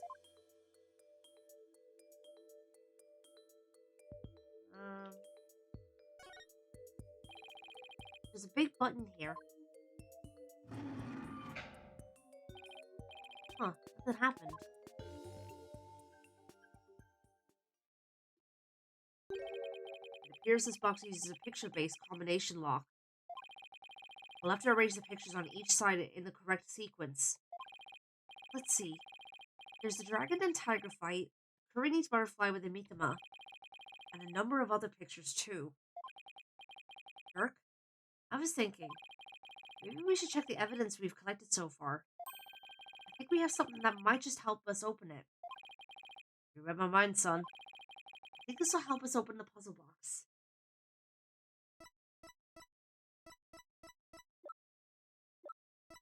This, I think? Take that! Dr. Buff's research notes mention the Song of Ceremony.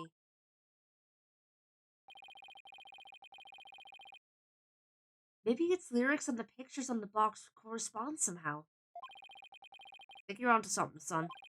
Okay, let's give it a shot. So, when dragon and tiger battle, the founder offers divine protection. When the butterfly embraces the Mitama, the favor of the orb is bestowed. Offer thy prayers as fervent as fire, only then shall the Holy Mother return.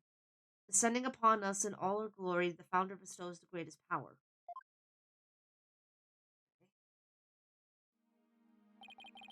Each doll has 6 pictures, and there are 4 dials in all. The box should open once the pictures are arranged in the right order. Puzzle box. Here comes justice.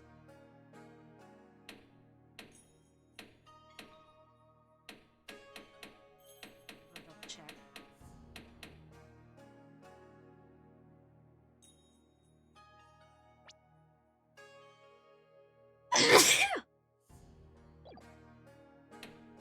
In the dragon and tiger battle. Yeah. Founder offers divine protection. When the butterfly embraces the Mitama. Thank you. Yeah. Offer thy prayers as fervent as fire.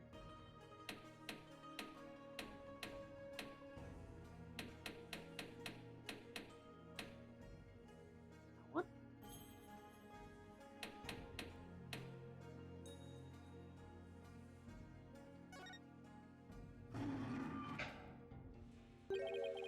Won't open.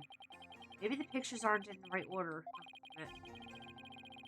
The case should open if the pictures are arranged properly, but no, you should carefully consider which part of the song corresponds to which picture. So I guess I could zoom in now with N to help me see the pictures a little bit better. But I need to already, thanks to the amazing lighting in this cave.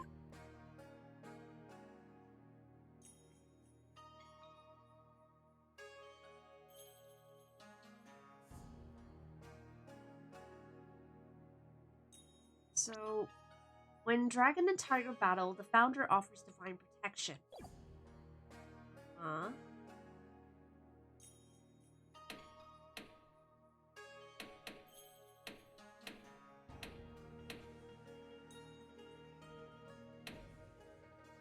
I find it interesting how it stops in the middle as well. So, like, I wonder if it has to show both.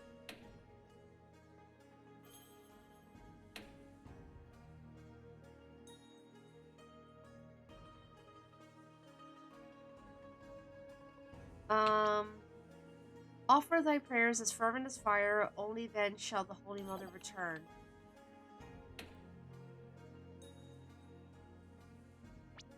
Descending upon us in all her glory, the founder bestows the greatest power.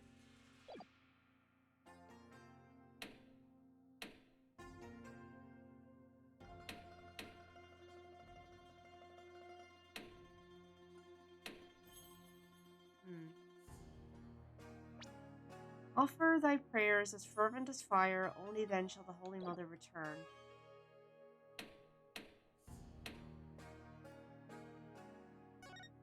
Oh, is it? I think so. Okay.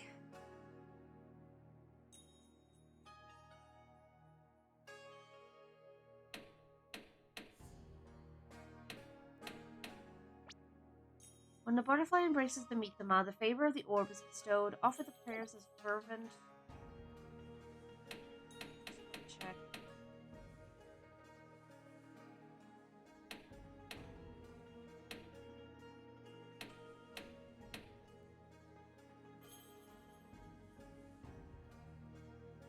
Not this one again, is it? No. Can't be.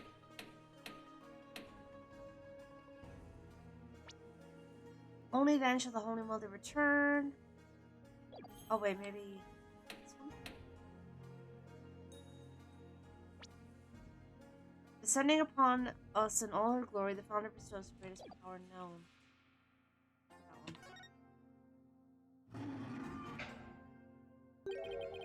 That wasn't it? Come on.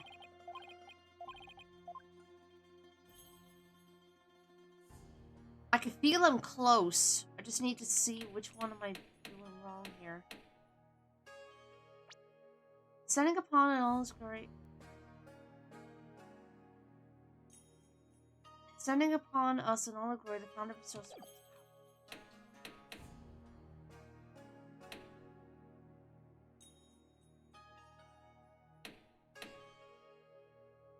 Maybe it's the other way around? Try that.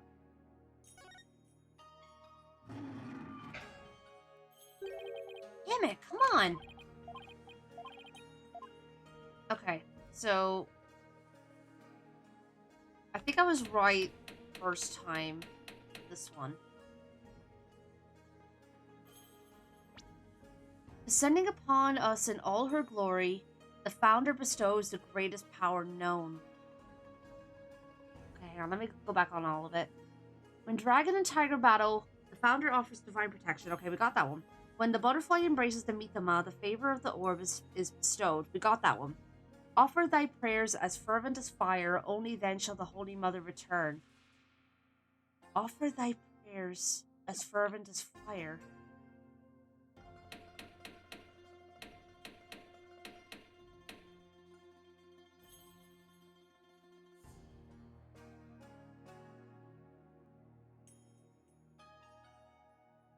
And that's the prayer one, so I wonder if that's it.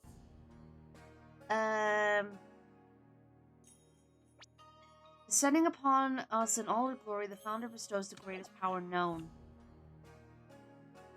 Let's try this one.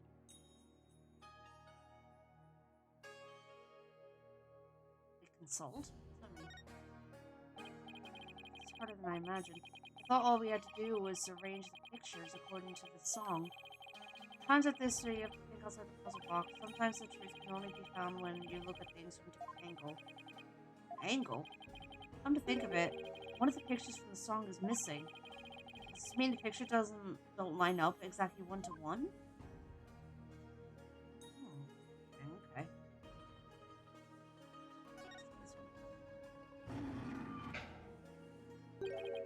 No? Okay. Okay, I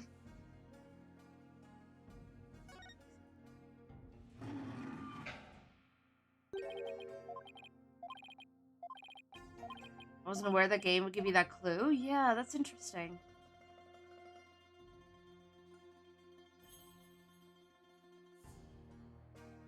That's the clue I had? Let me go back on it. Probably all we have to do is arrange the pictures according to... Sometimes the truth can only be found when you look at things from a different angle. Come to think of it, one of the pictures from the song is missing. Does this mean the pictures don't line up exactly 1 to 1? So does that mean that one of them has to, like, be in the middle? Like, where it's, like, shown with 2 different ones? Is that what it's implying here?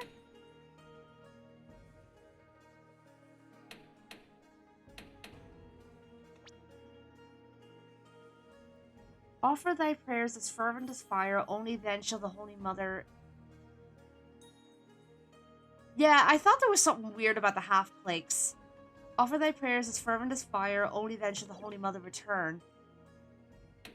Maybe that one? Descending upon us in all her glory, the founder bestows the greatest power. So I'd say it has to be... Wait, I could be wrong, actually. Let's try that.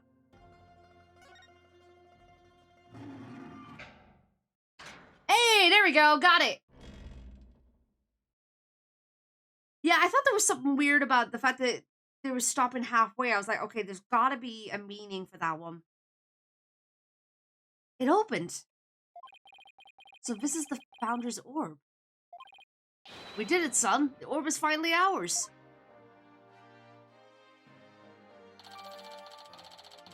Yippee! At last, the Founder's Orb is ours. And it's all thanks to you, son. Well done. Then again, I expect nothing less from my boy. It's no big deal. Don't sell yourself short. You may think it's nothing, but your insights and reasoning led us here. And I'd say that's truly impressive. I don't know about that. All those battles you fought in the courtroom have shaped you into the man you are today.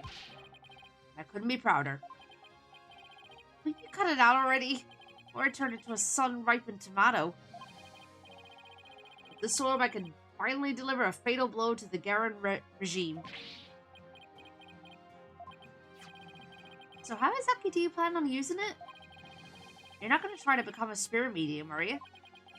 Don't be ridiculous. I don't need supernatural powers like that. So then, are you going to use it as a bargaining chip with Queen Garen? Like demanding she abolishes the Defense Culpability Act?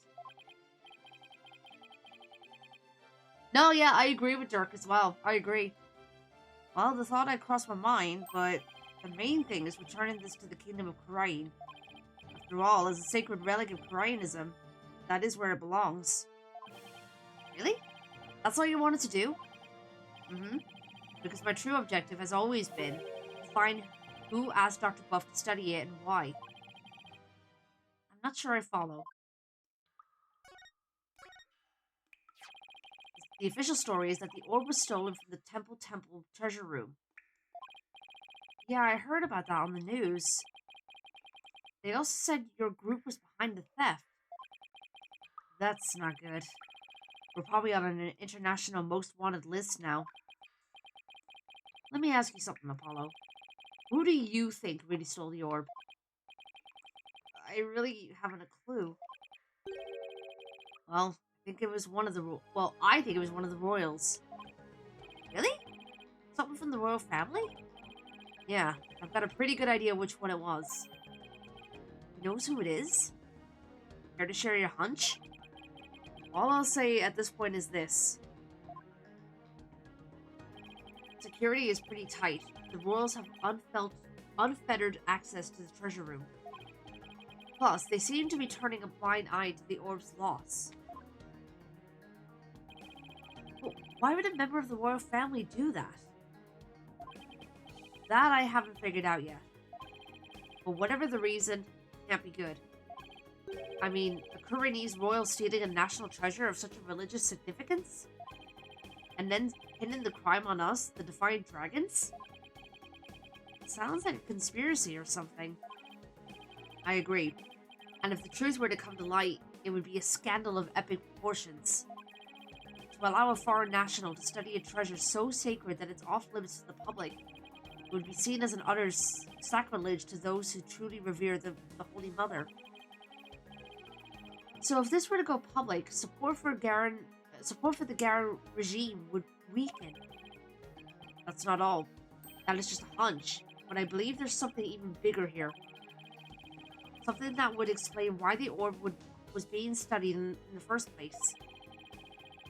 Something that would shake the kingdom of Karain to its very core. And I'm gonna find out what. I'll be right. His intuition is usually spot on. Dirk, why are you so bent on revolution anyway? Is it to reform the legal system in Karain? There's that, but I'm also doing this for my children. I want to save Nayuta. What do you mean? This is for your ears only. The other reason why this revolution needs to succeed.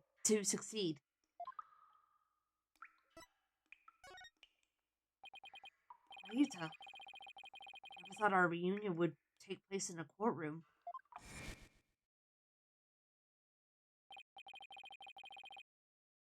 Oh, you've run into each other. You've run into each other already. Yeah, but it was like he was a different person. He used to be such a kind, cheerful kid, always smiling and stuff. Now,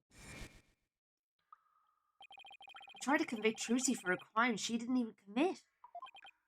Plus, he kept telling me I had a putrid mind and to let it go and move on. Has it really gotten that bad? Must be Garen's influence. He wasn't like that when he first stepped into the courtroom. Back then, he still had a keen sense of justice. I vowed to bring the Garen regime down and reform the legal system. That's what he swore to do. And that was also 5 years ago. He'd been the shining star of the Defiant Dragons and our greatest hope. Wait, Nayuta was a dragon? Was. But these days, he's more like Garen's lapdog.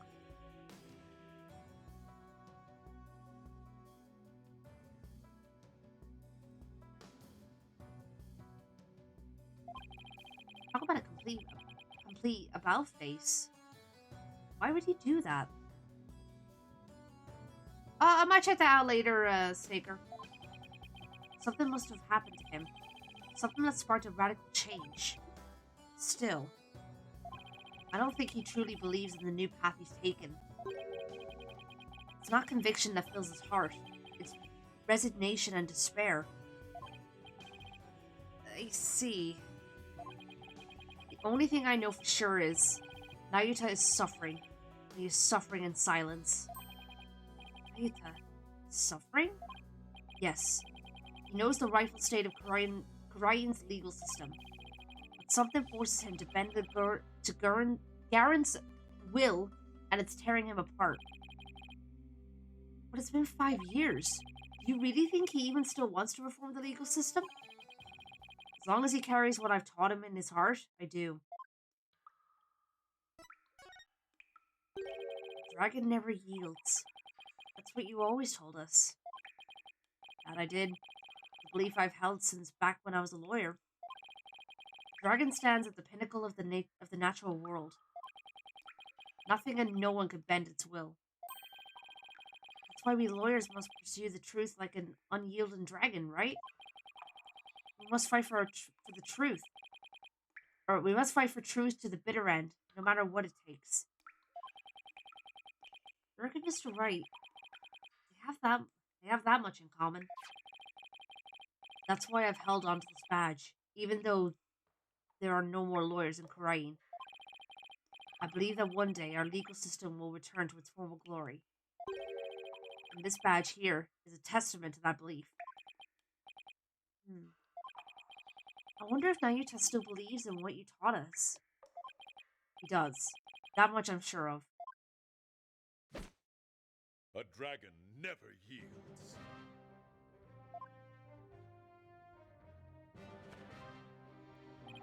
I know that belief is etched deep in his heart. I'd bet my life on it. After all, he is my flesh and blood. This unshakable faith and confidence. It's what draws people to him, whether they like it or not. Even people like me. You know, I remember back when we were kids, Nagata used to say with great pride, I have the blood of the dragon within me.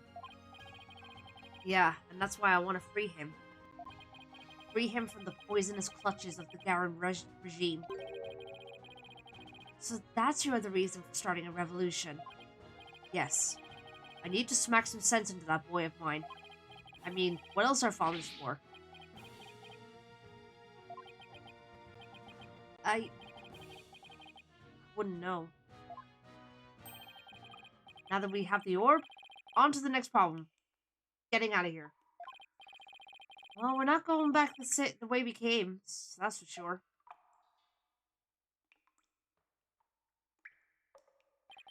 The hole we fell through is way too high to climb back up. Or to climb back up to. Actually, I have an idea. That lake water tastes salty, which means it must connect to the ocean.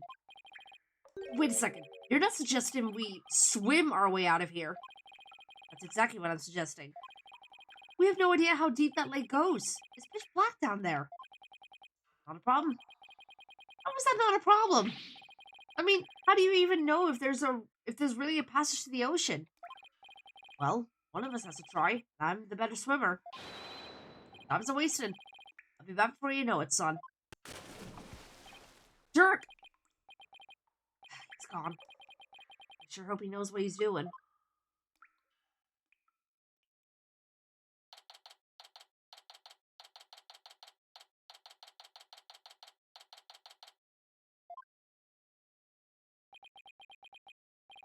It's been 20 minutes. Hope he's okay.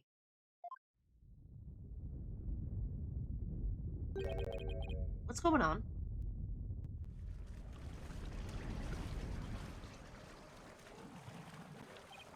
Uh-oh.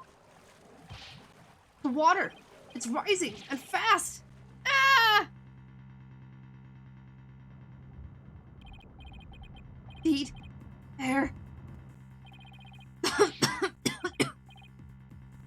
I don't know how to swim! If I don't grab onto something that floats.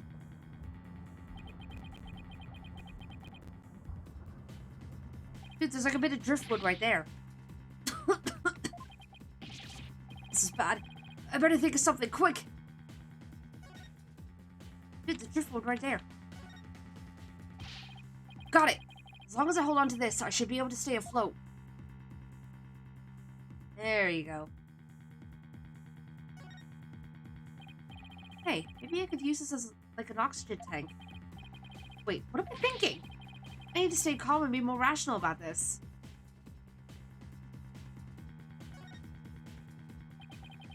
This is not good. The water's almost up to the top of the altar. It won't be long before it reaches the roof of the cave.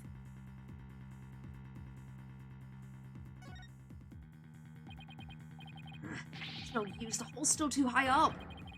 I'll have to find another way. Quick! Before I drown.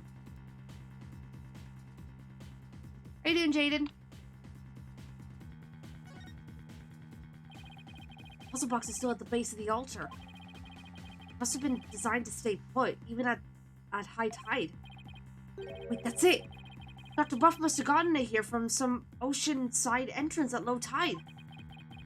That's why his footprints were leading out of the lake. So it really does connect to the ocean. Not that that helps. I drowned before I made it out.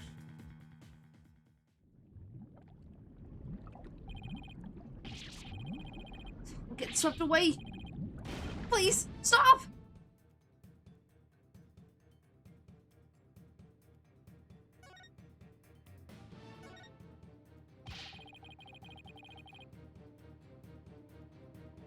Oh, I'm sorry, Jane. Yeah, hopefully we can make you feel better, even a little bit.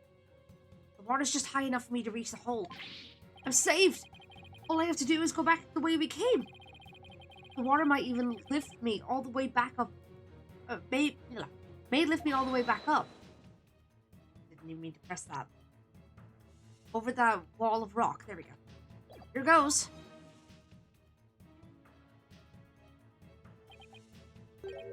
Huh? The hole. It's full of rubble. The tunnel collapsing. Must have filled it in after we fell through it. This can't be happening.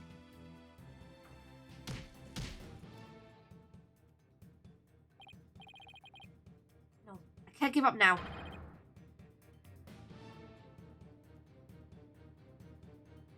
First TTS forgets the Y in my name. Now it's calling me Jane? Oh no!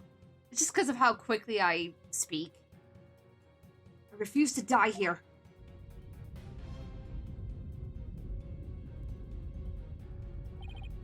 The water! I can't... can't breathe.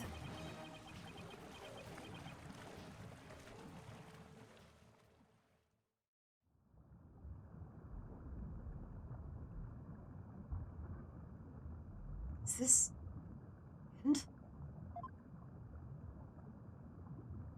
I wonder if he made it out.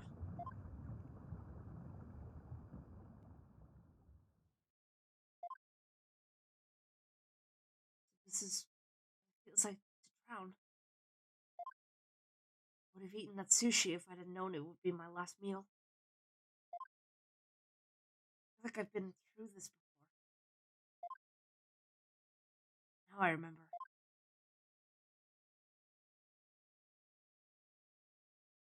It was back when all three of us were living in that shack in the mountains. Nagita and I were playing by the riverside when we got swept up in the rapids.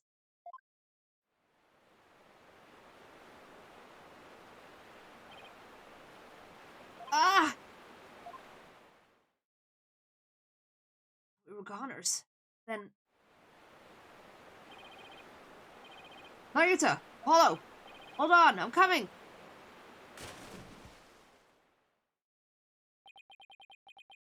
Oh!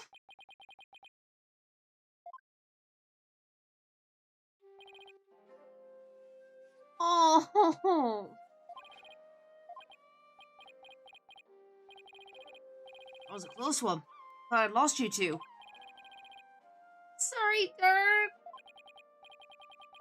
Alright, that's enough now. Didn't I teach you that boys don't cry? That's a horrible lesson to give. Come on. Thank you, Father. Always with the hiccups. You could have been killed. But you risked your life to save us. Why? A silly question. What father wouldn't risk his life to save his own children? Laita, Apollo, don't you ever hesitate to call when you need me. Understand? Yeah, don't ever teach... okay. Don't ever teach your kids, especially when they're boys, that they can't cry. Come on. That's horrible. Hey, Dirk. This isn't forever, right? You'll bring me back from America someday, right? Of course. I'll come pick you up as soon as things settle down here. Promise. Okay, you promised. That was when he was a kid. Waited and waited. The day you'd come and take me home. It never came. That's why I tried to forget about you. My life back in Korean.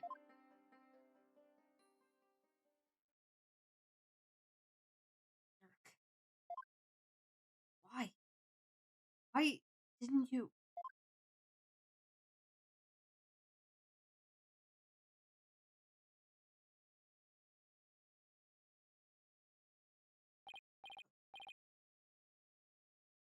Paul. Oh. Apollo, can you hear me?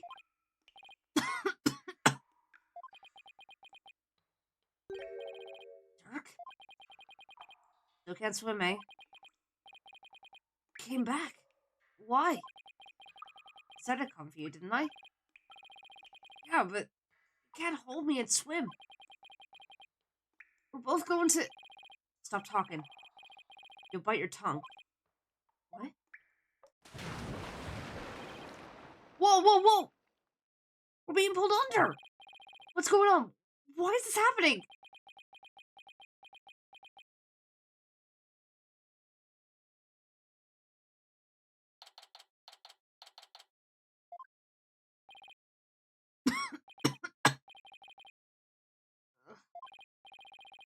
Where? Ah, you finally came to, son. Get your fill of seawater? Good thing your name's not Neptune, huh? God. Sure. You're telling me. Check it out. Snot's coming out of his nose. What a miraculous escape. Not even some of the escape artist greats could pull that off. What on earth happened? Sorry it took me so long, son. I made it to the ocean, but I figured you still couldn't swim. So I found a local fisherman and had him take us out near the undersea cavern. Tied a rope to me and I came and grabbed you. Then he yanked me back. So that's what pulled us under with such force. Don't forget about me. I assisted in your escape act too, Polly. I've helped compatriots escape from all sorts of places. Mountain jails, island prisons, but an undersea cavern? Now that was a first. Dirk. He risked his life for me. Dirk. I'm only alive because of you. Thank you. Oh, you're welcome. I just did what any father would do for his son. You saved my life yet again.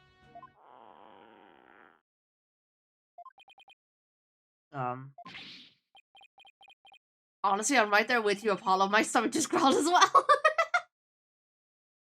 I guess seawater doesn't make much for a meal. It's because Polly didn't have any sushi. Oh yeah, I haven't eaten anything since this morning. Oh, that's right. Hey, AJ. Dirk had me buy this for you. Wait, I thought you were in the detention center. Thought you might be hungry. Ready to have some of this? Ready to have some this time around? Yeah. Thanks. Wow, this is delicious. Glad you approve. Better get some before you eat them all. Just like old times. Oh yeah, true. Yeah, she did. Dirk used to slice up the fish he caught, and we'd all eat fresh sashimi together. He used to talk about all the vitamins and minerals packed in the raw fish.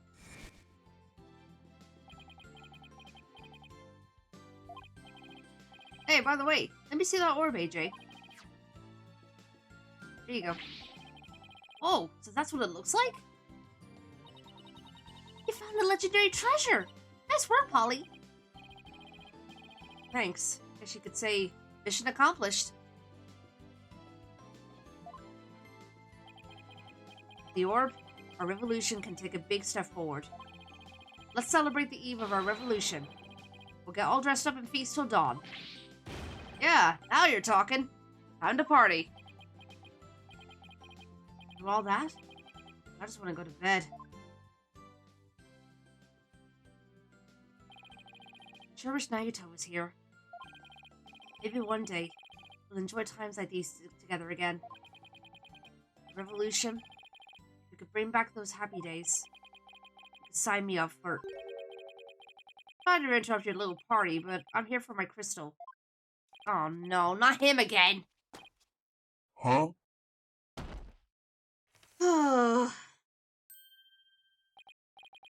It's him again! Well done. Then again, I always knew you could do it. After all, we politicians must be excellent judges of character. Still, I'm impressed you both made it out of there alive. Wait a second. You're the one who shoved us into that pit? Sounds so bad when you say it like that. All I did was give you a little nudge in the right direction. So, it's you.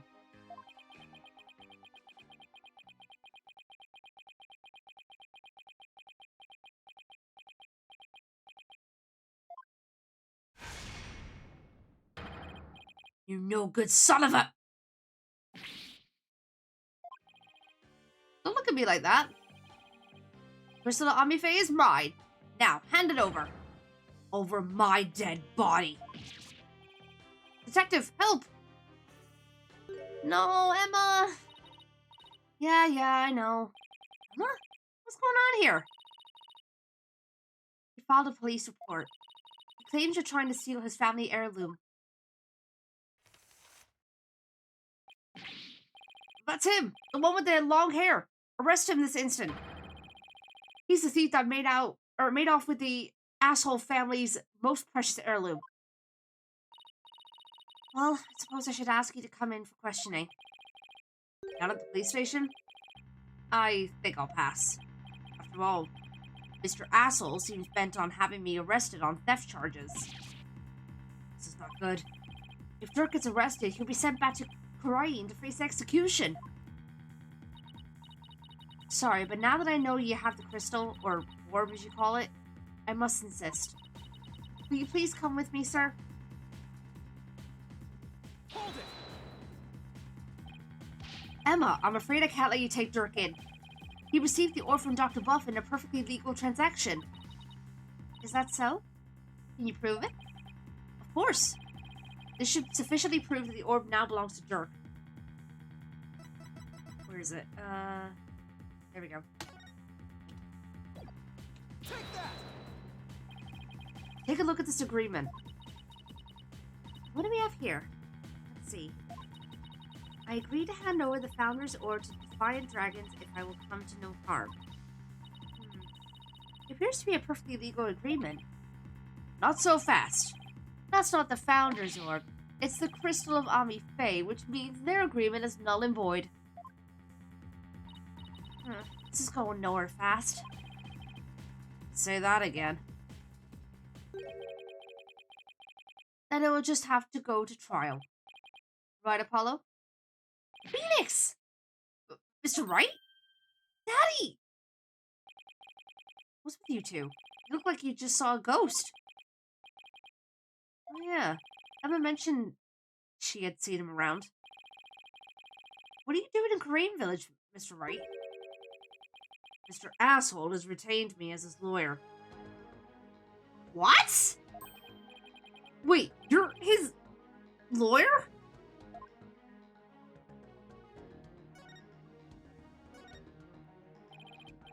Mr. Wright, why are you serving as Mr. Asshole's lawyer? Because he hired me. He needed my help in getting a family heirloom back from Dr. Buff. It seems he correctly foresaw that something like this might happen.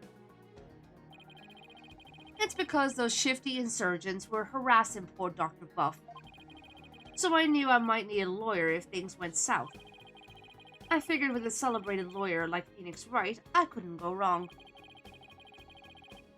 Is this where you came back from Korean for, Mr. Wright? It was just good timing. The work over there just happened to wrap up, so here I am. Plus, Mr. Asshole is a very important client. They know each other? But I've never heard Mr. Wright mention his name before. Mr. Wright, are you sure this is Mr. Asshole's family heirloom? It's my client's assertion. It says it's the crystal of Ami Faye. Apparently, it's the crystal she once used when channeling spirits. Who's Ami Faye? She brought Kurani's channeling to Japan, and her descendants brought it here. Her true origins are still rather murky. But what's clear is she's the founder of Kurain channeling technique. Oh, so she's like the one they call the founder of Kurain, the Holy Mother. Hello. I don't plan to betray my client's confidence. Oh, I just saw the ads were running. Sorry, my bad.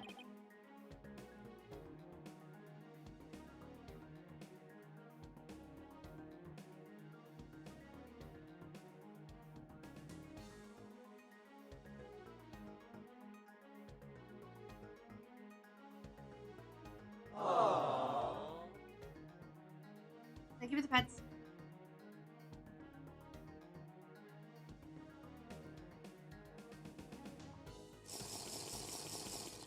I was just hydrating, but thank you. I'll do it again.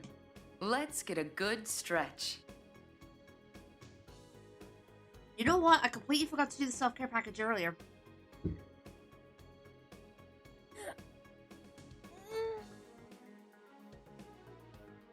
Ugh. Oh.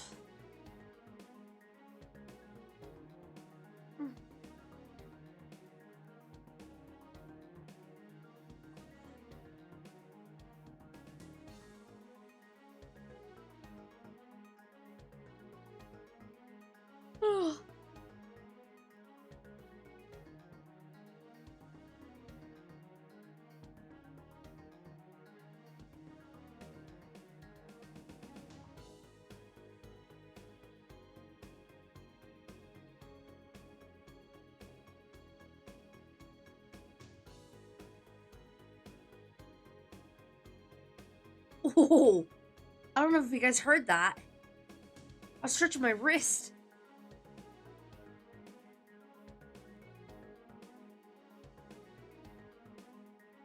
Heard what? Okay, I guess you didn't hear it. My wrist clicked a couple times.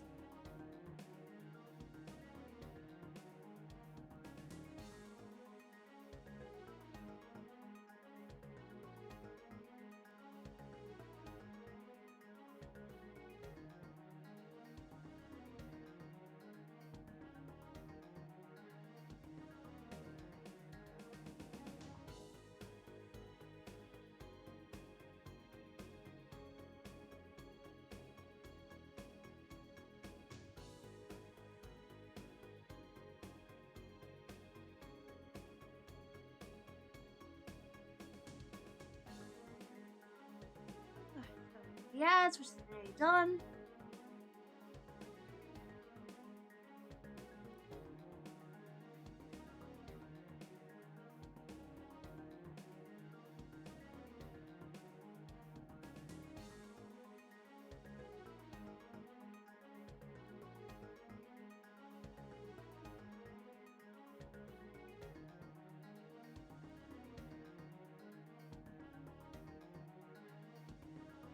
Alright, there we go. Welcome back to Math, everyone. Sorry about that. Thank you for your patience. Alright, let's continue. I may not know all the facts yet, but I do know we won't be handing the crystal over to you. What? Are you saying... I'm really sorry it's come to this, but... Mr. Wright? I don't understand. Let me spell it out then. If you continue to claim that the crystal belongs to your client, then I'll be seeing you in court. What? What? What's gotten into you, Daddy? Nothing. This is strictly business. Two lawyers from the same firm facing off? What are the odds? Lucky for me, I believe I have the right man for the job. Whatever are you going to do? Remember, he is your boss. How did it come to this? Mr. Wright, please, don't do this. Apollo, there's no point in arguing about it here. When it's now clear, we're headed to court. That's where we'll find out who the crystal really belongs to. I don't believe it. Am I really gonna face Mr. Wright in court? Daddy, Apollo, no! We can't have our agency's talent competing against each other. It's too late, Trucy. The die has been cast. We each have to fight for our client's best interests. But... So, what's it gonna be, Apollo? Are we gonna have to take this to trial? Have to battle Mr. Wright in court? The legendary Phoenix Wright?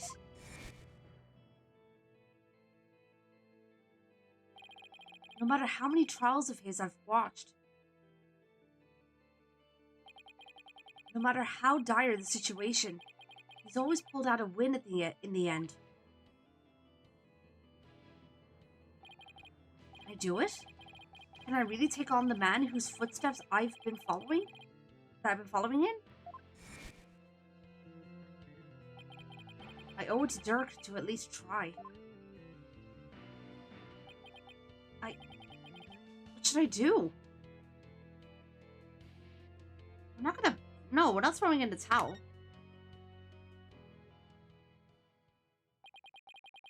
There's no turning back now. The trial you want, Mr. Wright. I'm more than happy to oblige. I'm ready to fight for my client. Even if it means facing off against you.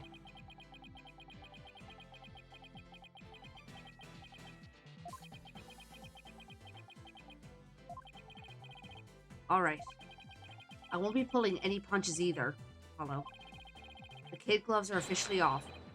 May the best attorney win. You got it. Whoa, whoa, whoa. First Daddy, now you? Ollie, you're not seriously... Sorry, Trucy. But I have to do this.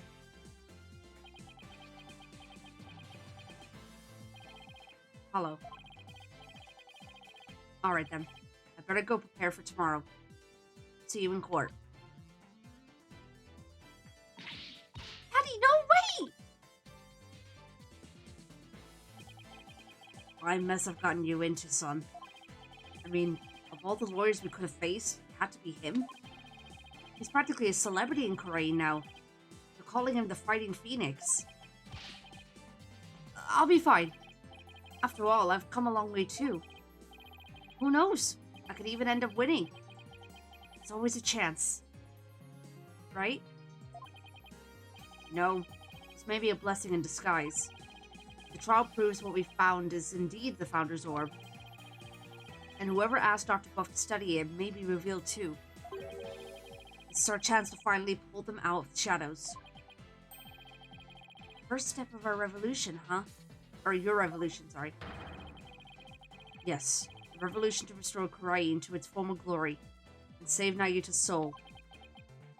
I swear to fight as hard as I can in court to make that a reality. We're gonna win this one. You'll see. I know you can do it. Son.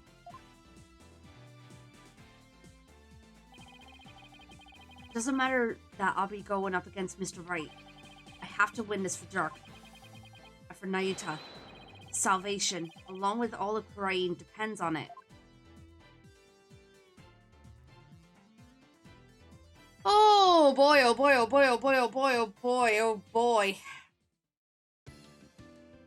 I was not expecting for this to happen.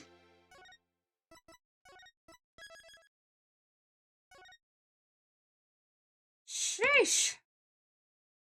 Alrighty then, well, I guess we find out how things go in the next stream.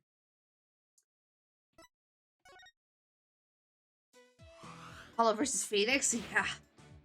Oh my goodness. Yeah, wow. I'm actually just realizing that this is the final the final case before the special episode. How do you feel? Nervous. Very nervous. My question is, why is Phoenix going in as a prosecutor? That's what I want to know.